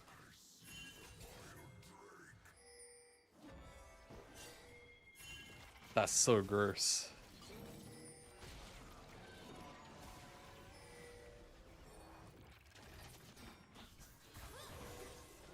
Dude, I miss Shogun. I remember I randomly ended up in a Discord with him, like, at some point this year. He's just such a sweetheart, bro. Like, to this day, like, I've met a lot of lovely people. I think the only person that has ever come close to being as nice, like, as a person as Shogun is, like, Mumus, and that's it. Like, those guys, like, if you see those guys not smiling, like, something bad has happened. You know, like, something horrible has happened. Like, they are just such kind souls. Like the Rocket League caster Shogun? I didn't know there was a Rocket League caster called Shogun, but this guy is a support player. Or was a support player. He used to play in the ERLs back in the day.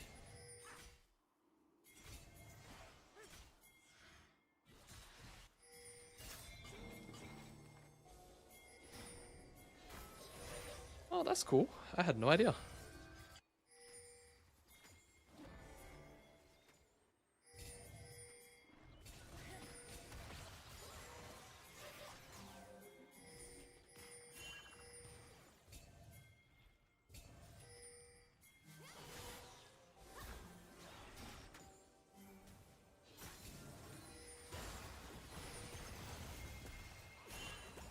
It's a little bit of both, but like Jose Diodo's kind of put it on him. He's laid down some pipe. Also, by the way, Dan, whilst I have you, because you're a bit of a item stickler, but not always for like ADCs. But what do you think about AD carries when they build Kraken into PD? Is it not just like the most horrible thing ever? Like, I'm about to click on Yunara and she's gonna have like 150 AD maybe. 145. She has 145 AD. What, 2.16 attack speed? Is this good? It always looks and feels very bad to me.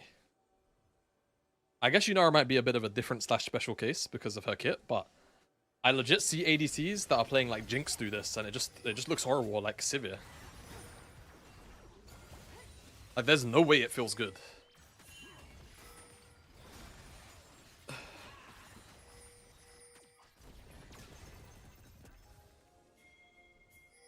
Sounds terrible on Jinx. Well, I see a lot of Jinx players do it. I'm talking about in pro play too.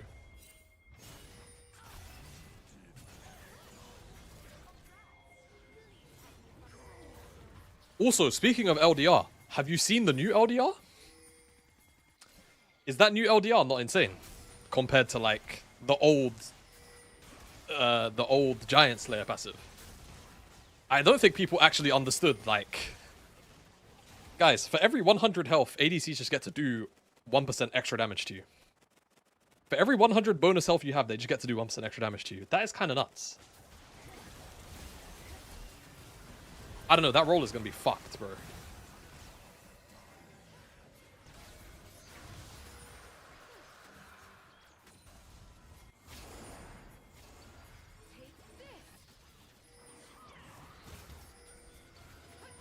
Just came to say good luck in your stream. Yo, thank you.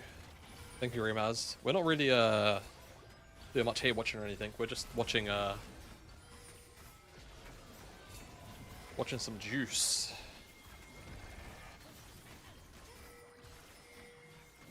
So Jose Diodo did not get the steal.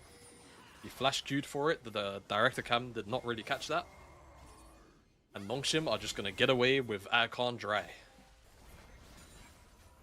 That's kind of crazy.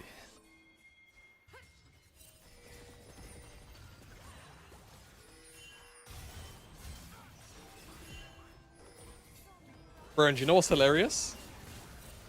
Bro, they're talking. Bro, the ADC players are watching all of the individual champs get nerfed, and they're talking about some. Oh, we can't even get this in peace. Are you skunked? Are you skunked? Oh, and I think the vision stuff is really OP. I think the vision stuff is like. The vision stuff, it's really bad. It's like they need to reduce some of that, like very, very, very poorly. Like, bro, there's no way that I should put that ward thing down in certain areas of the map, and it lasts 45 seconds. I'm getting extended range into the jungle for 45 seconds. Why? I don't mind that as an idea. Like, I like that as an idea, but like its implementation is really bad.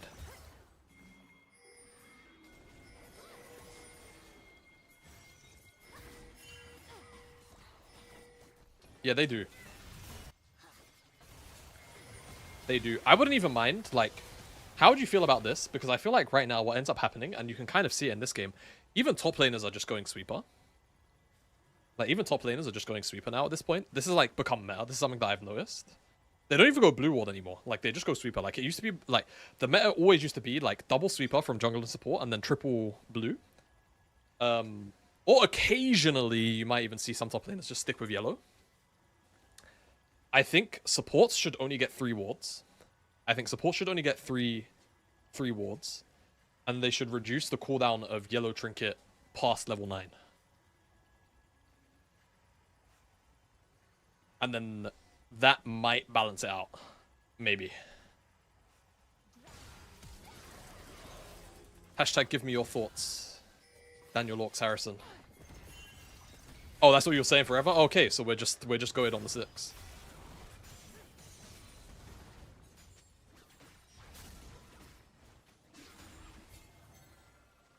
Yeah.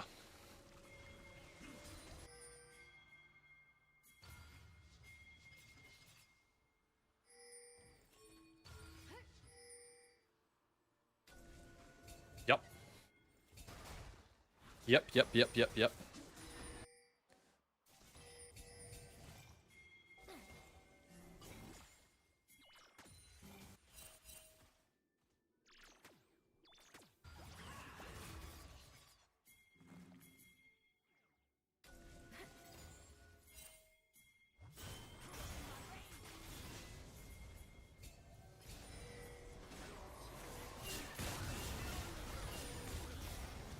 Oh wow, that was a crazy buffer. He's not gonna get out though, right? Oh my god, he's out. That's insane.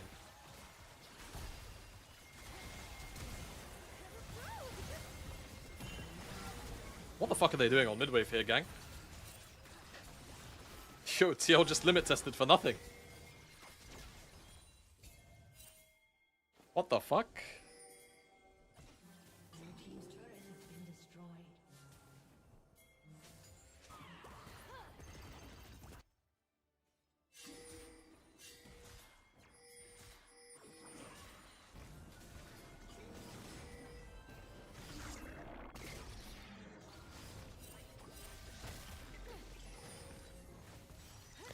Yeah, I think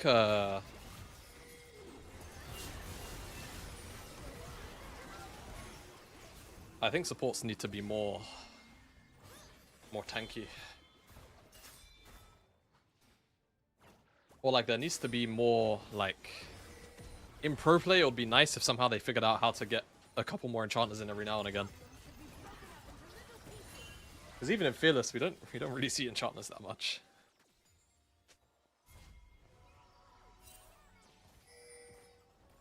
Yeah, man, it's the law of equivalent exchange. The law of equivalent exchange on that one. Supports need to get more passive XP, I think. No, I disagree. I disagree with that, personally.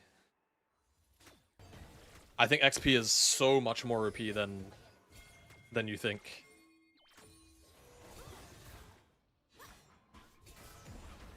I think they get an appropriate amount of XP right now. And if they move a lot and they don't get XP, then they don't. I mean, Dan, you know what they should do, right?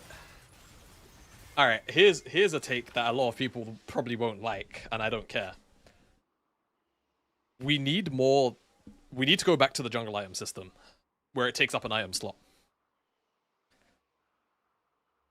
That was actually the beginning to me of jungle stepping into being objectively ridiculous.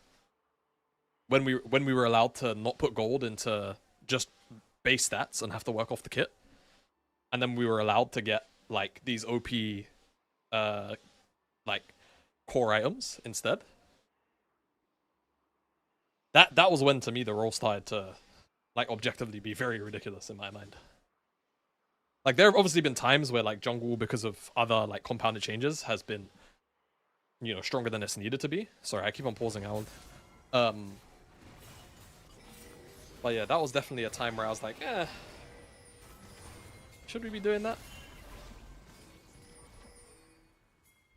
Doesn't really matter. Junglers reach at most 5 items of boost. Yeah, but the difference is, if you think about how all of the core items in the game work, a lot of them fundamentally change how your champion works, right? Like if you're a bruiser and you're going Divine Sunderer, that changes how your item works. If you're an assassin and you're going Profane Hydra, that is going to change your all-in like capacity significantly, right? All of these like first items greatly improve the quality and function of your champion, whereas jungle items were just stat sticks. And some of them, yes, like Sated Devourer, for example, like had additional effects, which would break certain champions. But I think if they go in that direction and junglers can't spend their first 3,000 gold on a very powerful core item, then I actually think that the role gets infinitely more balanced. How much was the treadmill? 120 pounds. I got mine quite cheap.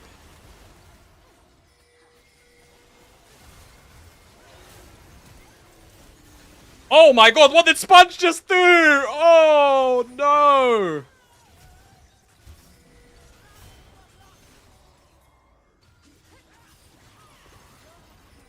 Oh, goodness me.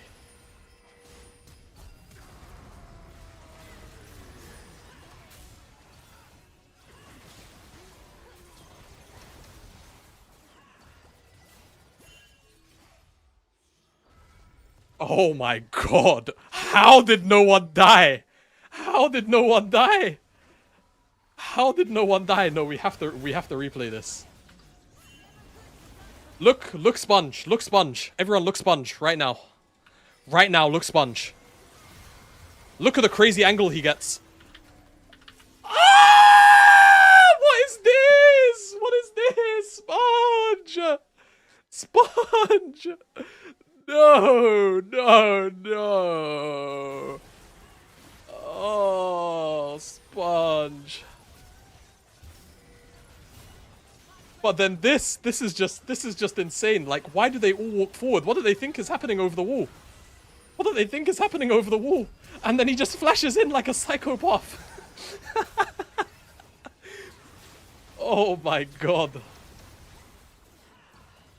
Oh my god.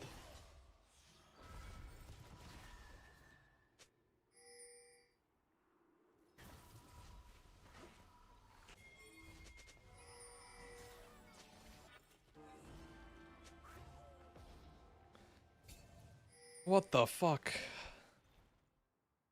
Yo, Jake, when's my interview though? You're running out of interesting people. If you're already interviewing Wooloo, I know your list. I know your networking list is coming to an end. I know your networking list is coming to an end, bro. To little pieces.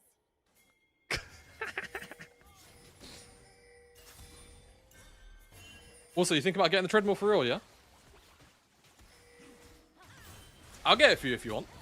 You can get me back later, because I know you ain't got that right now. I'm not even trying to take the piss. Like, I know you probably don't have that right now. I know shit's hard. So if you actually want to get it and you want to get it sooner rather than later, like, I'll get that for you. Red team's turret has been destroyed. Would be good to get 10k steps. Yeah, no, it's so calm. Like, I've been walking for like 25 minutes. How long have I been walking for? Yeah, like, I've been walking for 25 minutes. So, and I mean, I'm only walking at 3 kilometers an hour, so I'm not like out of breath, because like talking and walking a little bit more than 3 km is a bit like, it's a little bit difficult for me if I'm doing it over a long period of time like this.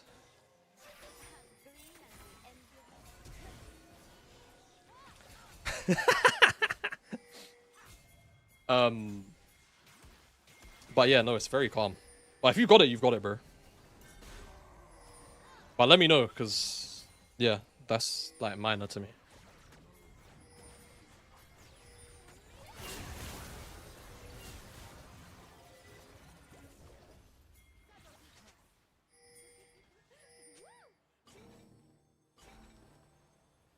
I mean, actually though, I'm gonna be honest, I'm only like part joking. Like, if you actually wanted to do one, I would obviously be down. But I don't really care. Has anyone else been, like, you don't have to name names, but has like anyone else been like asking you for interviews? That like, you're just not gonna interview? Like, just yes or no. Like, you don't have to name names obviously, but just yes or no. Because that would be so funny if yes.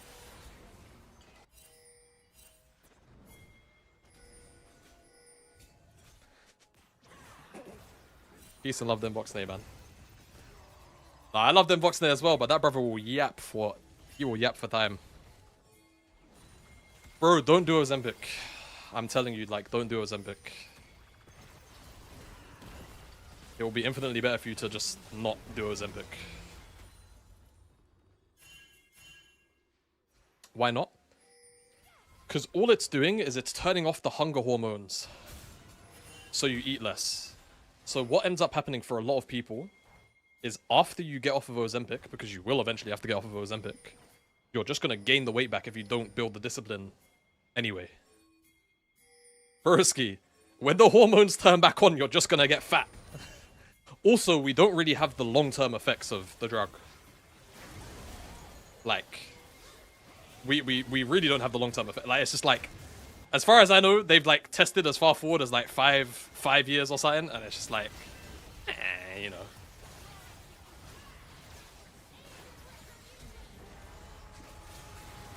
Yeah, I have no comment on Sponge right now.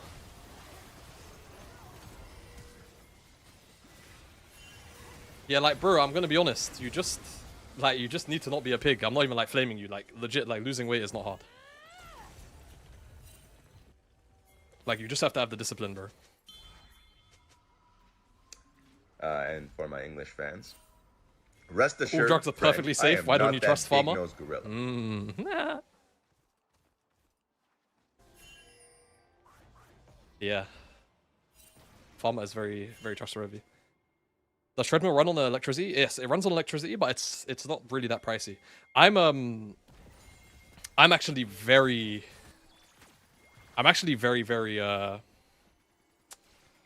what do you call it? I'm very frugal until I'm not. So I literally know how much electricity this thing runs on an hour. Like, there's a lot of like random things and appliances where I just know how expensive they are in my house on my tariff. Like, normally I would only walk after hours, but it's not really costing that much electricity anyway. But like, if I'm doing my steps after midnight, this thing legit costs like 2 pence an hour. Right now it maybe runs at like 6.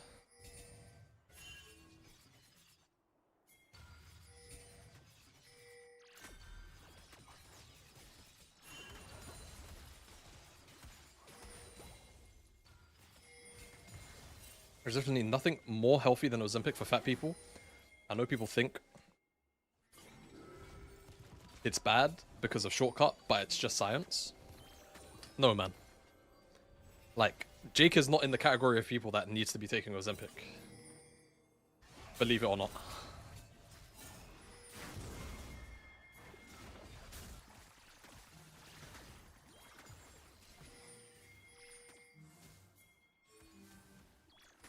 Yeah, 6 pence an hour, I think, I don't know, like, what the other currency conversions would be. But it's really not that, it's not that expensive at all.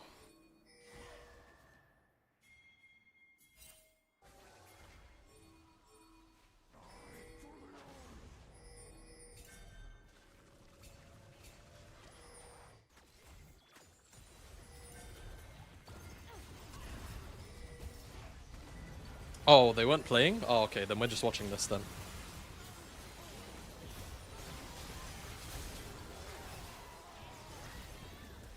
That was the 8th best jungler last split. Yeah, that's true. Voss! Oh, bro, we need to bash Sponge over the head with a blunt object, bro. Oh my god.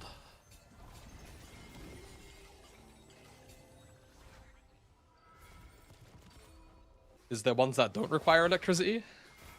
I don't think so, bro, but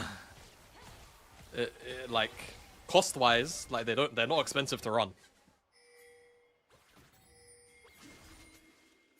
They're not that expensive to run, bro.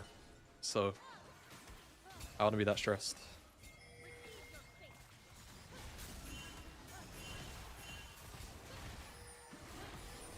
Takes back 5 years, I would have won us a game. No, maybe 3. Maybe 3 years. Not 5 though.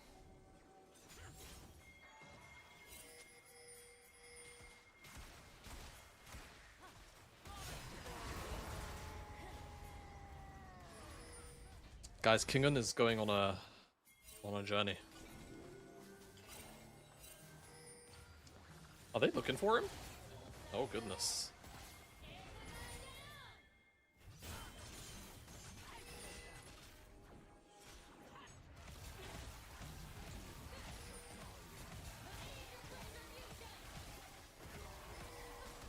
Yeah, I think DK beats this roster too.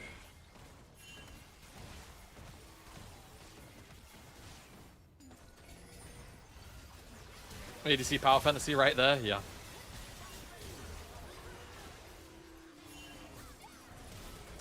I'm not gonna lie, Sponge had the ability to solo carry this game and he completely lost it for his team. So poorly.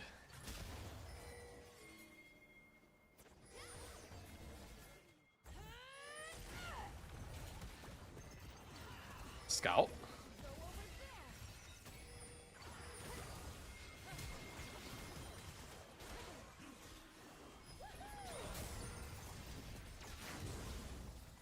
You know TL lost, yeah, I know. I just don't know how. I just know they do. They did.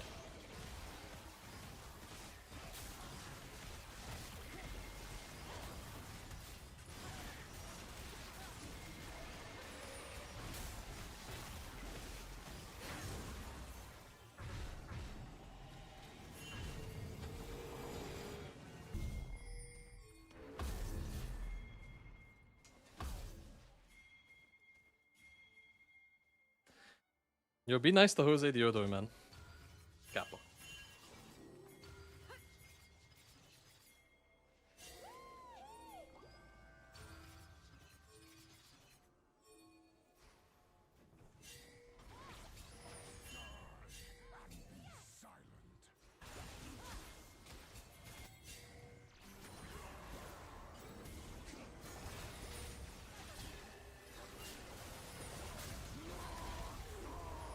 Uh-oh, okay.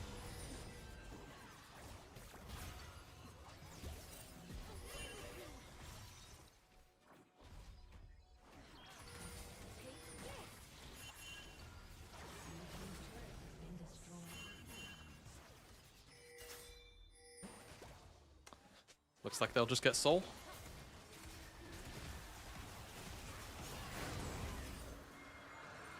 Nah, they really are, no? Like, S tier jungle top to bot. Sorry, S tier roster top to bot, and then they just have, like... Oh. They have someone who shouldn't be on the roster.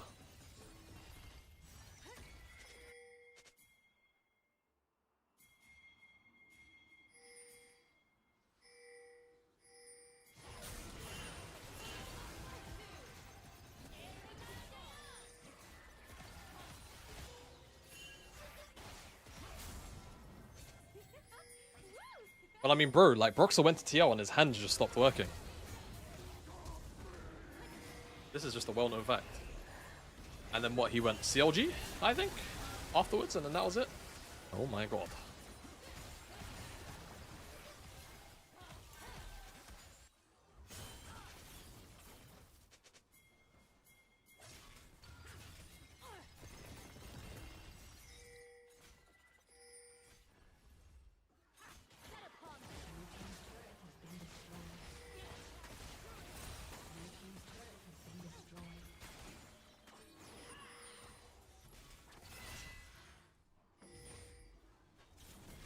Yeah, maybe the world is just cursed for TL.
Blue team's turret has been destroyed.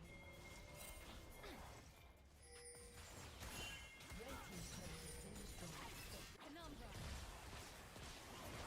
Blue team's inhibitor has been destroyed. Blue team's turret has been destroyed. Blue team's inhibitor has been destroyed. I mean, ain't Milky Way supposed to be banned like Global or something? Or is it just inside of LPL?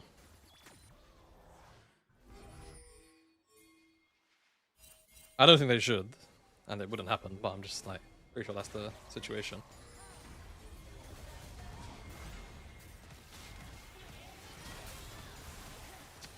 Guys, it appears my top laner is not capable of moving. We have killed the bot laner, and there is no wave bot.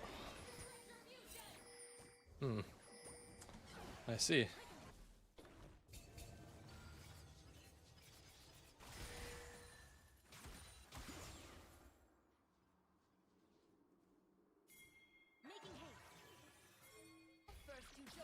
Emway's doing a 2-stretch.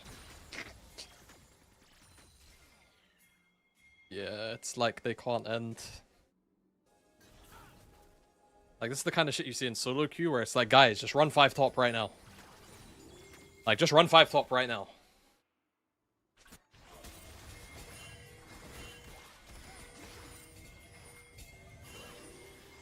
What are we doing?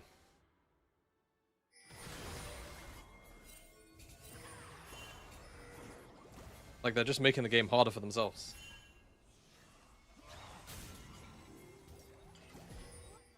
Like, why is no one on top wave right now?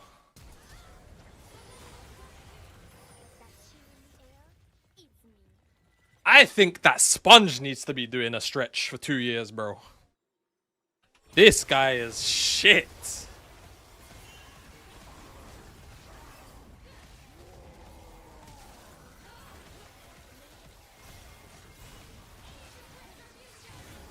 Oh yeah, no, of course. Like, what they were trying to do was cool as hell, but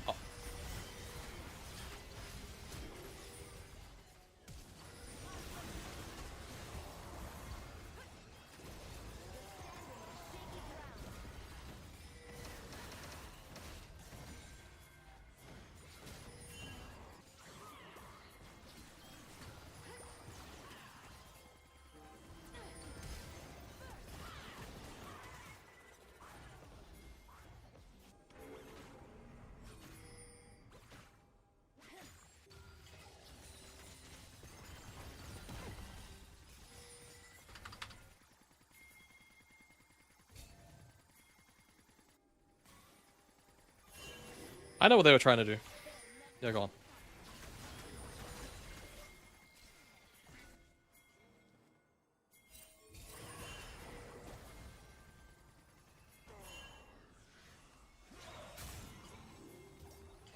He like timed it on the second that the wall came up on the floor. I mean, in fairness, Yeon did flash it, but even if the wall is just so far away. It's so far away.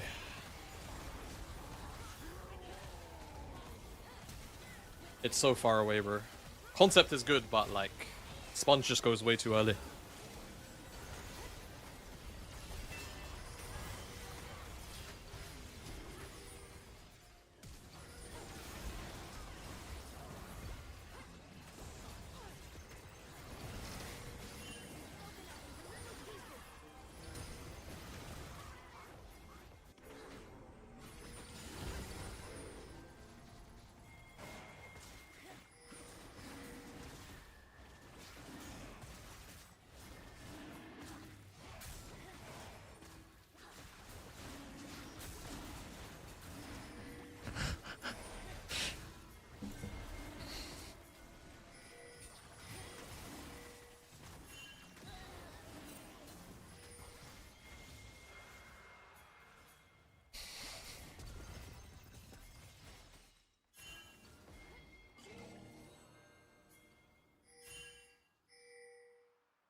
There's nothing to even say, is there?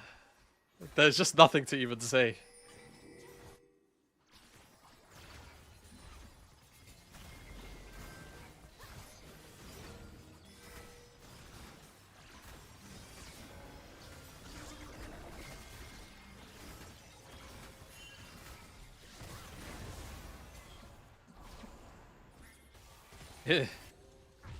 It's just...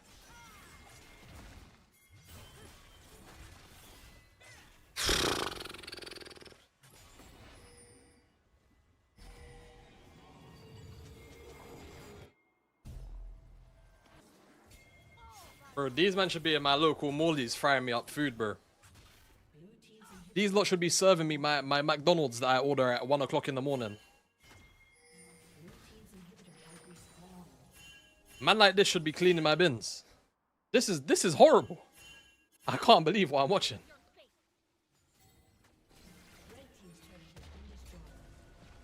I actually can't believe what I'm watching.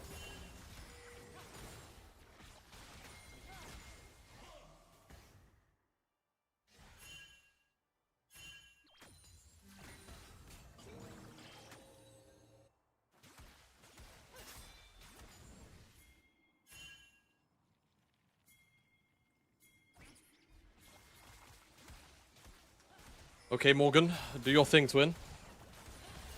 Kappa. Elder's still up for another 45 seconds.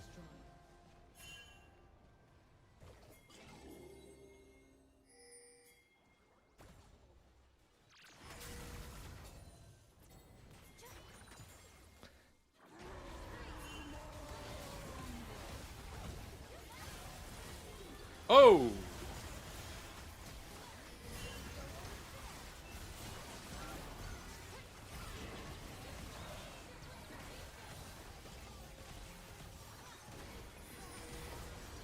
Oh, yeah.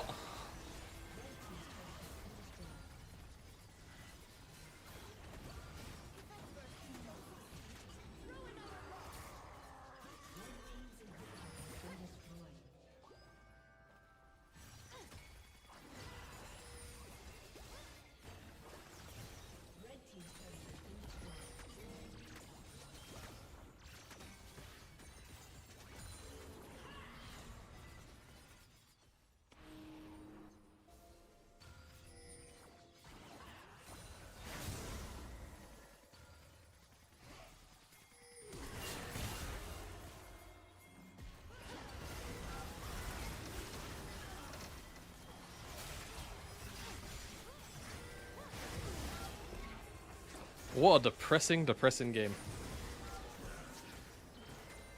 That is unreal. That is unreal. I'm actually kind of stun locked, I can't lie.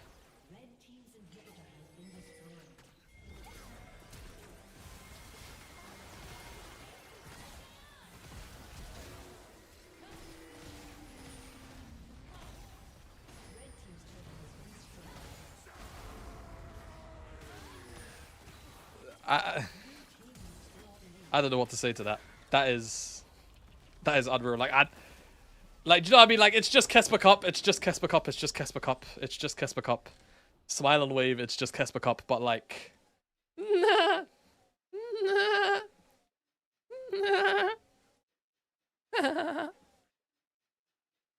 yeah. Wow. Okay. Well, I don't know what to say. I really don't. All right. TL only played one game today, and it was Longshim. They didn't play against anyone else. That was TL's only game today. Yeah, they don't have any games tomorrow either. Right, guys, that is going to be it from me today. I need to go sort out other bits of content. I want to chill out. I want to do other things. So I'm just going to say thank you for hanging out today. Today was really awesome. That is, of course, the link to the Discord. I would also really appreciate, again, we uploaded that video. Fans, rest assured, friend, I am not that big-nosed gorilla. New video today talking about Worlds. Please check that out. Give that a like. Give that, you know, just engage with that in any way you'd like. I'd really appreciate it. Yeah, I want to make more discussion videos like that as well. So if you have any like feedback, leave it in the comments, or if you're in the Discord, feel free to like leave messages in the Discord about it. It was really cool to talk about, in my opinion, and like make the video. And I will definitely be doing more of those kinds of videos for sure.